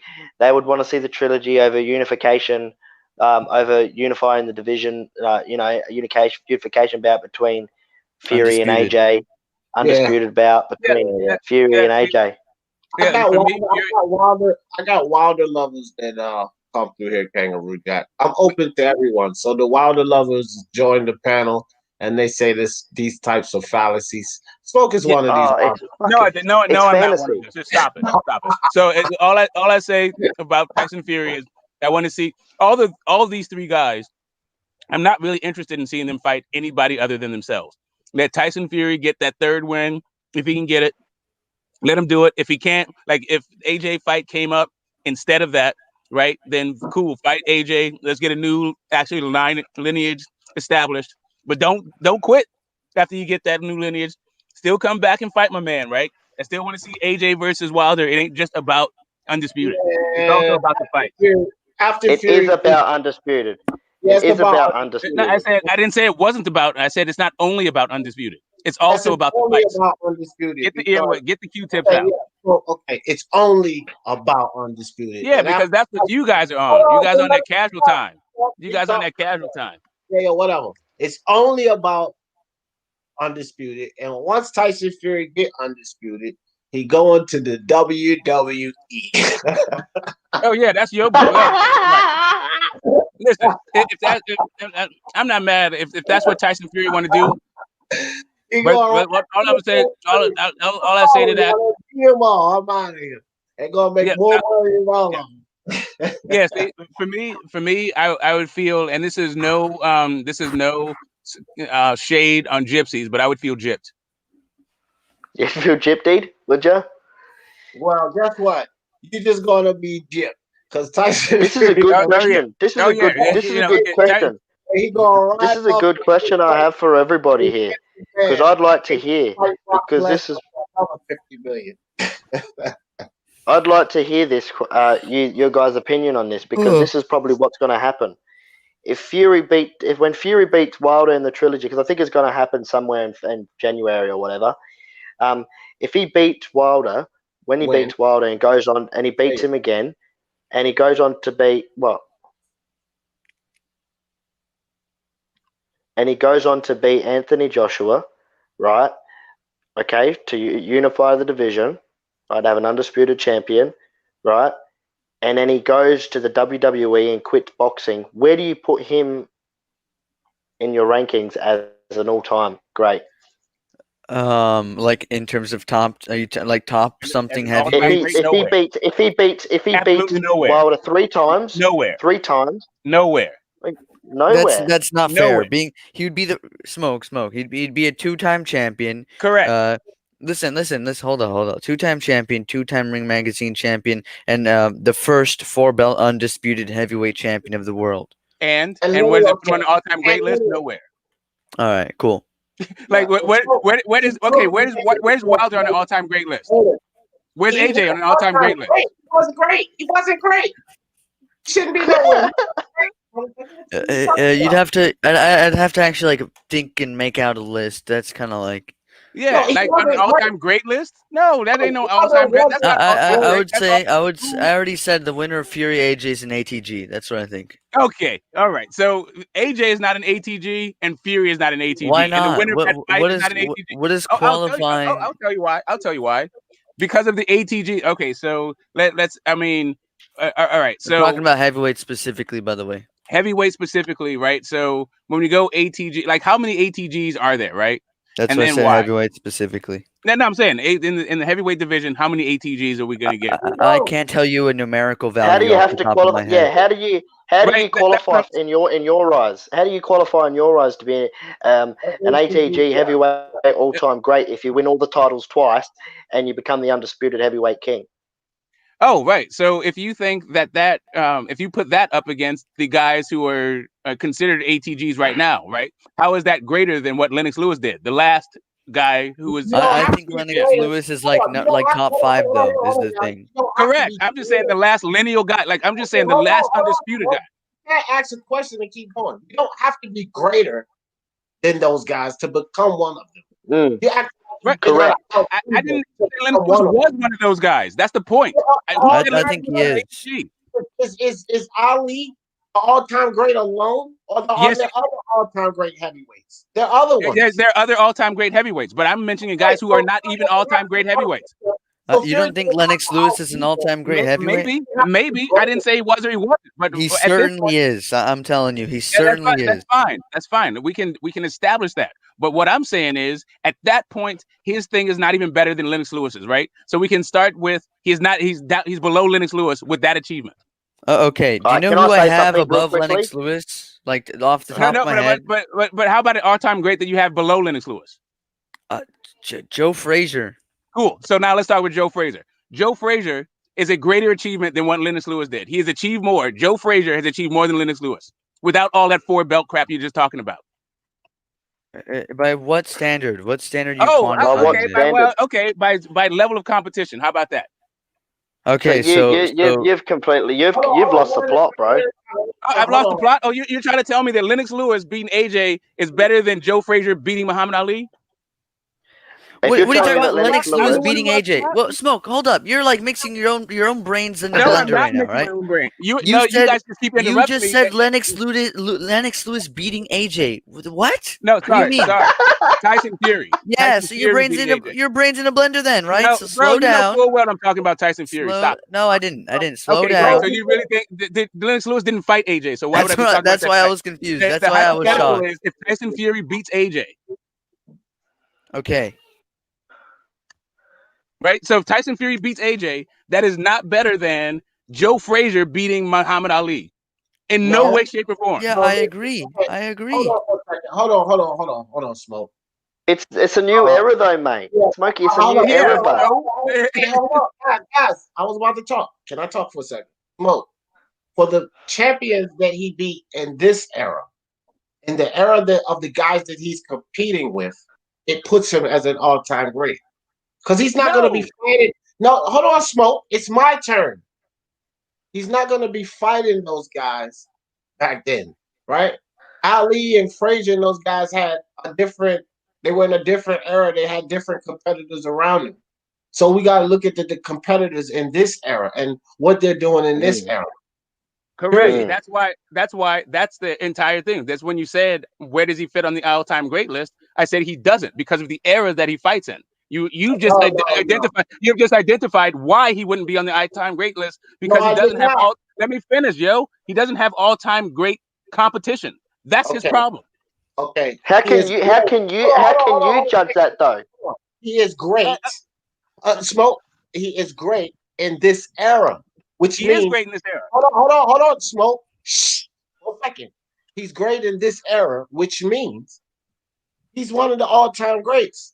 He's gonna go on that list because those guys were great in their era, and he's great in this era. So he joins them. Okay, that's a semantic argument, right? That's assuming that all era. Let me finish. Yo, why do you keep interrupting me? I hear you. I hear what you said, and now let me rebut. That assumes that all eras equals all-time great. Some eras just produce a bunch of bums. Not every era sends a candidate to the ATG list. Which era?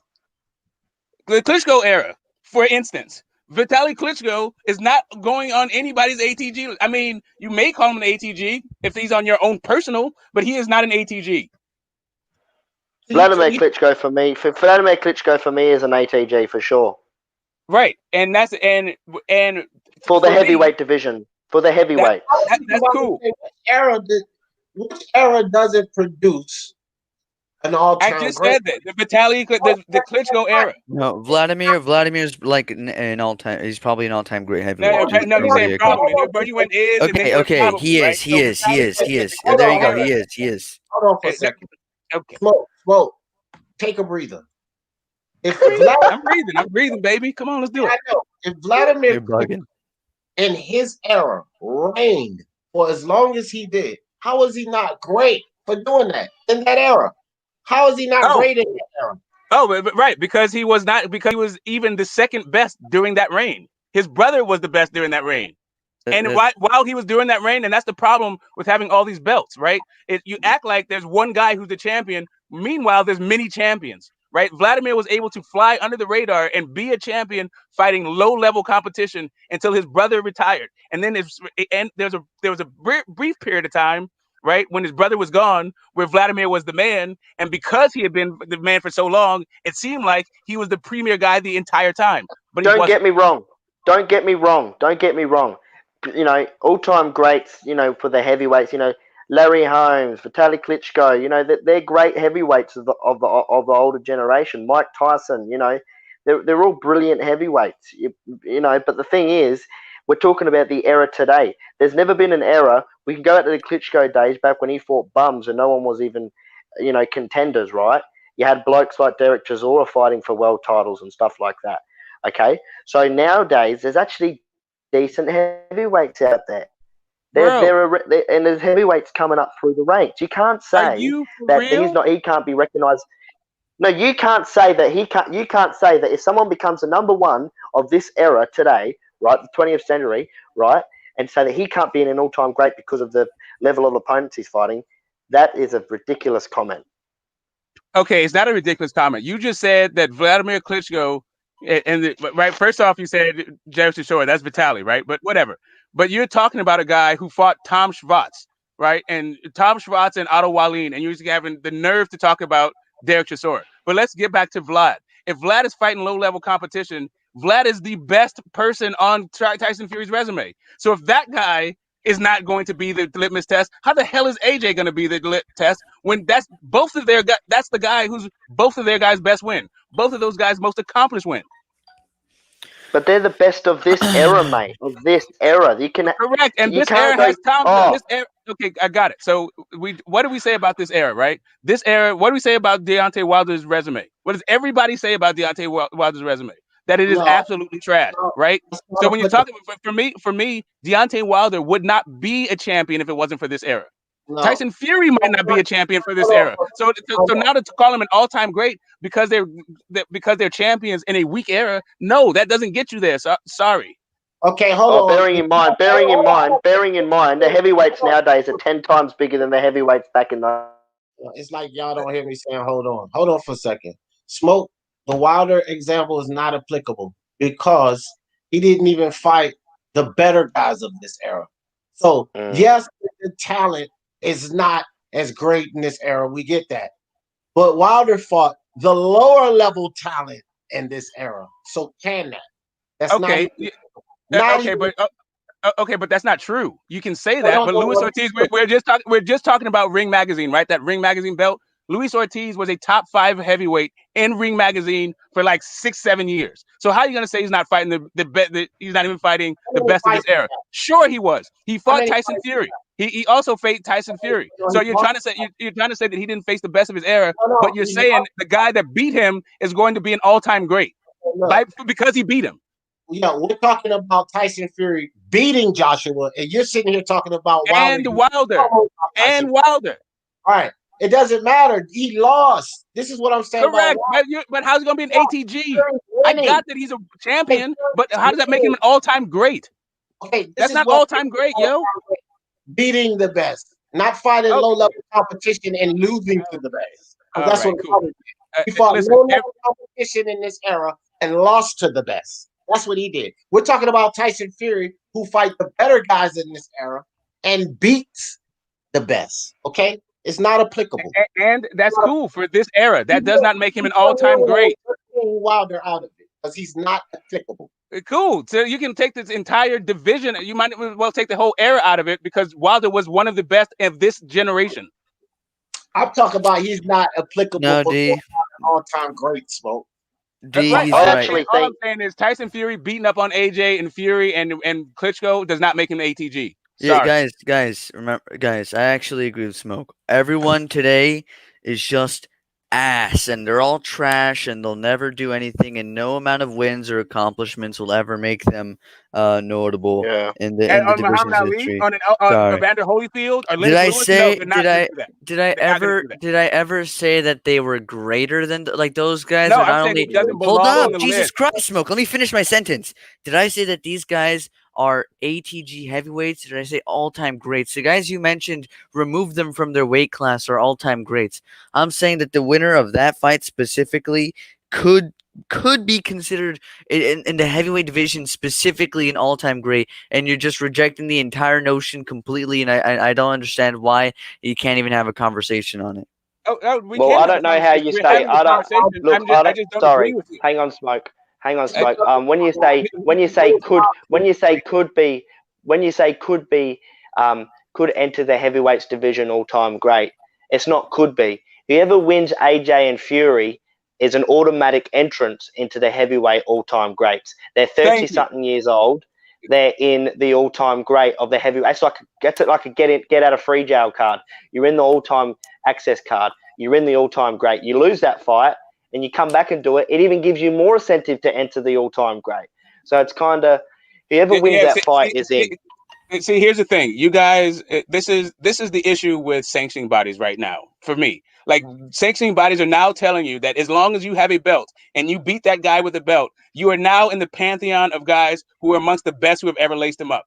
Beating Charles Martin and Joseph Parker does not give you an entrance into that pantheon. Sorry. What it gives you into an entrance into is a asterisk when your era wasn't that good, a la Larry Holmes. Larry Holmes, fortunately for him, lasted through the whole Mike Weaver, Tim Witherspoon generation, and actually got to fight some other guys later on. So he not only had the retiring of Ali, right? He was able to also get in there with some other Hall of Famers like Michael Spinks, like Mike Tyson, some other ATGs, and also win a title later on in his life, right? So that guy's his longevity, his title defenses, the way he did it. Now you're talking because he has the actual competition that is an all-time great competition, right? So when you're talking about these guys, none of them are on the list because they just collected a belt. It is all about who they collected a belt against and who they fought during their career. It also holds as well. It also taken to note to consider. An all-time great status is also about personal battles as well. The story of the individual, Man, right? you out your damn mind. That's all-time great soap opera.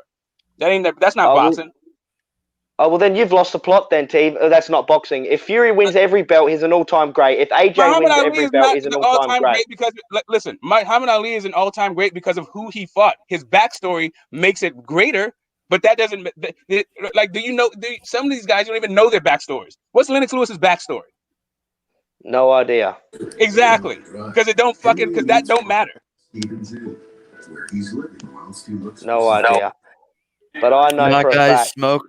Smoke is right. No amount of accomplishments, victories, accolades, wins, in this era, the guys don't exist. They're all just completely ass and trash and poop. Who said that? Who said that? Okay, and you've got people like Lennox Lewis. You've got Lennox Lewis coming out. You've got Lennox. Kangaroo Jack and Smoke. Hey, hold on for a second, guys. We just had Rival and Leighton get on the panel. Let them share their thoughts on this right quick, guys. Y'all can get back in there. What's up? What's up, Rival? What you got, man? Did you want to chime in on this, or was you just listening? I wasn't listening. I just jumped on and clicked the link again. All right, Leighton Evelyn, you said you had something to say about. Oh, damn, Leighton jumped off. All right, go forth. What are we discussing? We're discussing whether or not if Tyson Fury beats AJ and becomes undisputed, where does that put him on the all-time great list? It depends on the person's list.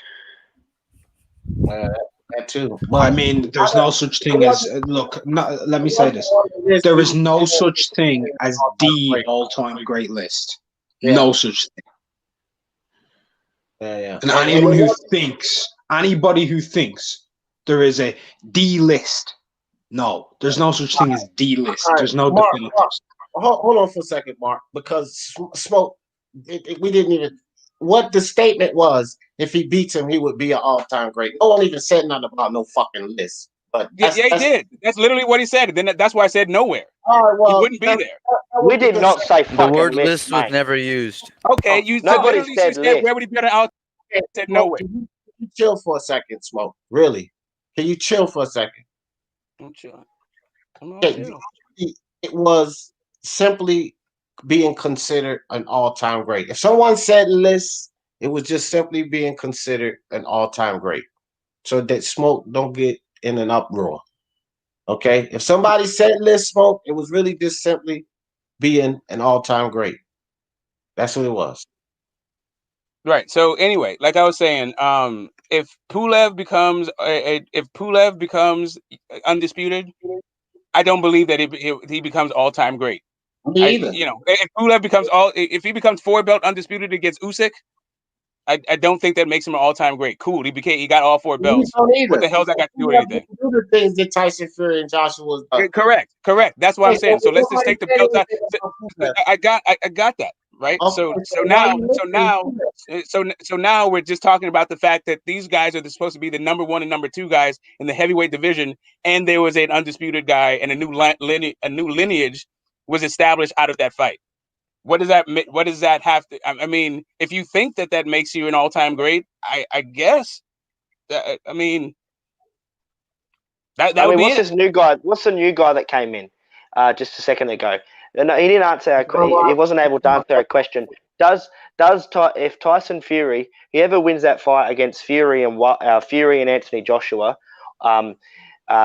Would the winner be regarded as an all-time great? In my own personal opinion, the answer is no.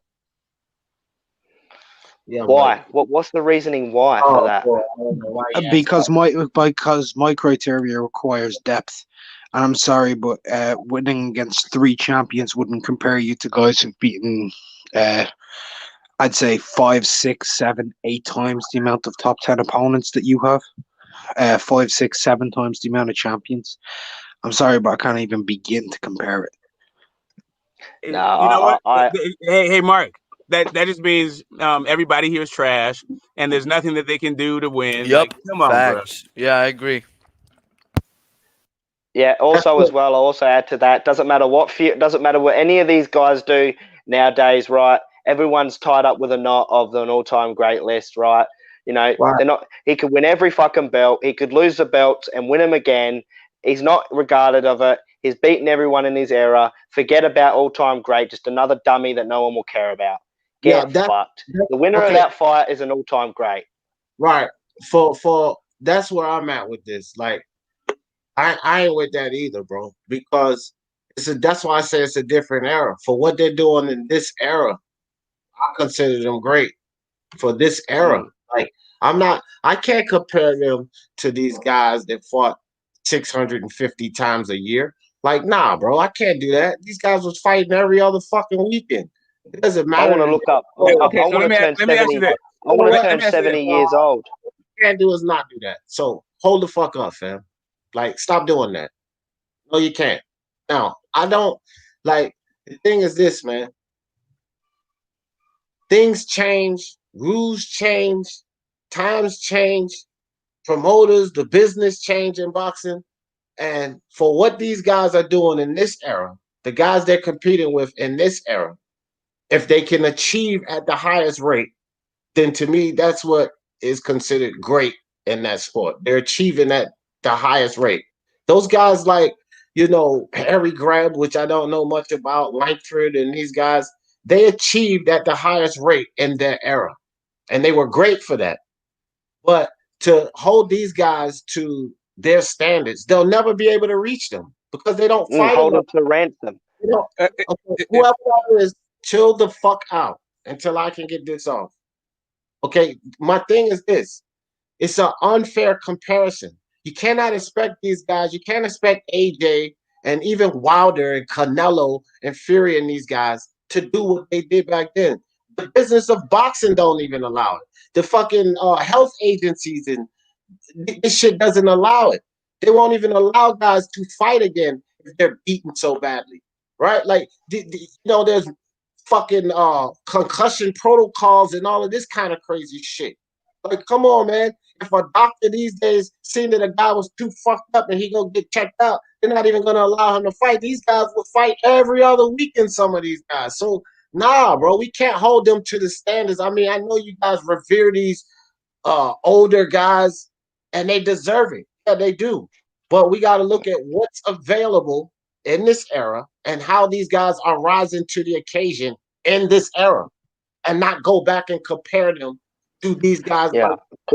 Yeah. If I can get in, let me get this off, and then y'all can go back because I've been just letting y'all go back and forth.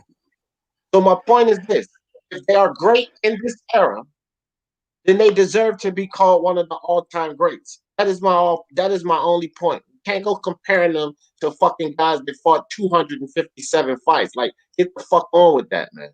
Bro, okay, I gotta make this point because I gotta just jump off and I'll come back. I just gotta be here for a second. The issue is the phrase "all-time great." What you are describing is why guys are in the Hall of Fame. You're in the Hall of Fame because what you do in your era. When you're talking about all-time great, you're talking about all eras, not just your era. All right, I'm out. Yeah. Okay. Right. Okay. Great. Right. Well, don't be surprised. Don't be surprised, right? If right. So I want to grow old. I want to grow to 70 years old, 80 years old, and I want to look back and I want to think to myself, wow, I remember that guy Tyson Fury and Anthony Joshua and Wilder. They were some lethal fighters, and little did we know they were world champions. A couple of them unified the division. You know, I want to look back on that. And for people to undermine them and hold them to ransom based on being an all-time great fucking profile is just disgraceful. If he ever unifies the division in the next 2 to 3 years, in 20 years' time or 10 years' time, they may well be entered into the Hall of Fame of boxing. So that's my point. All right, we got 2 people that just stepped into the house. Late Neverland, is your mic good? Yeah, I think I'm good, D. Can you hear me, mate? Is that all right? Yeah, I can hear you, fam.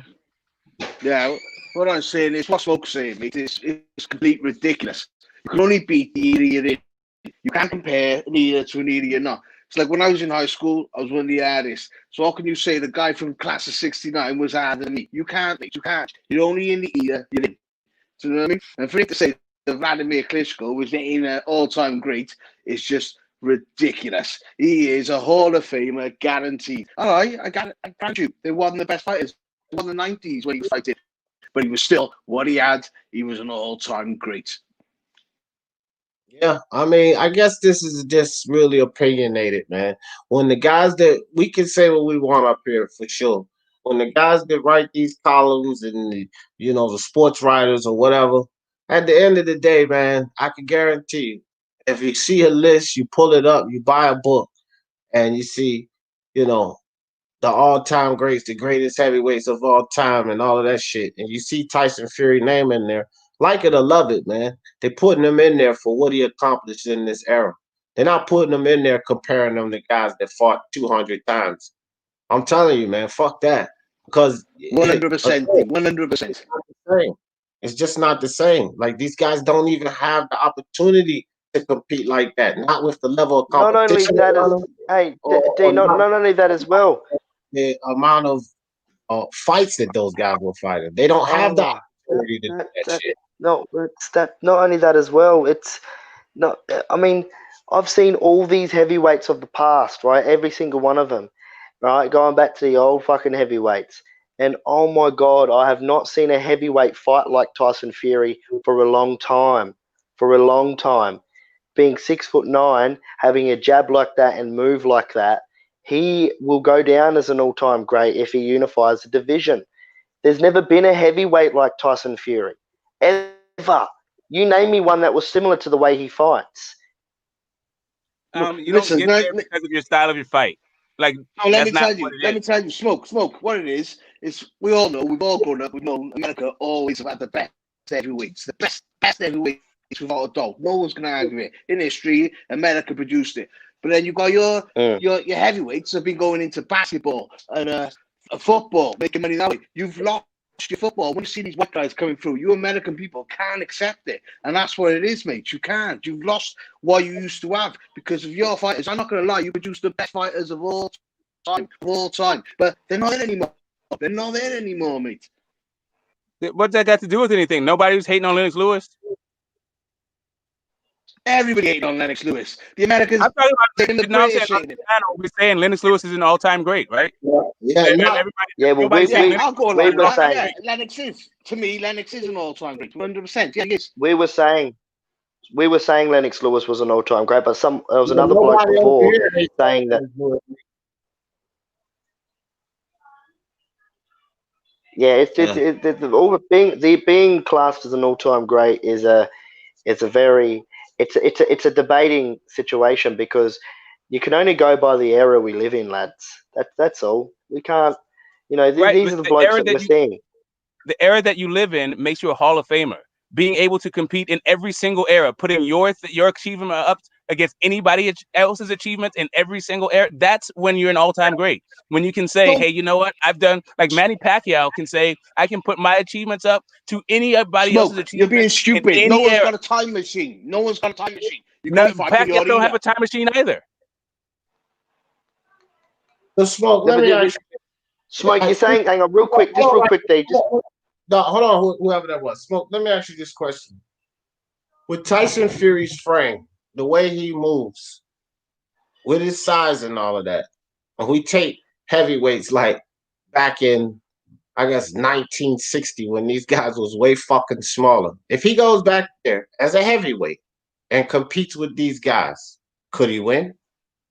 I don't even. You don't even need to go back there. I don't know that he beats Vladimir No, Klitschko when Vladimir Klitschko had Emmanuel Stewart.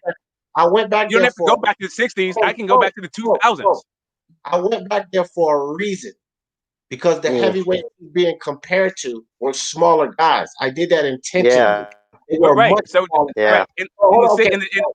See, this is where I'll cut you backstage so I can finish. So when I fucking ask you that question, I'm asking that for a reason. It's an unfair comparison. And I know that it's an unfair comparison because the heavyweights in this era are generally bigger, which is why it's an unfair comparison. So when I take Tyson Fury and I put him with these heavyweights, right, where you got guys 6'8" and 6'7" like Wilder and 200 and this plus pounds and shit, when you got guys with these dimensions, and I compare him to what he's doing with the heavyweights in this era, whether their skills are as great as fucking the Grebs or Langford or not. When I compare him to the heavyweights in this era, if he's achieving great and he's doing great, then he needs to be called one of the greatest. Okay, That's so here how we go. If you want to just stick to the 60s, right? Because I don't think that the fighters from 10 years ago beats the guys from the 60s. So of course I don't think he beats the guys from the 60s. And I'll name Joe Frazier would knock him the fuck out. Foreman would have knocked him the fuck out. Muhammad Ali would have boxed circles around him and probably knocked him the fuck out. Like, no, I don't think You're crazy. You're crazy. No, I'm not you crazy. Honestly, You're you crazy. are crazy. No, you you're honestly, crazy. brother.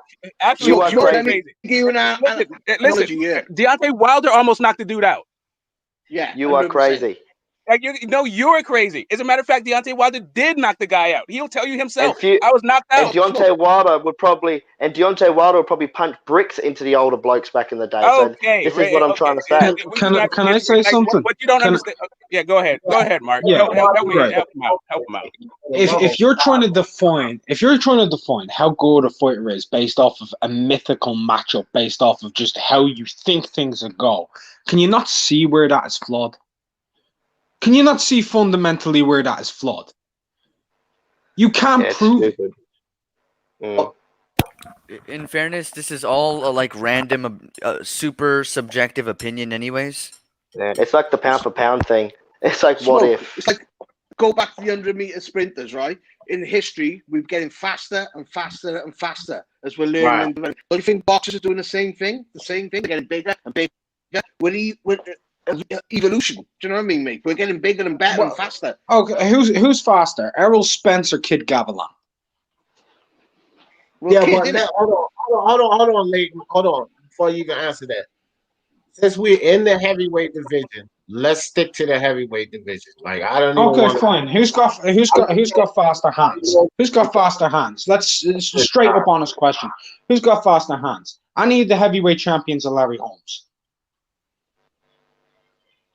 Andy Ruiz. What? Say that again. Any of the heavyweight champions are Larry Holmes. Holmes. Who's got faster hands? And Holmes has faster hands than Andy Ruiz. Don't even try that. Nah, I don't know about that. Way faster hands, bro. Way faster. Way faster. Well, I mean, it's way faster. Okay, well, you go. I would actually say a lot of there's only one heavyweight to this era today that has really fast hands, and that's Fury. And that's his facts. No, he doesn't even have the fastest hands in the division. Fury ain't fast, no chance. No. Andy Ruiz is probably honestly one of the fastest heavyweights. This dude, like Andy Ruiz and Joseph Parker, have faster hands than Tyson Fury. I'll try that. Pretty fast, yeah. Yeah, but they'll get dominated, mate. They'll get outboxed. He didn't ask who would get outboxed. He asked who has faster hands. What about Usyk? What about Usyk? Usyk has faster hands. I don't think it's about faster hands either way, in my opinion. I just think it's about the sweet science of the game.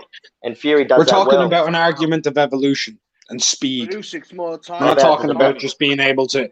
We're not talking about some dude who's 6'9" who has a freakish reach.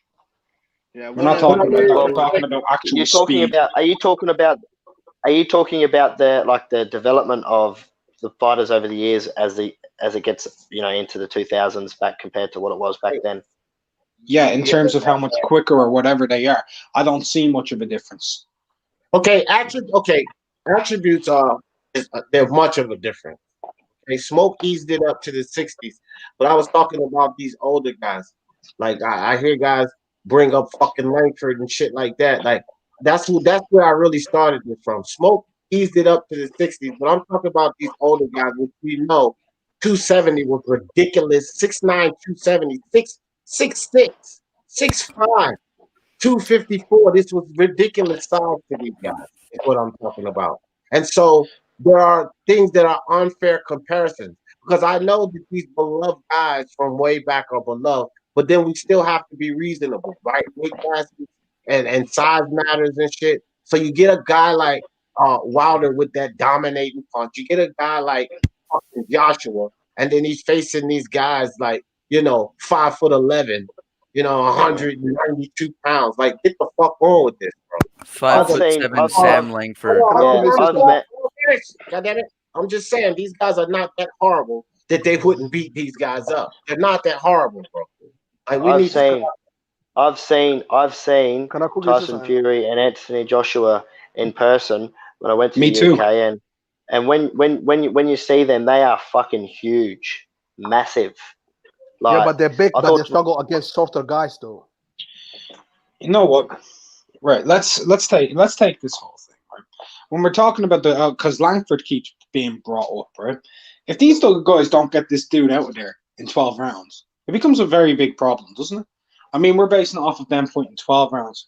We're comparing them to 40-round fighters, and that automatically tells you there's a difference because of the amount of rounds that they were fighting. Their styles were completely different.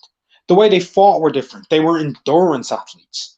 They weren't there for 12 rounds. They were there for 3 times that, which meant it was way different. that has a lot. That has a lot I to do. agree. I That's a agree. great point. That's a great point. They were more runners, man. It does mean that. But again, man, I'm just saying these are unfair comparisons. That's why I like when people bring up these differences. And this is my point. These are unfair comparisons. So when we compare the guys, let's compare them in their era. And if they leave their era great, then to me, they're one of the all-time greats because they left their era as a great fighter. That's my point. These unfair Yeah. comparisons, this is why we can't do these fantasy matches. We can sit here and say who we like to think we would win, but we'll never get to see fucking Fury fight a Langford. We never get to see fucking Joshua fight a Langford, would we? No, we'll never get to see that. And yeah, he We'll can never run get to see Jack Dempsey fight Joseph fucking Parker 40 or rounds. Oh, hold on for a sec. He can run around the ring for 40 rounds, this, that, and the third. But I would just imagine with a guy that's 6'6" and the size of fucking Joshua, the first time he hits him, he rolls his little fucking head around that ring. That's just what I could imagine. But guess what? I will never see that. So why don't we compare the guys in this era and what they do to the guys compared to the guys in this era? And if they leave this era great, then why don't we just give them respect and call them one of the all-time greats because they were great in this era? Well, you could do that. That's what I 100%. said. You're asking the impossible. That's what I said from the beginning. You can do whatever you want. Like I said, when you come in, right? When you come in, I was told about the list or whatever, which I don't care about, right? Let's move off of that. You're entitled to whatever your opinion is, right? And so am I. When I'm being told, no, you're wrong, that's someone else's opinion. If you're being told you're wrong, that's another person's opinion. It doesn't matter. well, Everybody has their own way of rating. They have their own system. They have whatever. If one dude wants to rate Tyson Fury an all-time great, oh, well and good. Let him go for it. If I don't want to, I'm not going to. Who are you picking? AJ Fury. Neither. You can check my video out when I upload it when the fight's made. Until then, I ain't picking anybody. Yeah, I already knew that. Neither. Joshua, all the way, mate. All the way, Joshua. Well, look, either of those guys could win. Either of those guys could win. I pick Fury out. I pick Fury outbox in 12 rounds. It's how Fury is at that stage because right now we don't know what stage he's at. At the moment, he's not really interested. So right now, that's a good point. That's a fucking very good point. The mental state of Tyson Fury is a big factor of how he's going to do in a fight. If he's in the fight, calling out Joshua, which he has, and he's in the fight, he gets in the head of the other bloke, right? He's ready to go. He usually he'll win. But if he's not interested, he's overweight, doesn't care, maybe does a WWE show here or there, AJ's got a big chance. But if I tell you what, if it's a switched on Fury, I tell you what, AJ's going to have to bring something he's never bring before because it's going to be on like Donkey Kong. But do you see Fury against Wallin against the ropes? Do you see how poor he was? He was shocking. It's shocking. Look, I'll say one thing. I haven't said who Up I'm against picking. the ropes. But listen. There is one thing Tyson Fury needs to be careful of. He's never been in there with an elite mid-range puncher. Not one. You can't name an elite mid-range puncher that he's been in there with. That's what Joshua is. 100%, Mark. That's Fury's Fury likes to get away from that. Even Vlad wasn't a mid-range. Vlad was at length and then clinch. He didn't fight mid-range much. Whenever he actually did exchange mostly in mid-range, he lost. AJ is a mid-range guy. Would you say Nevin Patrick was he mid-range? Nevin Pajkic? Yeah. No, not really. Not really. Nevin Pajkic was an inside fighter who was just the point I have even to then, is sorry, Fury if has I longer, can just Fury, say something really when you quick. talk mid-range, when you talk mid-range, sorry, bud, when you talk mid-range, there won't be such thing as mid-range in the Fury AJ fight because Fury's long arms. AJ's going to have to come in. He's going to have to really push forward. So you're expecting Fury to just fight on the back foot? Yeah, I'm expecting Fury to do exactly what he did to Klitschko and really outbox AJ and make it difficult for him. I honestly do. I can't see it going any other way. I think he's going to really, really be difficult to hit. When he dips out to Anthony Joshua's left hook, that's going to be interesting, isn't it? Because he always makes that dip out to the left hook. When he fought Fury, and that's mid-range. He was on peds. Simple as. Everyone's on peds, mate. In the boxing, everyone, all heavyweights are. Get real with yourself. Let's not go there. Come on, guys. We'll see how it goes. No, it's facts. Facts that he failed. You can't test before he fought Fury. Yeah. So hold up. Pete, we not starting this cheating shit, fam. Like let's not even. I haven't even said nothing. That was not me, man. I didn't. I just said let's not go there. Like, let's not get on the. I'll hold my hands up. Nobody knows. It's not. I just think that Fury's in his arsenal of what he can do compared to AJ. I think it's going to get him over the line, guys. I really do. If you really look at it deep, the way you should look at it, Fury can really, he will dictate how the fight will go. If he wants to be a brawler, I wouldn't recommend it because AJ can probably catch him. But if he wants to play around a little bit and be awkward and be a herky-jerky sort of guy, I think AJ's in a bit of trouble. Listen, mate, I'm a UK fan. I support Fury and I support Joshua. But I'm telling you, this herky-jerky stuff will not work with Joshua. It will not work. It worked with Deontay because basically he's a cruiserweight pumped up, mate. But it won't work for a proper elite heavyweight that can punch. Is that a Welsh accent to hear? Yeah, the difference is AJ Wilder's trying to counter you and get you out there with one shot. He's basically a 1-2 guy who's trying to develop a 3. AJ actually throws punches and combinations and is really good at the mid-range. He's probably the best in the division at mid-range.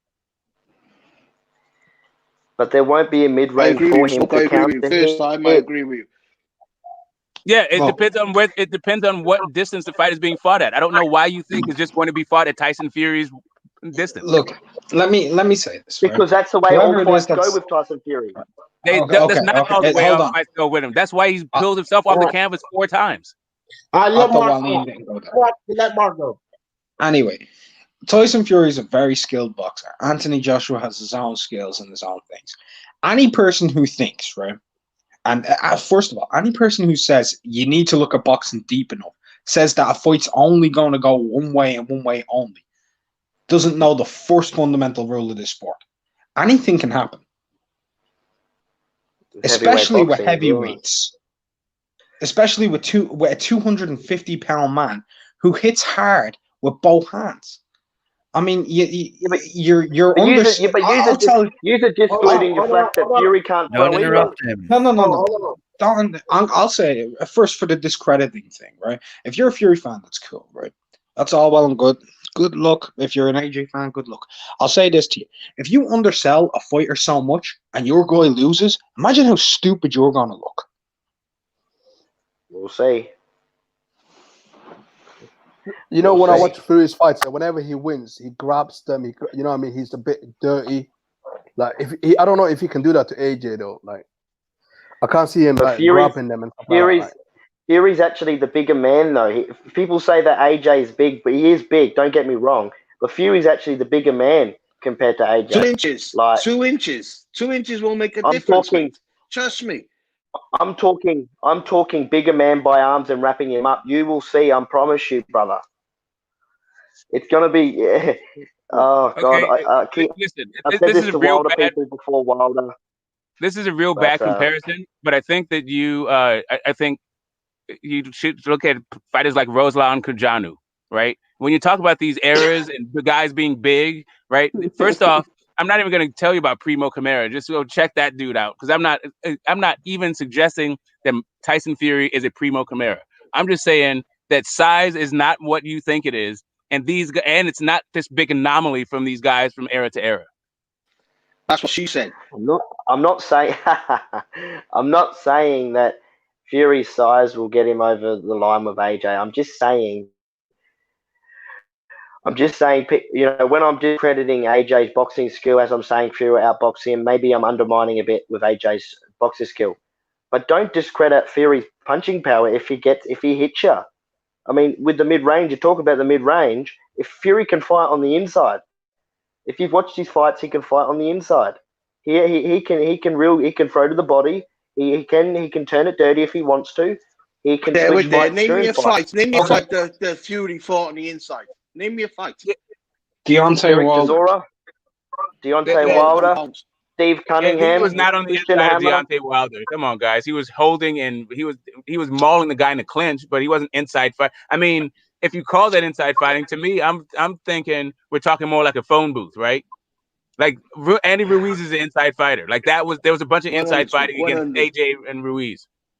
There's many ways to inside fight. One thing that he did in that fight was he used his length to get inside, to lean his weight, to suck the life out of him. That is a form of inside fighting, bro. All right. So, all right. So I'm not mad at that, right? But that is, to me, that is clinching and holding, which is definitely a part of inside fighting, but it's also a part of defense and it's also a part of offense. It's its own special thing where I don't know, like, is that inside fighting though? Like, I don't know, but okay, whatever. Right. What was the main weakness of Deontay Wilder at the end of that fight? His energy was gone, right? Completely sapped out of him. Like, right? A lot of people talking about all this drug shit, which is fucking whatever. Right? Dude's life was sapped out of him. It probably had something to do with Fury on top of him on the inside, sucking the life out of him. No, listen, I'm not mad at that, right? I'm just, for me, I am taught when I think of inside fighting, I mean when you're in range to get hit, when you're in range of all of the shots, when you're in range of the uppercut or the hook or all of that stuff, you're in range for all of those shots. And so you're in there trading and blocking and actually like throwing the thing. Like it's a different thing, like actually clinching and rubbing a dude and using your weight and maybe, hitting it out of a clinch. Sure, that is all part of that. I'm not saying it's not part of it. Anyone said what L-Dog said? But I think I'm just saying for me, it leaves out a huge part of what inside fighting is. To just say that Tyson Fury is an inside fighter and is a good inside fighter because he was able to maul guys from a clinch. Like I mean, I can't. Hey, what did I say that was so outrageous? Say again? Right. Like I said, I believe I told you why. Because for me, inside fighting is about a guy sitting there in range of all the punches and throwing all those punches and blocking the punch. Like your ability to evade punches from that range and your ability to deliver punches from that range. Not just your ability to lean on a guy from that range. So you're talking like a Barrera Morales type of exchange. I'm talking about like you can go. You're not grabbing, but you're punching. Yeah, but what did I say that was so outrageous, man? What are you talking about? Did you say that you were so outrageous? No, because I think it was Kangaroo Jack. He was calling me out for something. Hold on. We ain't talking about that right now, L-Dog. But we're talking about Fury. Yeah, let's Fury, talk about right? Fury. Yeah. We're not talking about Because that. I sort of am getting like 50% of the conversation, D. But like, what's the official like topic? We're The talking official AJ. topic is Oleksandr Usyk ain't suited. Let me pull all of this Fury and Teofimo shit down. Nah, The but what are official we talking about now? now. bro. Fury beating AJ for 4-belt undisputed, being an all-time great. Right, that was Okay. I'm gonna give my man. Am I cutting in and off? no. you're fine. Okay, cool. Uh, just wanted to make sure I'm not talking over people when I'm cutting through. But pretty much, I think AJ beats Fury. I think AJ knocks him out. It's a good fight. I believe they're the number one and number two. I believe they have been for a long time. And I think what's gonna do it for AJ is like one thing I notice about AJ, like let's forget all the boxing stuff, right? The guy is a very intelligent person. Like, I can tell this man is intelligent. You know, you watch the things he does outside the ring, like from camp to camp. People said he couldn't move like that against Ruiz, and that's not his style. This guy spent his entire camp working on one of his deficiencies, and he was humble enough to realize that he lost and it was due to his weaknesses. And he went back and corrected these weaknesses, came back and beat Ruiz convincingly.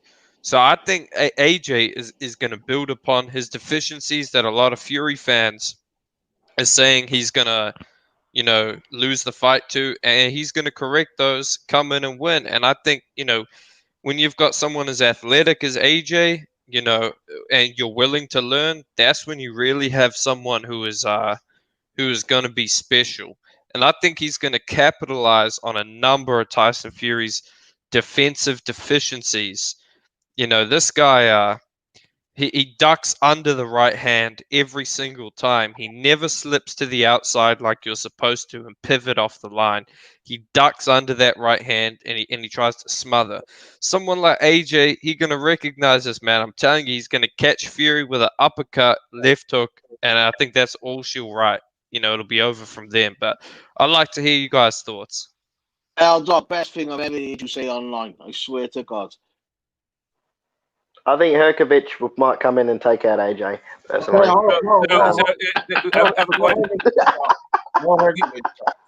You didn't say where the AJ knockout of Fury, if that makes him an ATG in your opinion.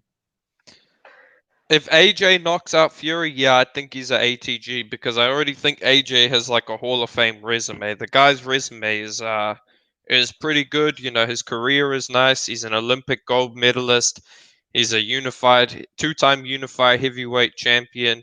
Let's look at some of the names he beat. He beat Charles Martin. Do you put Fury in there? No, I don't put Fury in there. His resume they go and get preach, Eldor, preach, bro, preach. But let me continue. Fucking joking me. Okay. Let me explain why. AJ, Olympic gold medal, and before you say amateurs don't count, there have been people inducted into the Hall of Fame just on their amateur careers. But Olympic gold medal. He then comes up, beats the likes of Dillian White, Charles Martin, Joseph Parker, Vladimir Klitschko, Alexander Povetkin, and Andy Ruiz. That's 7 good wins right there, man. I mean, Joseph Parker was an undefeated young heavyweight world champion. Charles Martin was a heavyweight world champion. Not a good one, but he was a heavyweight world champion. Vladimir Klitschko, first ballot Hall of Famer and an all-time great heavyweight, one of the most dominant in a long time. True, he had some time out of the ring and was coming off a loss, but he looked very good. He was very motivated, and Klitschko said that himself. Then we got Povetkin, a guy who is a very dangerous heavyweight, always has been, was an Olympic gold medalist, and a world champion with like an asterisk, I guess you could say, because it was a regular title. But he's still doing big things today. Then you got Dillian White, a top 10 contender. Andy Ruiz, a former unified world champion.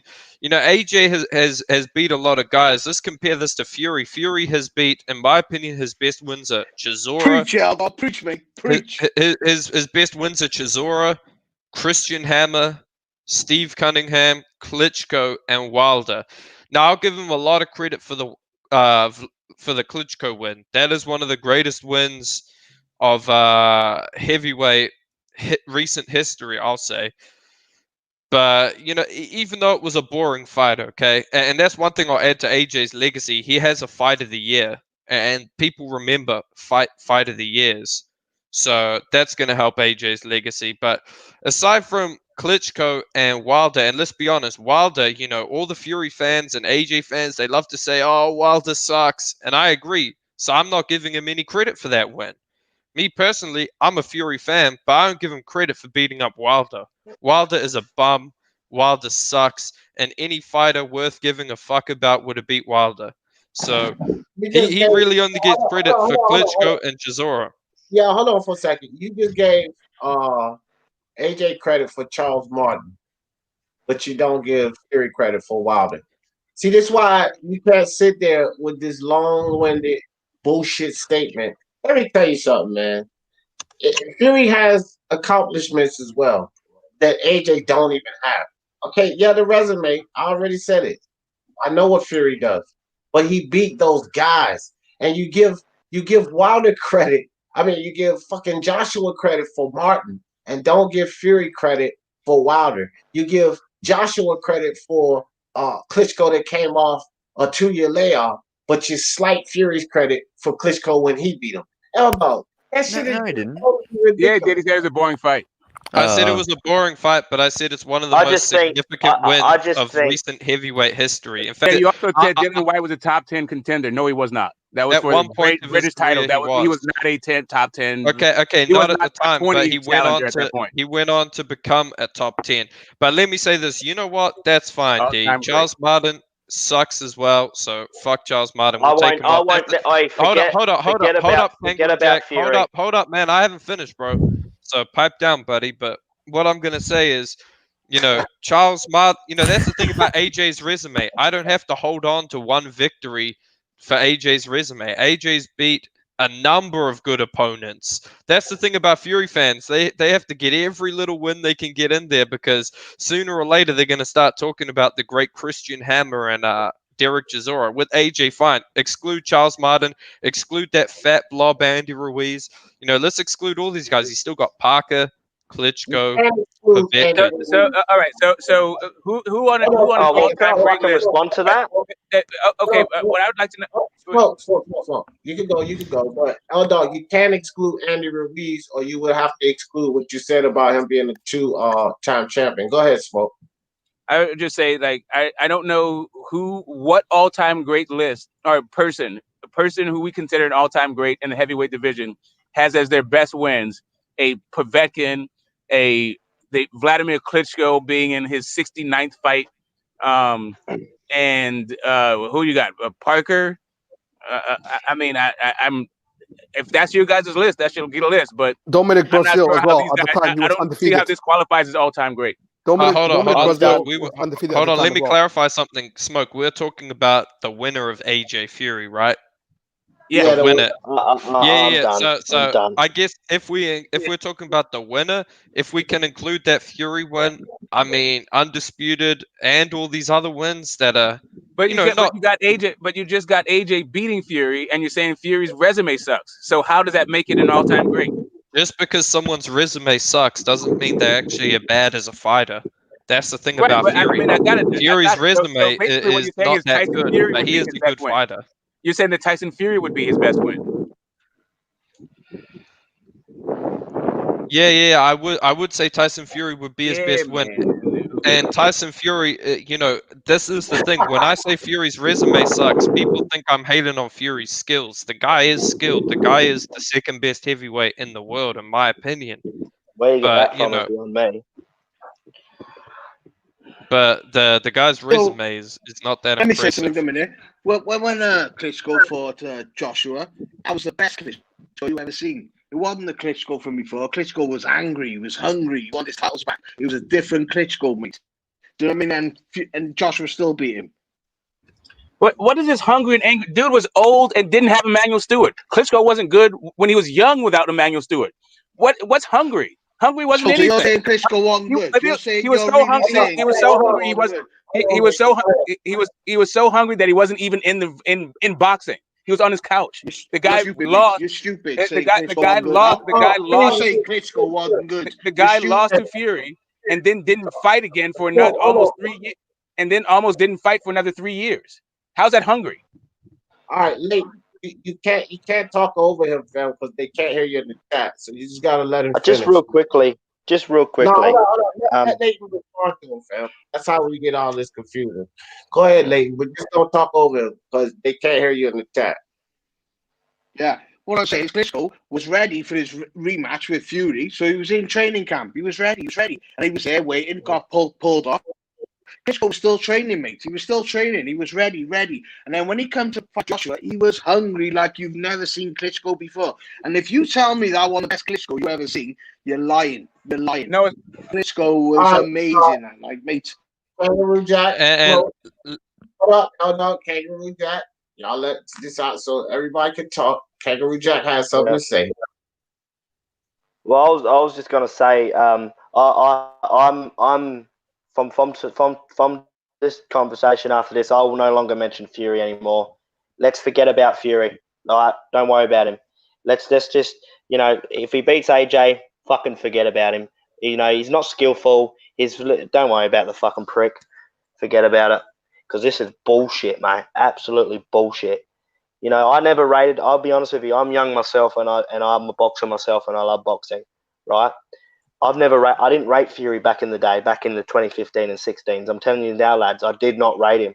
Then I started to watch him closely, and I got to see, his sweet science of the game. He's very smart, Fury. He throws combinations, and he changes his from orthodox to southpaw in combinations. He's so smart. His ring smartness is beautiful. The way he goes up against the ropes is beautiful.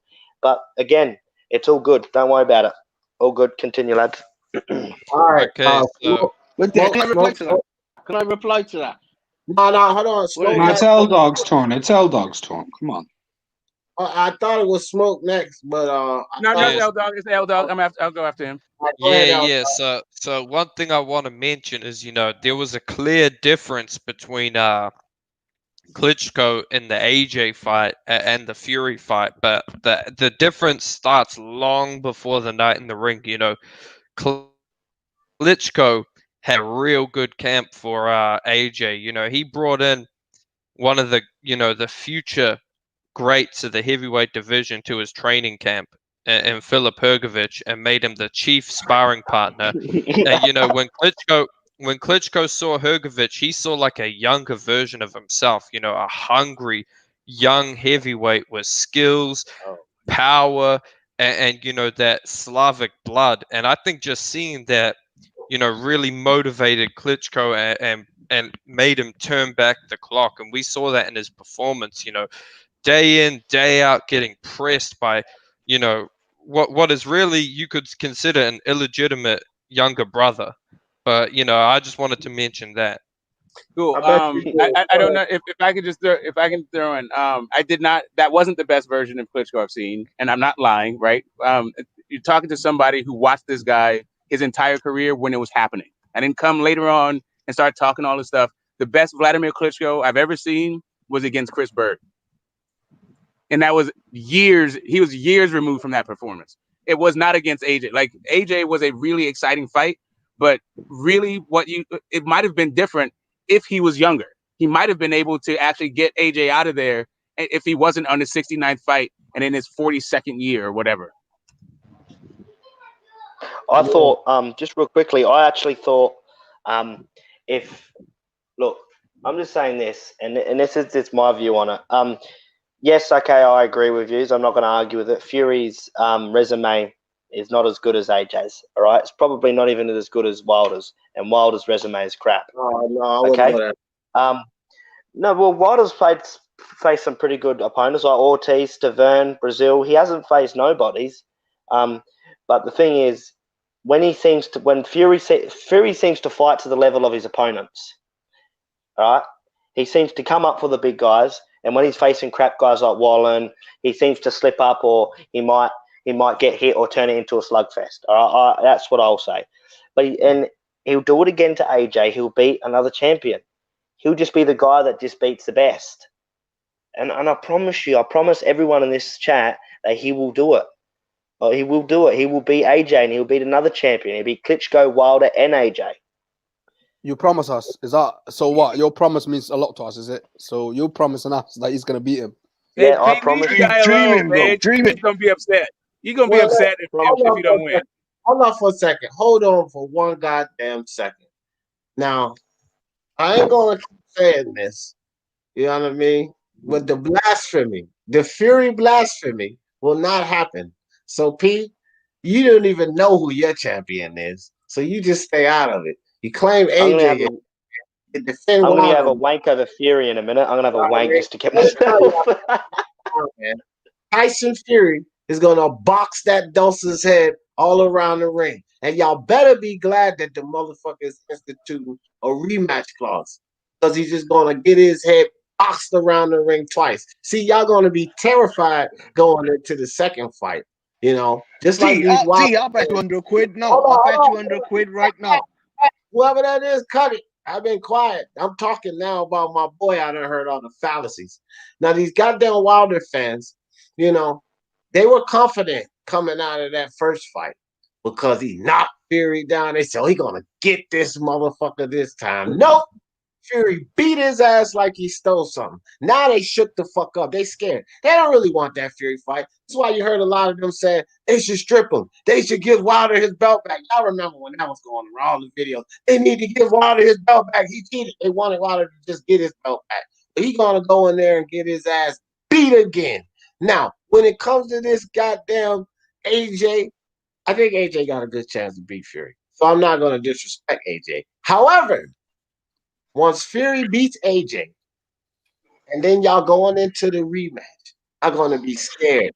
Just like these Wilder fans. Because y'all ain't going to believe that Tyson Fury done did it again. Goddamn it. I'm going to tell y'all right now, no Tyson Fury blasphemy on my channel. It's only one Tyson Fury, and don't fucking forget it. Fury. Can I ask a question to the panel? I'll be quiet as well. Just to the panel. Do you actually think Fury? Would you be surprised if Fury beats AJ, or do you think okay, yeah, Fury does have a good? I won't be. No, surprised I won't be surprised. This is a heavy division. Like anything can happen. But no, listen, I won't be surprised. I want to see those guys not fight once. I want to see him beat him twice. Not just go, hey, I beat you, so now I'm out. I'm better than you. I want to see. For fuck's sake. I'm UK, mate. Whoever wins, it don't matter. UK D. wins. Jefferson, can I talk, please? Hey guys, let P jump in because he ain't. I'm gonna quickly say that because I hardly say something anyway. I'm quick anyways. Listen, all I'm saying is basically, I've said to D earlier, listen, we want to see Wilder against Fury. Let them finish that trilogy, okay? They got a contract signed up. Fight that fight in February, and then in the summer you can do the big fight against AJ. So why not? Why not fight the guy? You beat him already, so beat him again. Because Wilder's claiming you cheated him. So prove it to us that you didn't cheat. Plus, there was a contract anyway in place. So let's make that fight, and then after that, in the summer, let's have this big fight. I agree with P boxing. I want Wilder to show me that he has the proof, because he said if Fury didn't fight him, he was going to sue him for cheating and all that. I want him to prove that. I want him to show him. He's got a contract though, bro. Like, hold on. I want him to do both. I want him to knock him out. I want him to knock him out and sue him. Hold on, Smoke. It wasn't about no damn contract, P. I'm talking to P right now, L Dog and Smoke. You seen the video. He accused them people of cheating. He said he gonna take them to court for him. I want to see that, bro. Yeah. So what? So D. So you're saying now, you want my man Wilder to take him to court, but guess what?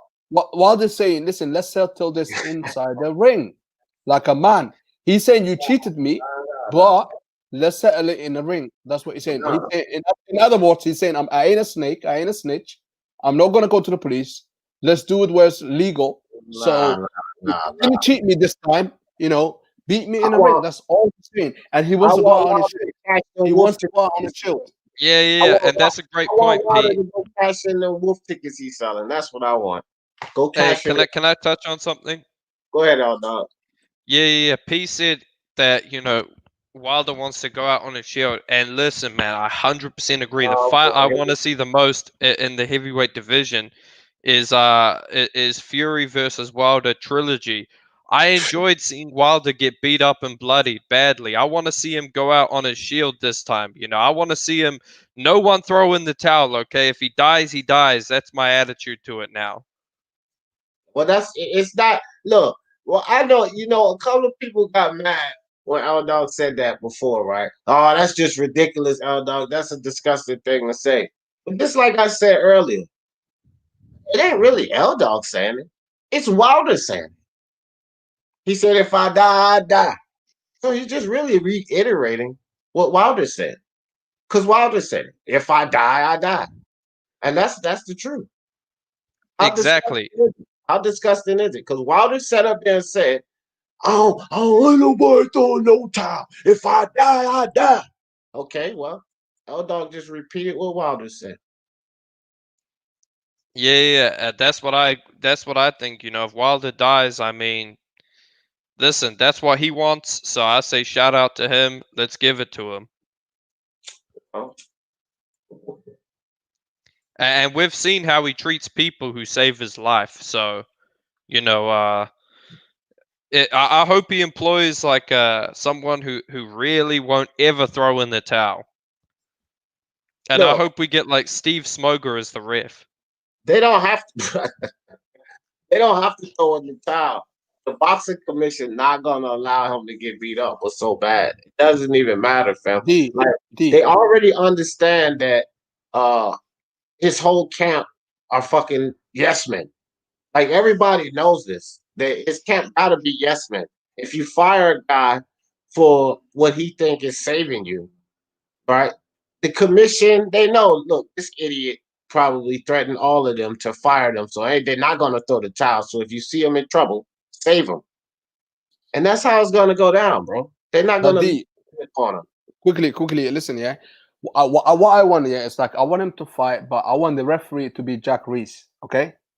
Because Jack Reese, I know whatever happens, he's gonna let them come up. So this is gonna be the fight to the death. The winner Pete, is gonna stay alive. Pete, you're the dude that lives in London and thinks you knows about America, mate. You haven't got a fucking jar of glue, mate. Let me tell you. All right, whatever, man, whatever. But listen, I want it to be Jack Reese, and the winner stays alive in it. That's what I want in it. Let them fight to the death. Fuck it. No, well, it's not gonna happen like you and L Dog wanted, okay? There's gonna be nobody dying. There's not gonna be no referee that's gonna let them die. You guys are absolutely ridiculous, both of you. There's not gonna be any of that in the ring. What's gonna happen is, especially since 3 guys literally died last year, they're gonna stop it. That's what's gonna happen. 3 guys, like no jokes aside, R.I.P. Patrick Day, Maxim Dadashev, and Hugo Santilin. R.I.P. to those guys. 3 guys actually died during this year. So they're not gonna grant you and L Dog your wishes, man. They're gonna stop the fight. I just want to see the third man. fight, man. Listen, if Wilder wants to put these kind of clauses in the contracts with his employees, that's fine, right? I don't agree with it, but that's them. They're the ones who came up with that kind of that language, and they agreed to it, and he paid them in order with that understanding that they weren't going to stop fights, right? So that's him and the way he wants to spend his money.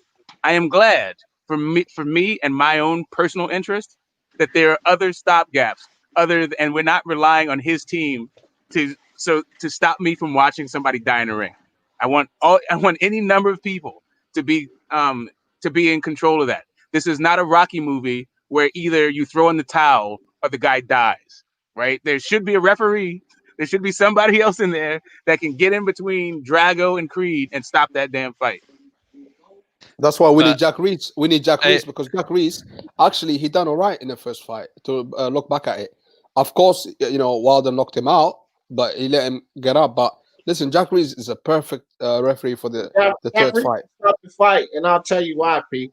Because you're looking at him giving a guy a full 10 seconds versus him seeing a guy on his feet that can't fight back and defend himself. And Jack Reese still has to officiate within the confine of the rules. So he would probably still, if Wilder was getting beaten to a pulp like that, he would probably still jump in and stop the fight. It has nothing to do with him allowing a guy the full 10 seconds to get up. And that's what you guys are mad at, because Reese allowed him the full 10 seconds to get up. But if he's getting pummeled while on his feet and he can't fight back, then their job is to stop the fight. And I'm pretty sure Jack Reese would do that as well. And to be honest, I don't want to see no British referee as well. I do not want to see that.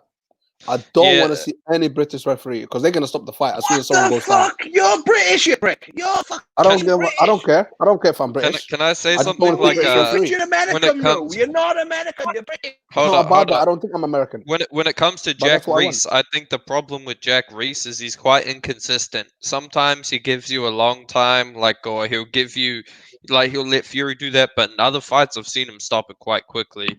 So I think if you want someone, I want Steve Smoger, man. Is he still around? I mean, that guy never stops a fight, so I want him.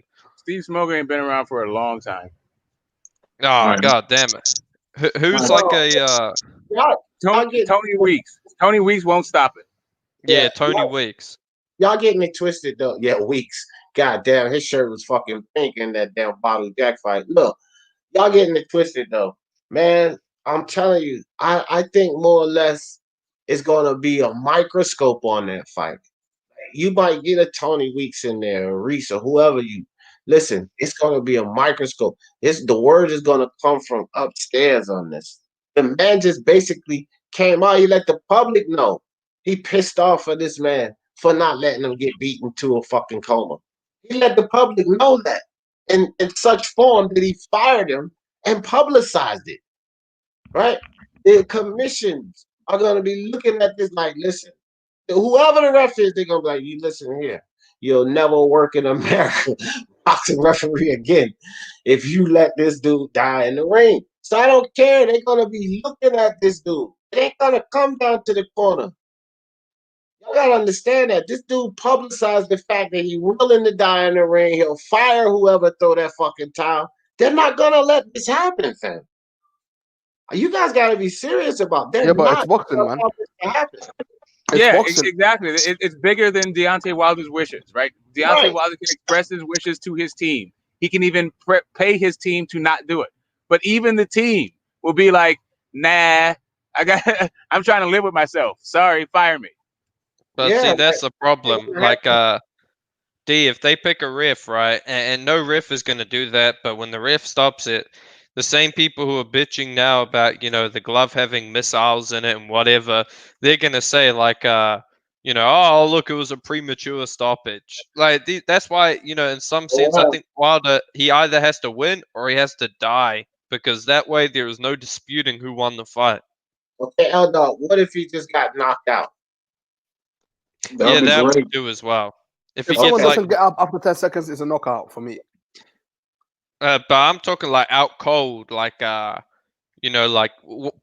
Marquez out cold. He's just got to, he's got to get his, he's got to wake up tomorrow or something. Listen, both guys, we've seen the guys fight twice, right? Both times the fight could have been stopped. One time it actually was stopped, right? So, from a referee's right, forget the towel or anything. That fight could have been stopped by the ref, right? And also Fury in the first fight, that fight could have been stopped by the ref, right? So for me, I'm very interested in the third fight. That right there, I want to see definitively who comes out. If it's controversy, then it's controversy. You got to work. Whoever loses, they're gonna have to work their way back up the ranks. I'm not trying to hear a fourth fight before the other person at least has a chance to see what the hell is up with their career. Do you know what's so dumb, yeah? Smoke, if I be honest, Smoke, right? I think that first fight, he was knocked out. He was knocked out. Okay, hold on. Let me say this real quick. The fight, the way the fight went, what happened in that ring, Breland throwing the towel, and Bayless doing the right thing. There's no controversy with that fight. The controversy was created by Deontay Wilder's fan base about the cheating. But as far as the fight, the way the fight went, the results of the fight, there's no controversy. Fury beat his ass. Okay? Now they can try to produce some so-called proof they have, which I don't think will ever surface. Fury will never wear a pair of cuffs. No one will be sued because it's fugazi proof. So they can try to produce that, or they could just accept the fact that Fury beat Wilder's ass. It's just that simple.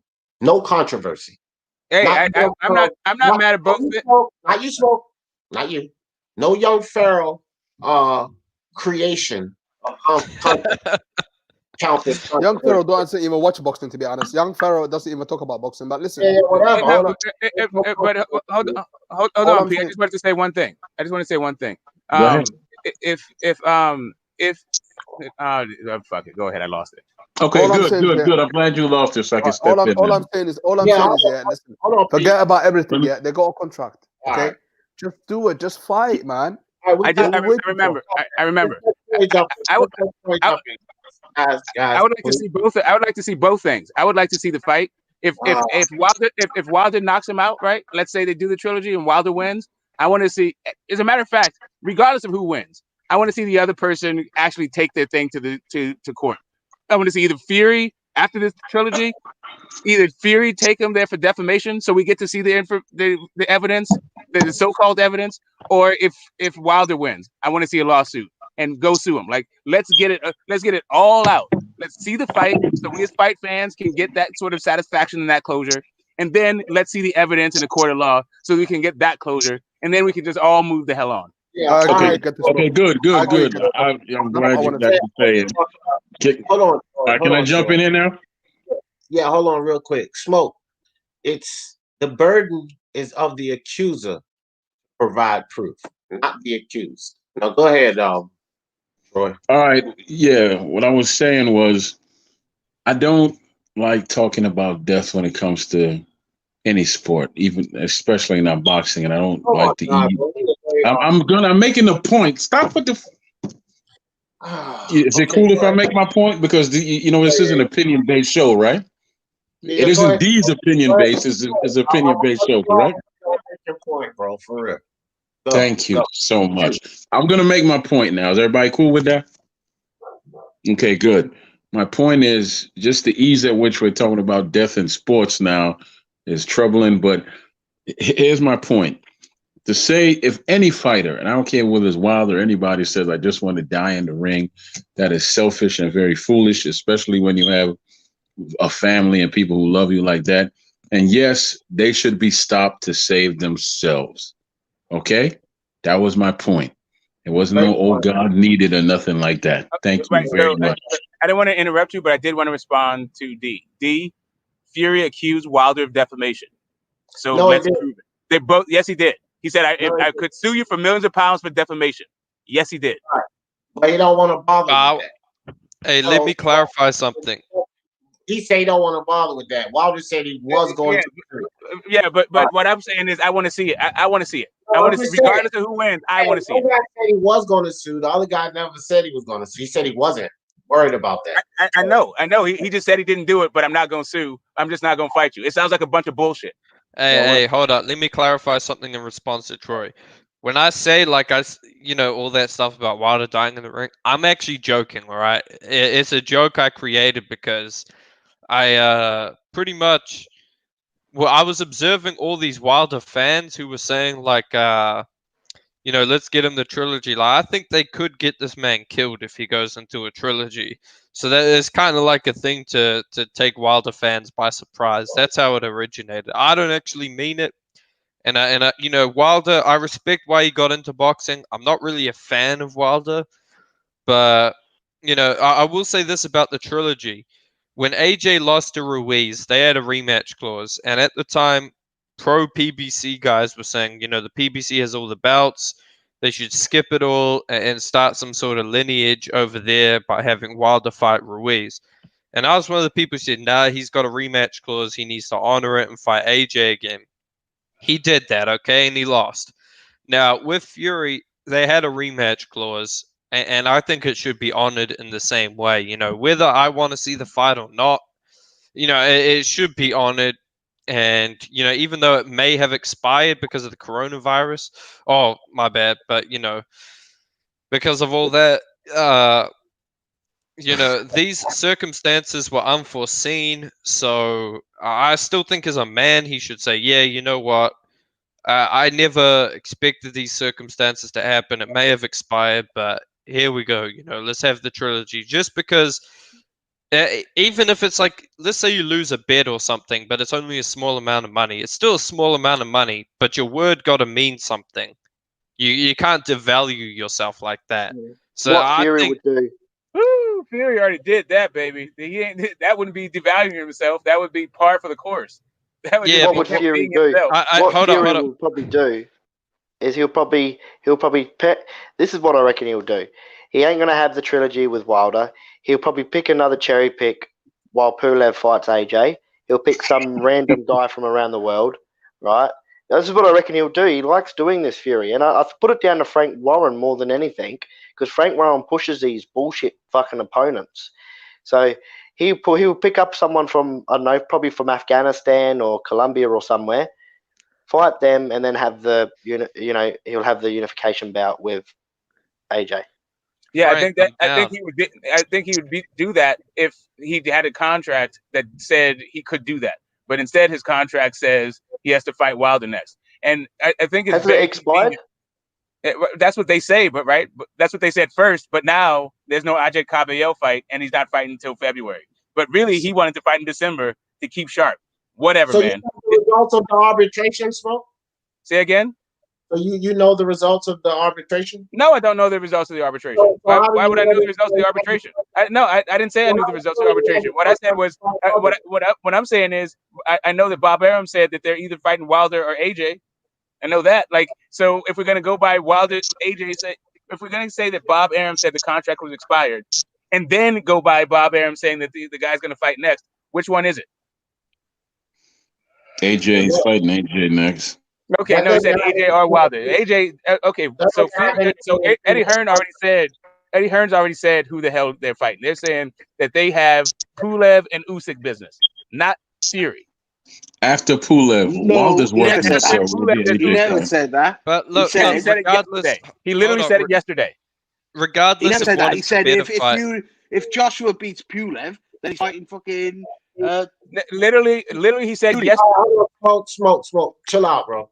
Because you gotta let other people talk. Okay, yeah, we gotta let Go ahead. Leighton. go ahead. Oh, okay. No, Well, what I wanted to say real quickly. I would just like to point out. Okay, I thought Leighton was talking, or I'm talking.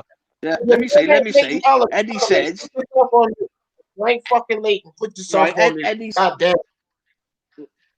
Let me speak, D. Eddie said if Joshua beats Pulev, he's fighting Joshua because he's fighting Fury because Fury is waiting on to see the result of that. If Joshua loses, then he's going to go into the Wilder fight. But if Joshua don't lose, he's going into the Fury fight, mate. Bro, yesterday he said literally he's fighting Pulev, and then after that, Usyk wants his turn, and we have Usyk business. That is what Eddie Hearn said yesterday. Why would he give Usyk a fight before Fury? Just quickly, I want to say this. You know, Fury versus Wilder 3. It might not be the fight we all want to see. Troy. Yeah, it might not be the fight we all want to see. It might not be the best fight, but you know, AJ is going to fight Pulev, and then he's going to fight Usyk. In my opinion, you know, that seems to be what they think. I think Fury just got to honor that. You know, I don't want to be a hypocrite because I vouched for AJ to get that fight. You know, and I think, you know, Fury's going to beat him up again, whatever. But he's still got to honor that trilogy. You know, and let's hope. You know, and I don't know why Fury fans are so opposed to it because, to be honest, I think because they're it kind of pushes scared. back the unification bout. But that unification's pushed back anyway. Usyk is going to push it back. I said, yeah, look, I said I hope Fury do roll his fucking head around the ring again. He can't beat Fury. He can't beat him. I don't care. I hope Fury go beat him up so they can start making more excuses and I can start talking about their dumbasses again. You know what I mean? But that's all that's gonna happen. He's gonna beat him up, and there's gonna be another Young Pharaoh video, and then they're gonna go rampant again and all of this other shit with no proof. That's what's gonna happen, Brett. So yeah, go beat him up again. If you ain't fighting AJ, just go fuck that Dick out.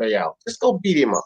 Just beat the shit out of him. Indeed. You know what? Usyk might be doing though. I think Usyk's management might be advising him to be like, kind of faking it really, and just because let's say when AJ knocks out Pulev, Fury, whatever. Let's say Usyk he's been saying he wants the shot all along. But what if he's willing to take step-aside money, and the reason he's saying he wants a shot is just so he can get, a big step-aside check? Because given the money this fight would generate, he could probably get like $5 to $10 million just for not fighting them and fight someone else in the meantime. L-Dog, do you think the WBA won't say to Usyk, step aside, mate, because we're making more money off fucking Joshua and fucking Fury? Nah, they won't, because he can sue them for that. He can sue them for that. Nah, you won't be able to sue nothing, mate. You won't be able to sue nothing. Nah, you can't. But I'll say the big problem with why Usyk might press the fight is because his mandatory shot, if he doesn't press it, it might actually just fade away and no longer be valid. So maybe that, but I think in the meantime, realistically, we should just see Usyk AJ, and we should see Fury Wilder 3. Yeah, I have a feeling. Just real quickly, I have a feeling. Who is that? Kangaroo. Hold on for a second. Leighton. When it comes to that WBO exclusion that Usyk has, it's what he can exercise. He can exercise that exclusion and take on a championship fight, but it's not anything that he's forced into. So they wouldn't have anything to do with him taking step-aside money. Him taking step-aside money is just saying that he's not going to exercise his right at the time to take that fight immediately. That's it. It's not like it's a mandatory or something. But D, don't unification over that mandatory. Do you know what I mean? It's not a mandatory, fam. Hey D, don't be surprised. Don't be surprised. This is for everyone in the chat, right? Don't be surprised if Pulev pulls out before this fight and Usyk replaces him. Don't be surprised. I will be surprised because Usyk is not a late replacement opponent. I would definitely be surprised at that. Usyk is not a late replacement opponent. He's not going to go and exactly. There's no money in fighting Usyk. Also, yeah, there is, Troy. Hey, Queen Lisa in the building. Shut the fuck up. I want to hear from Queen Lisa. What's up, Lisa? What's going on, everybody? What's up, Lisa? First time. What's up, Lisa? What's up, Lisa? What's up, Lisa? What's going on? Listen, I got a question because I heard Get the Smoke was talking about How you doing, Lisa? Like, hey, Troy. Get the Smoke was talking about earlier, like if they had to like go to court or anything to prove everything. So that means that both, if that in the event that, if something was to happen like that, both fighters would not be allowed to fight, right? No, it'd be a civil suit at that point. It wouldn't be about boxing at all. It'd just be about their personal beef. Oh, okay, I got you. Yeah, then the boxing fans can get all of this, airing out all this evidence and who's right and who's wrong. We can put that in its proper place and not have it actually be a part of the fight. Like I do want to have both things cleared up, but first I want to see the trilogy, and then let's see lawsuits either way, either a defamation case or an assault case, right? Whatever. Jeff just commented. Hang on, real quickly. Jeff just commented. Hold on for a second. It's already in its place, bro. Non-existent. It's already non-existent. Go ahead, Jack. Jeff just commented. He said, and I agree with him. This would be a fucking beautiful fight. On watching the press conferences and the fight itself. Wilder versus White. Yeah. Man, Wilder is gonna knock White the fuck out. Wilder won't fight while he doesn't fight punches. Man, But whatever, hey, man. I want to say this. I want to say this. If Wilder's management, wants to rebuild his career, get White in there because I think that fight will do big numbers and Wilder will look sensational, man. I think, he might have some trouble early on, but I think the knockout will be like a Brazil knockout. Now, Like dog, maybe why not should in one White give him a round, but chance? nah, Dog, why should I White think give him a chance? When he's been waiting all this time, when he was WBC champion, and now he knows that if White beats Povetkin, he's got the belt. That means you've got a mandatory chance at the belt. Why should he give him the chance? Why should he? I wouldn't. He shouldn't give him a chance at all. Are you talking about the interim title? Yeah. White shouldn't fight Wilder at all. Ain't nobody worried about that damn interim title, man. Like what? If White all of a sudden now is wait a minute, White feels like he can babysit the interim title. Like people are going The for same the way that coveted Wilder WBC babysitted interim. WBC. Yeah, that's the actual title. And no, he didn't That's babysit it. He Wilder's defended only it. chance. Only. All right, No, it's not his only No, chance. it's not. No, it's not. Hey, Yes, man, He's it got a is. contract. y'all stop talking over each other. No, because he's still Go ahead. entitled that rematch. Right, and he's also still entitled to rematch. Yeah. also, well, I don't. Well, yeah, exactly. We have the trilogy, right? So we got the trilogy. That is a title fight. So we don't even need to say go we to don't no have the damn. trilogy. Say we don't have the trilogy. How is Nobody Wilder wants going to back see that But fight. we do have the trilogy. Okay. Anyway, first off, we do have the trilogy, so we don't have to say we don't. And then secondly, We it doesn't don't have mean the that all of a trilogy's sudden. not guaranteed. The trilogy's not guaranteed, mate. It's not Hold guaranteed up. at all. Okay, Let great. me add something to it. I hear you saying we do have Listen. the trilogy, right? We do have the trilogy. That's firstly, and then secondly, the interim title is not the next best thing. All that is the interim title, and it's around Povetkin's waist, not Dillian White's. Hey, Smoke, can I add something Well, to I that? don't- Like, let let's. three He people may. talk before you respond before this time, Smoke. Let at least 3 people talk before you respond. Go ahead, dog. Yeah, I just want to say quickly, forget all the mandatory stuff. Wilder is still a top 3 financial draw in the division, and being a top 3 financial draw in the heavyweight division is, $5 to 20 something million, let's say, for his opponent. People are going to want to give Wilder the opportunity because they want the opportunity to make that money. He's Queen not Lisa. making. Okay. Queen Lisa. Nah. Yeah. Okay. Obviously, it must have held some type of weight that mediation. I mean, I know they're still going through it, the arbitration or whatever. But I'll say this though, it stopped Fury in his tracks because he wasn't able to have that fight with what was the guy's name again? Yeah. Lisa.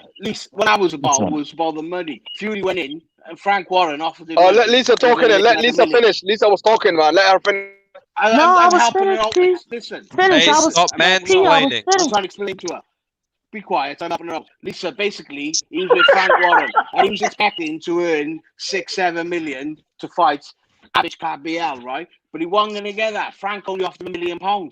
So Fury decided, well, I ain't fighting for £1 million, which I respect Fury for ain't doing it. Joshua's making £6 million fighting with no crowd, no name. And Fury's realised, hang on, what's the point? They're not fighting for £1 million. That's the only reason I left. It was nothing at all to do with Wilder. Sorry, Lisa, it was nothing to do with Wilder. How do you know that then? Where did you come up with the $20 million for fighting Wilder? Where'd you come up with that number? Wilder is a financial draw. Joy, I want to hear how he knows that. I'm very I'll interested tell where you he all, got I that know from. Sky in Britain, right, is our main source. It's 10-1 to BT Sports, right? 10-1. It's literally 10-1. It's not like we're over in your country. It's 10-1. And BT have got no money compared to Sky Sports. They pay you on pay-per-view, right? Deal what? He pulled in 300,000, 290,000 against Povetkin, right? BT could not even pull in 100k for him. 100k, they couldn't even put in. Frank Warren, Queensberry, they're going under, mate. They're going under. Frank, there's Can no I way. reply That's to him why he's after? coming back. I want to reply. Listen, I want to reply. Warren Listen. is broke. Not broke, but you know. Okay, go on, Lisa. Sorry. No, but I understand what Kangaroo Jack is saying because You know, but the thing is that last fight broke gates, you know, at the door. So they want that money also as well. And we're dealing with what we're dealing with right now. And you can't pack these places.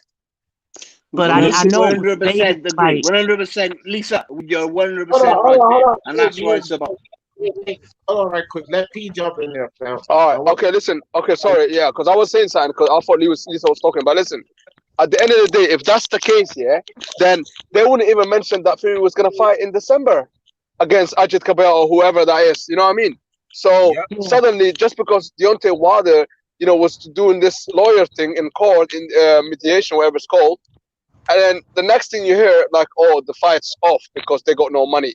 So just put one and two together. Like, obviously, like Deontay Wilder is holding something there. You know what I mean? There must be something out No, there, and that's what I UK think had no anyway. money. BT Sports had no Then money. They why? They can missed it. have Then it, why? but you BT know Then what? why? Sports.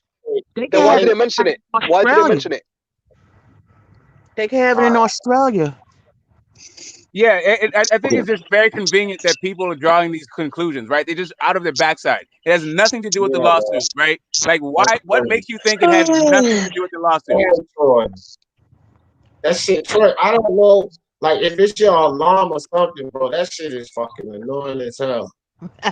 Yeah, I don't get why this all has to do with, like, I get that you guys want to say that the contract was expired without any evidence that the contract was expired outside of Tyson Fury saying it and Bob Arum saying it. But those guys are now saying something different, right? So why don't we just take a look, take a step back, and understand that this won't be the first time that these guys have contradicted themselves on a subject. Man, Okay. this stuff is Okay. I'm this sorry, this Lisa. Go stuff ahead. is like General Hospital. I swear. Boy, oh Yeah. boy. I Okay. haven't watched the soaps in a while, boy. Go ahead, Okay. Yeah, Troy. boxing Okay. I was takes going to takes up step in all of the now. air. Let me step in real quick. Who you said to go? Troy. Is your You said name me to go. Troy? Okay. Yeah, I'm just curious. When did Wilder become this cash cow now that he doesn't have the belt? He wasn't a cash cow when he had the belt, so how is he now a cash cow that he does not have the belt? Okay, let me explain because I'd like to. I can answer that real easy. okay, go. Cash cow is not only are you making money, but your guy is making money.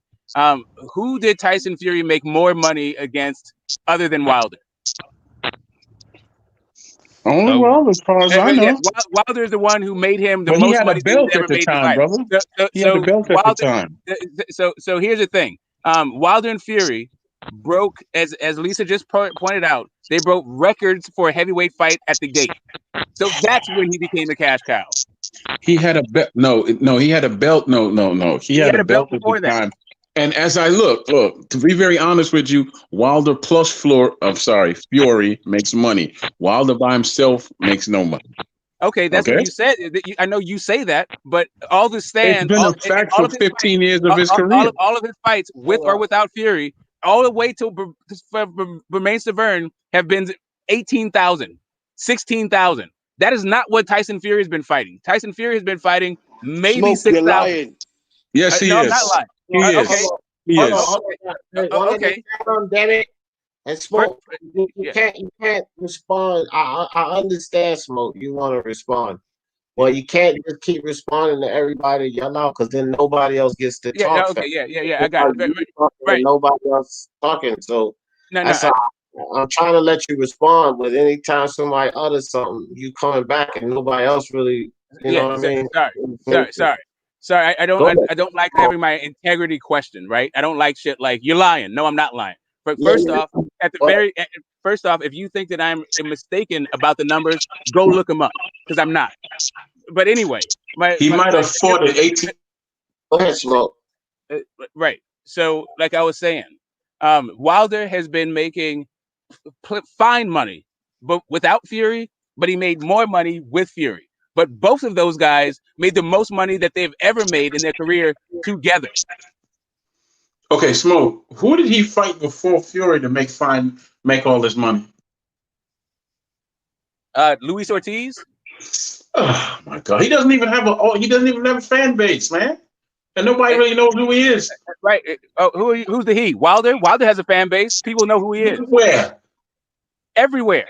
He doesn't sell out in his own hometown, brother. Everywhere. What do He you? doesn't sell out in stop it. He doesn't sell out in his own hometown. He has never even fought in his own hometown. The He dude fought is in fucking Alabama before, man. Yes, but his hometown is Tuscaloosa. He's never Alabama is Alabama. Smoke, stop it. Alabama's his hometown. No, Jesus Alabama is a Christ state. Almighty! Stop it, man. Alabama is a state. That his hometown is Tuscaloosa. He's never fought in his hometown. All right, look. Minutia. That's bull and minutia. Okay, Alabama. great. Okay, all right. So you're saying? Hold on for a second, Troy. Jesus Christ! Stop it, listen, man. I don't even know why we get into these silly arguments. I do know this. If somebody tell me I'm fighting in my hometown, and I'm going and I'm fighting in Norfolk, Virginia, I ain't fighting in my hometown. Because Richmond, Virginia is my hometown. That's been my understanding of football, basketball, anything. Not the same fucking state. But I don't even know why. Jesus Christ, he's putting his state home. Yeah, you can hold he's saying that right. that because he's saying that so he can discredit everything. Hold on. I'm just saying, like, I don't even know, like, where we going with this, guys. Like, let's get to the end of it and get back to the boxing talk. So we get out of hand. Right. So, as I said, he's been selling out since Bermain Stavern, right? So he went to Chris Arreola. That's a lot. But anyway, that's cool. Chris Arreola had 12,000 people in it. All right. So how many people did Safari have? Or Pianetta? Or Tom Schwartz? Or Otto Wallin? Chris Arreola is Mexican. Okay, what's that to do with Wilder Birmingham, don't sell Alabama? out, man. Okay, Smoke. You said that Wilder's been selling out. You know he hasn't. Where did he sell out? No, I'm just saying, Smoke. Where did he sell out? Please don't come back to me and say go look it up, because if you say something out your mouth, you should be able to back it up. Now, where did he sell out? When and where? Like I said, if you look at his fight, you will find 16,000, man, I don't need 18,000 from his fights. Since he's been a champ. Answer the question. Okay, you're interrupting me, guys. I'm trying to answer one guy's question, right? Before another guy just starts interrupting with some stuff, right? So if you look at Wilder's attendances, what you will find is they're all 10,000 and above. The lowest thing you'll find is that Arreola fight that you're talking about in Birmingham, which was 12K. Smoke? Right? All of that. Okay, I'm sorry. That doubles what Fury does. Okay, Smoke. Fury has had one other fight where it was a big fight. It was against Vladimir Klitschko, and those were all Vladimir Klitschko's fans. Okay, Smoke, please. I never asked you what Fury did. You said he sold out in all his fights. Where did he sell out is what I'm asking you. I never asked you about all the nonsense you just said. Where did you can keep it. Listen, if you can't clean the wax out your ears, then that's your fault. But you never answered the question, man. I know how to wipe my ass and clean my ears very well. You're talking over me. You're talking over me. Right. So again, you said when has Wilder become this cash cow, and that it was Fury who made all of the. He said, when did he sell out? Stop interrupting me, yo. Right, listen, I'm not trying to. D has already said, let me stop answering you guys that keep jumping in. Because I'm muting them when they do that shit. So just go ahead and keep on. Thank you. So when we're talking about when Wilder became the cash cow, like I said, it was when he started breaking records. Did he do that with Fury? Sure, he did. Does that mean that now all of a sudden that guy is not going to be able to sell because Tyson Fury isn't going to be on the card? Well, ask Luis Ortiz, did he need Fury in order for them to sell to put a bunch of butts in seats and to get a pay-per-view? Where did he sell out, Smoke? Where? Do you want the actual venues? Like Smoke, I said, I asked you a question. Stop playing. And I told you. I've already told you. And I already told you. You never told me. I'm not an ignorant person, man, and I'm not. I'm not the type that don't listen. If you would just answer the question directly, I'm shutting down. Okie dokie. At Bermain Stavern, Las Vegas, 16,000 people. Tyson Fury, 18,000 people. Who do we have again? The Bermain Stavern, 18,000 people. I'm going to ask you the same question. Those are Okay, great. numbers. I'm gonna keep getting Those you to are say that. numbers. Let's Where move did on. Let's move on. Let's move on. what was the Please, capacity? let's move Where on. did he sell out, man? Because you're giving me Yo, numbers. again. Okay, just tell me where he fought. I'll go look him up. You know Okay, what? how about the bar? How about I give you the? I will go look him up myself, Smoke. Thank you. Hold up. Yeah, because Troy, honestly, dog, you can't keep asking questions like that. If you don't know the fucking answer, why you asking this question? Because if he says 18,000, you don't know the fucking capacity, or you don't know what it took to sell out. You can't say whether he's right or wrong. It's an open-ended argument, fam. You don't know if those numbers will sell out crowds or not. You don't even fucking know that. So I know the answer, D. He never sold out. He never sold out, D. Trust me, I know the answers. He never sold out. I'm talking. Troy, that's that crazy shit that I be talking about, bro. And then you get mad when I say silly shit. If you don't know the answer to that, how you gonna sit up here and go back and forth about it? I am on the internet trying to look up when he sold out. So keep talking. Yeah, but I'm saying you doing that now, though, dude. But we sit here and listen to your back and forth, and you don't even have the answers to that. Like, It wasn't me that said he sold out. It was Smoke. So have your conversation with Smoke and not me. I have to go look up information. Right, and I also told you. So the venues you want is Barclays and Staples. Well, all right, come on, man. Like, Yeah, what about the giveaways? They were all giveaways. All giveaway tickets, mate. All giveaways. Right, all giveaways. Right, 10,000 giveaways. Only the thing about America is that you actually have to say the comps. Right, you don't get to just give tickets away and nobody knows it. Like Obviously, the not UK. every single ticket was a giveaway. We're talking Obviously, you don't know what you're talking 3,000 about. You're were just trying to talk shit about Wilder. I know what I'm talking about. I know 100% what I'm on about. And then the giveaways, mate. Okay, then how many tickets were giveaways? Oh, damn it! I just said hold on for a second. 3,000 at least. 3,000 giveaways, easy. Yeah, Leighton, you gotta understand something here, dude. I done told you like 20 times, bro, to stop cutting over people. Like, I don't even like that shit. I'm sitting here having to put y'all on mute. They cannot hear you. It won't happen again. It won't happen again. Sorry, mate. Sorry, mate. I'll give you the floor anytime you want to speak, and I won't let them. But when y'all start yelling over each other, it's just a bunch of gibber in the chat, and we can't hear y'all. Okay, so how in what world is 3,000 more than 18,000 or half of 18,000? That's first off. And then where do you get 3,000 from outside of your directly out of your ass? You're not part of these productions. You don't know what the numbers are. As a matter of fact, they have to tell you how many tickets were comped, and it wasn't 3,000. Like which fight had 3,000 tickets comped? Hey, Smoke, I got a question. What the fuck? What? I can't even remember where all this come from. What are the numbers? What's the significance in the numbers? Right. They say the question was, when did Wilder become a cash cow? As if Wilder don't make no damn money, and there's no reason for anybody to fight him because he doesn't generate money. This is the narrative that they're trying to actually perpetuate on the people. Oh yeah, okay, whatever. They basically did the same thing with the other guy. With Fury, yeah. And yeah, they damn sure did, because Fury had a ton of tickets come at his fight with Schwartz, and then they reported a success and all of these numbers and shit. Because I flamed Bob Arum about that. I damn sure did. You know, I didn't give a fuck about these fake numbers. They pushed all of these fake numbers, and fucking Top Rank comped a lot of damn tickets. So they did the same shit with Fury. I don't know why this fucking argument's even happening.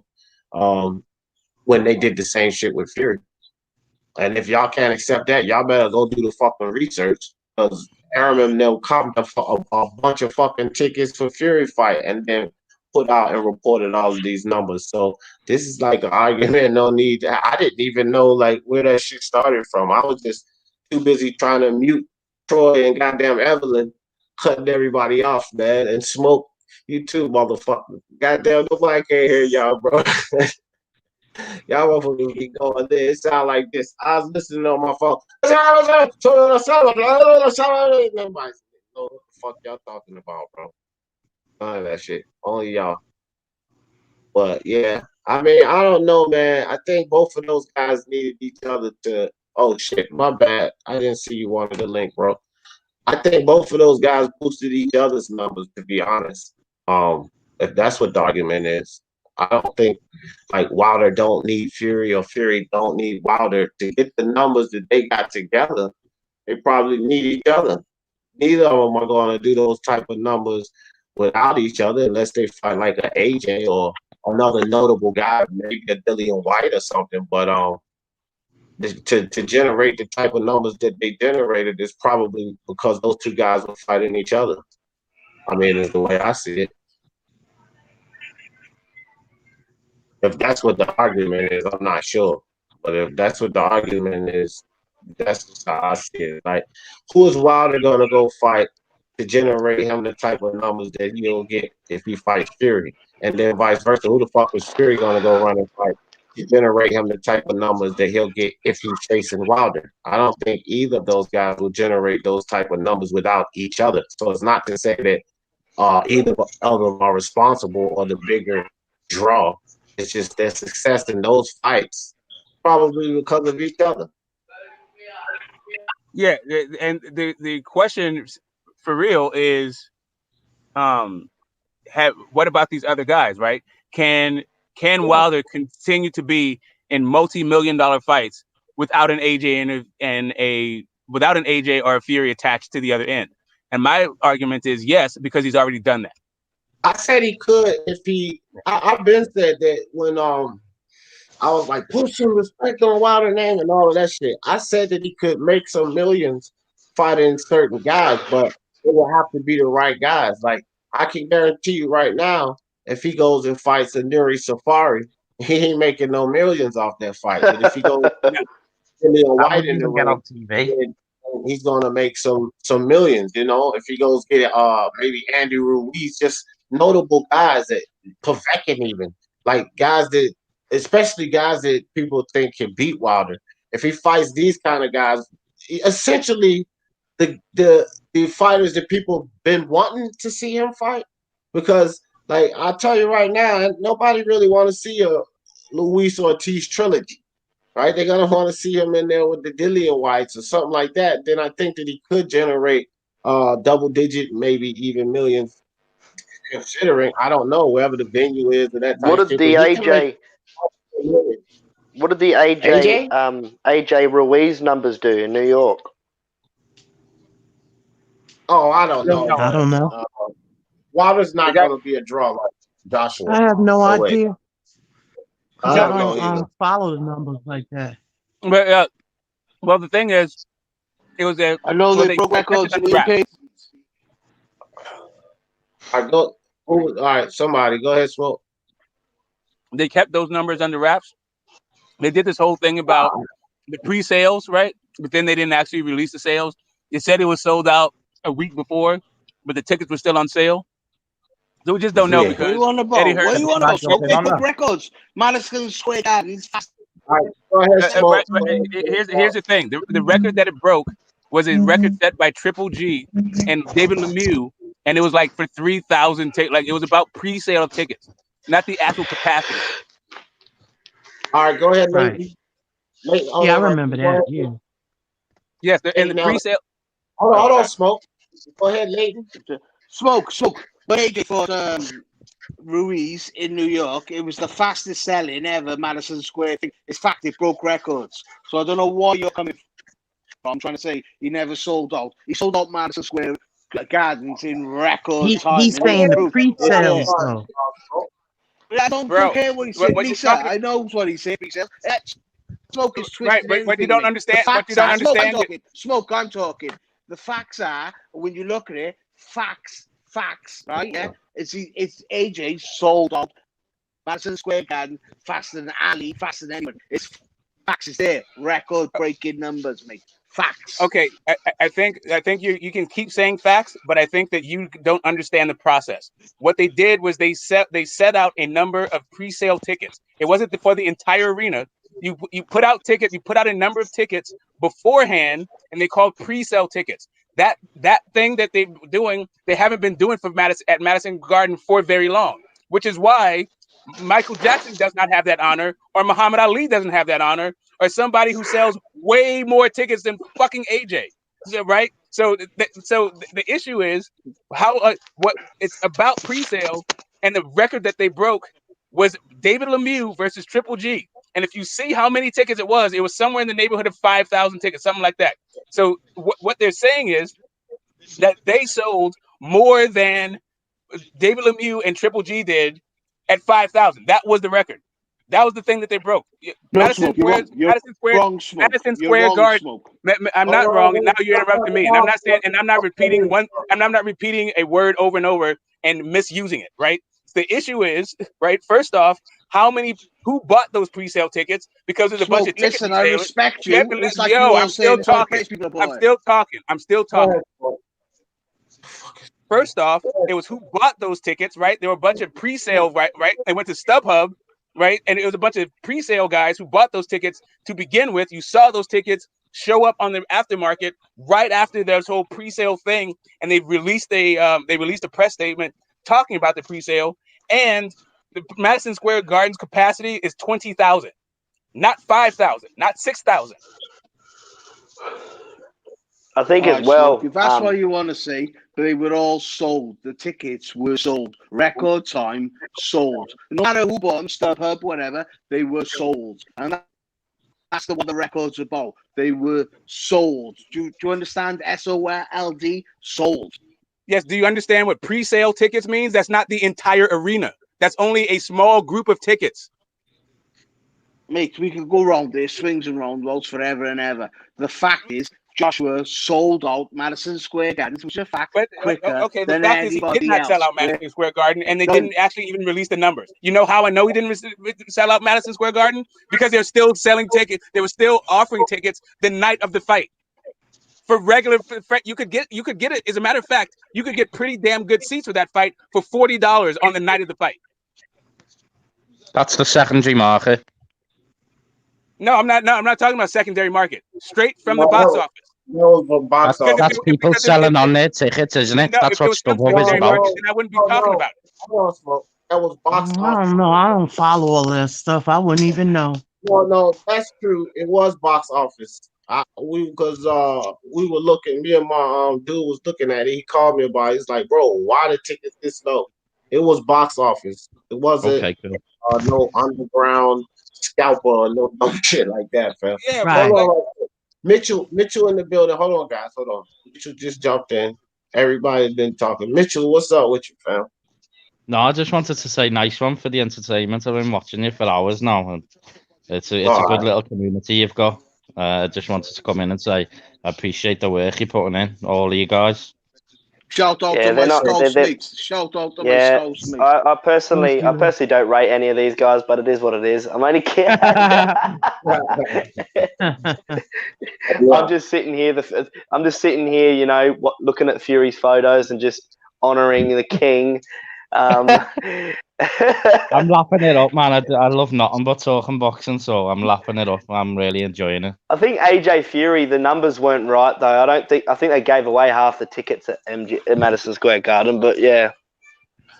Yeah, but it was. I know. Look, okay. One thing I do know is I think I remember reading something what Smoke was saying too. Pre-sale tickets. So pre-sale tickets. I think I remember that, Smoke. And that's not selling out guard. That doesn't mean you sold out the guard. Second, I do remember there was some cheap fucking tickets that was on sale the day of the fight because my boy called me because he up in New York. He was like he was thinking about going. So I remember that. I remember that specifically. You should have took that off. Tickets for sale at the box office. Yeah, see, the thing is, you guys can try. You can fool the people in the UK.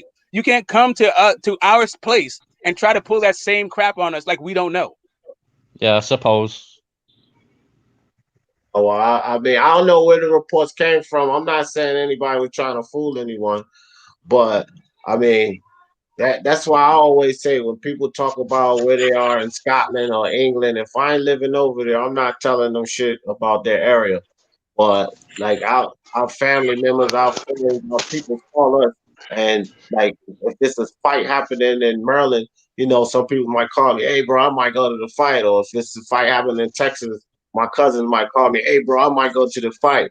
But I got people in New York, and my nigga called me, and he was like, bro, the tickets are cheap to this fight. I want to go to this fight because they were cheap.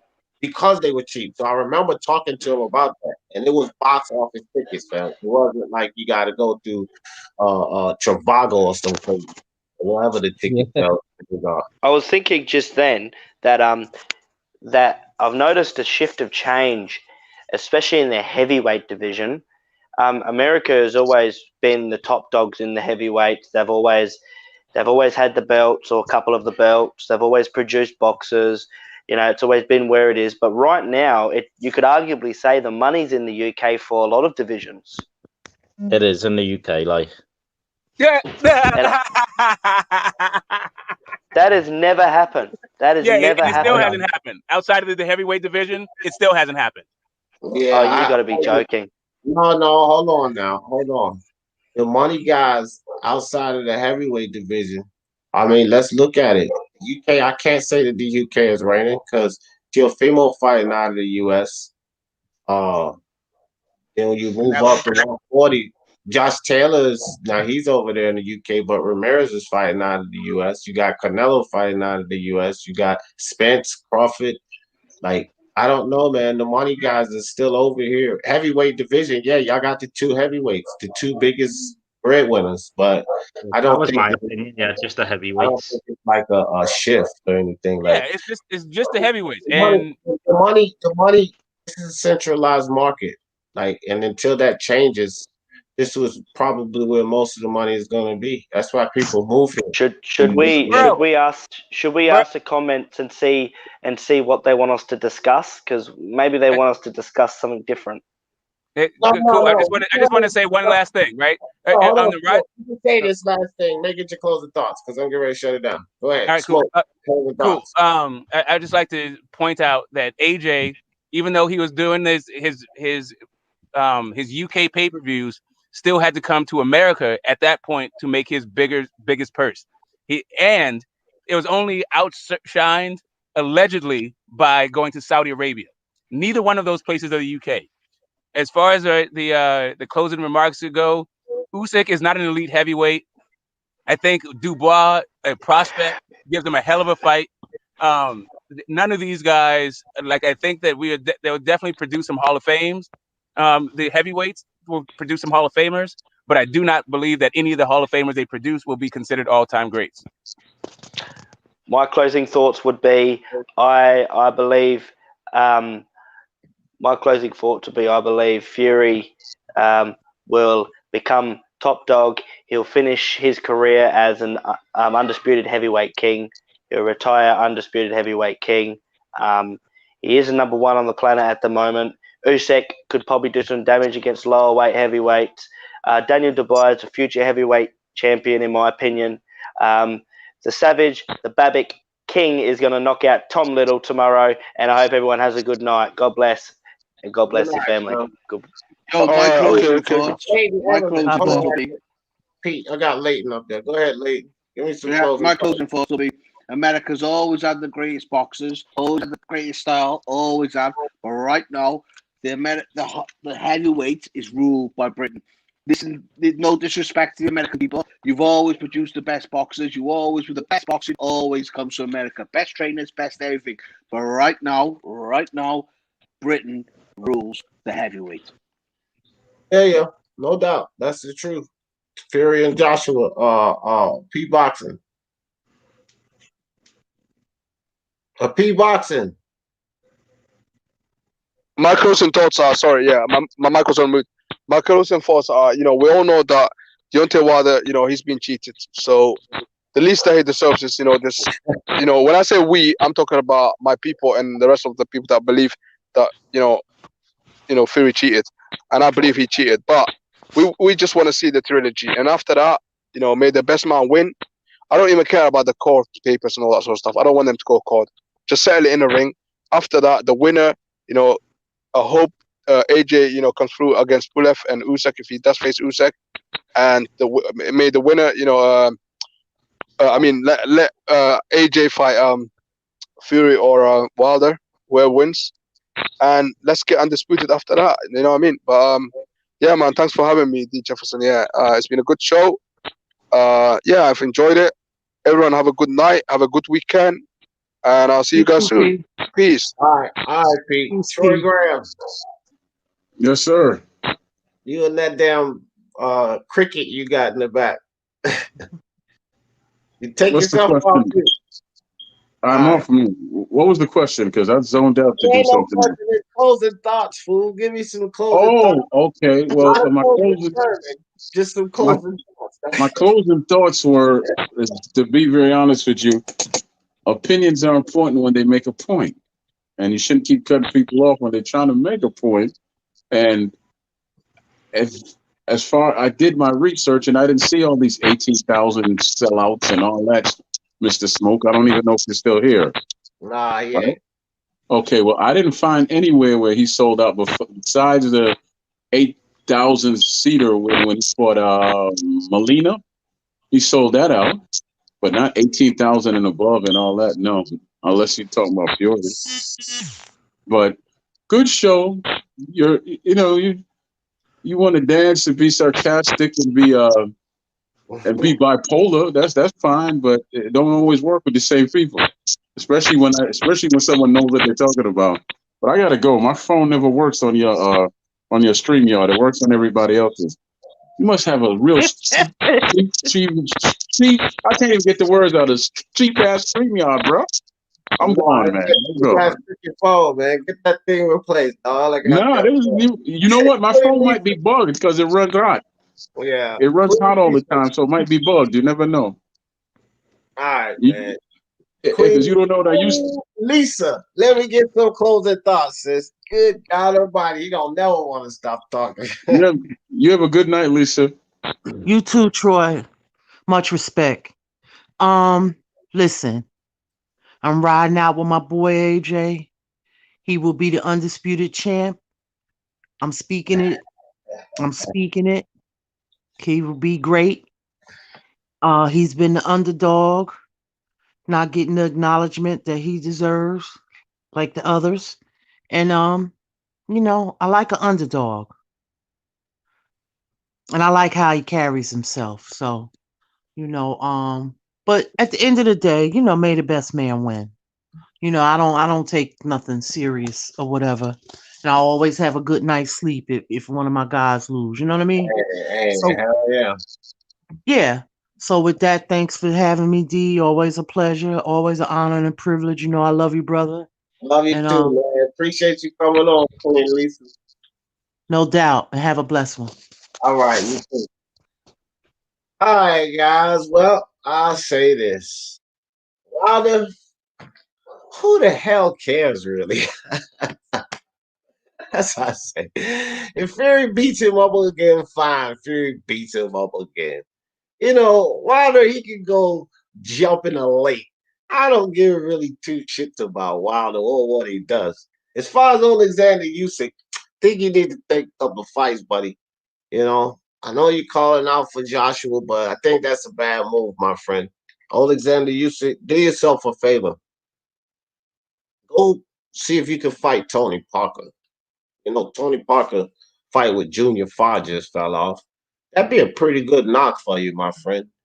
That's, a pretty good level of competition, Oleksandr Usyk, to get you prepared, better acclimated to the heavyweight division. And then after you fight Joseph Parker, if you should beat him, then you go fight like a Charles Martin or something. You know what I mean? Michael Hunter, maybe. Make one of those fights. And if you get to that, then I would say go for the top guys. But until then, you better slow your roll, my friend, because if not, you're gonna find y'all sprawled out on that canvas. I mean, sprawled out. Because to tell y'all the truth, Usyk's not ready for the big boys. Y'all know how I always in this thing. For the love of sports, let's talk about it. Peace.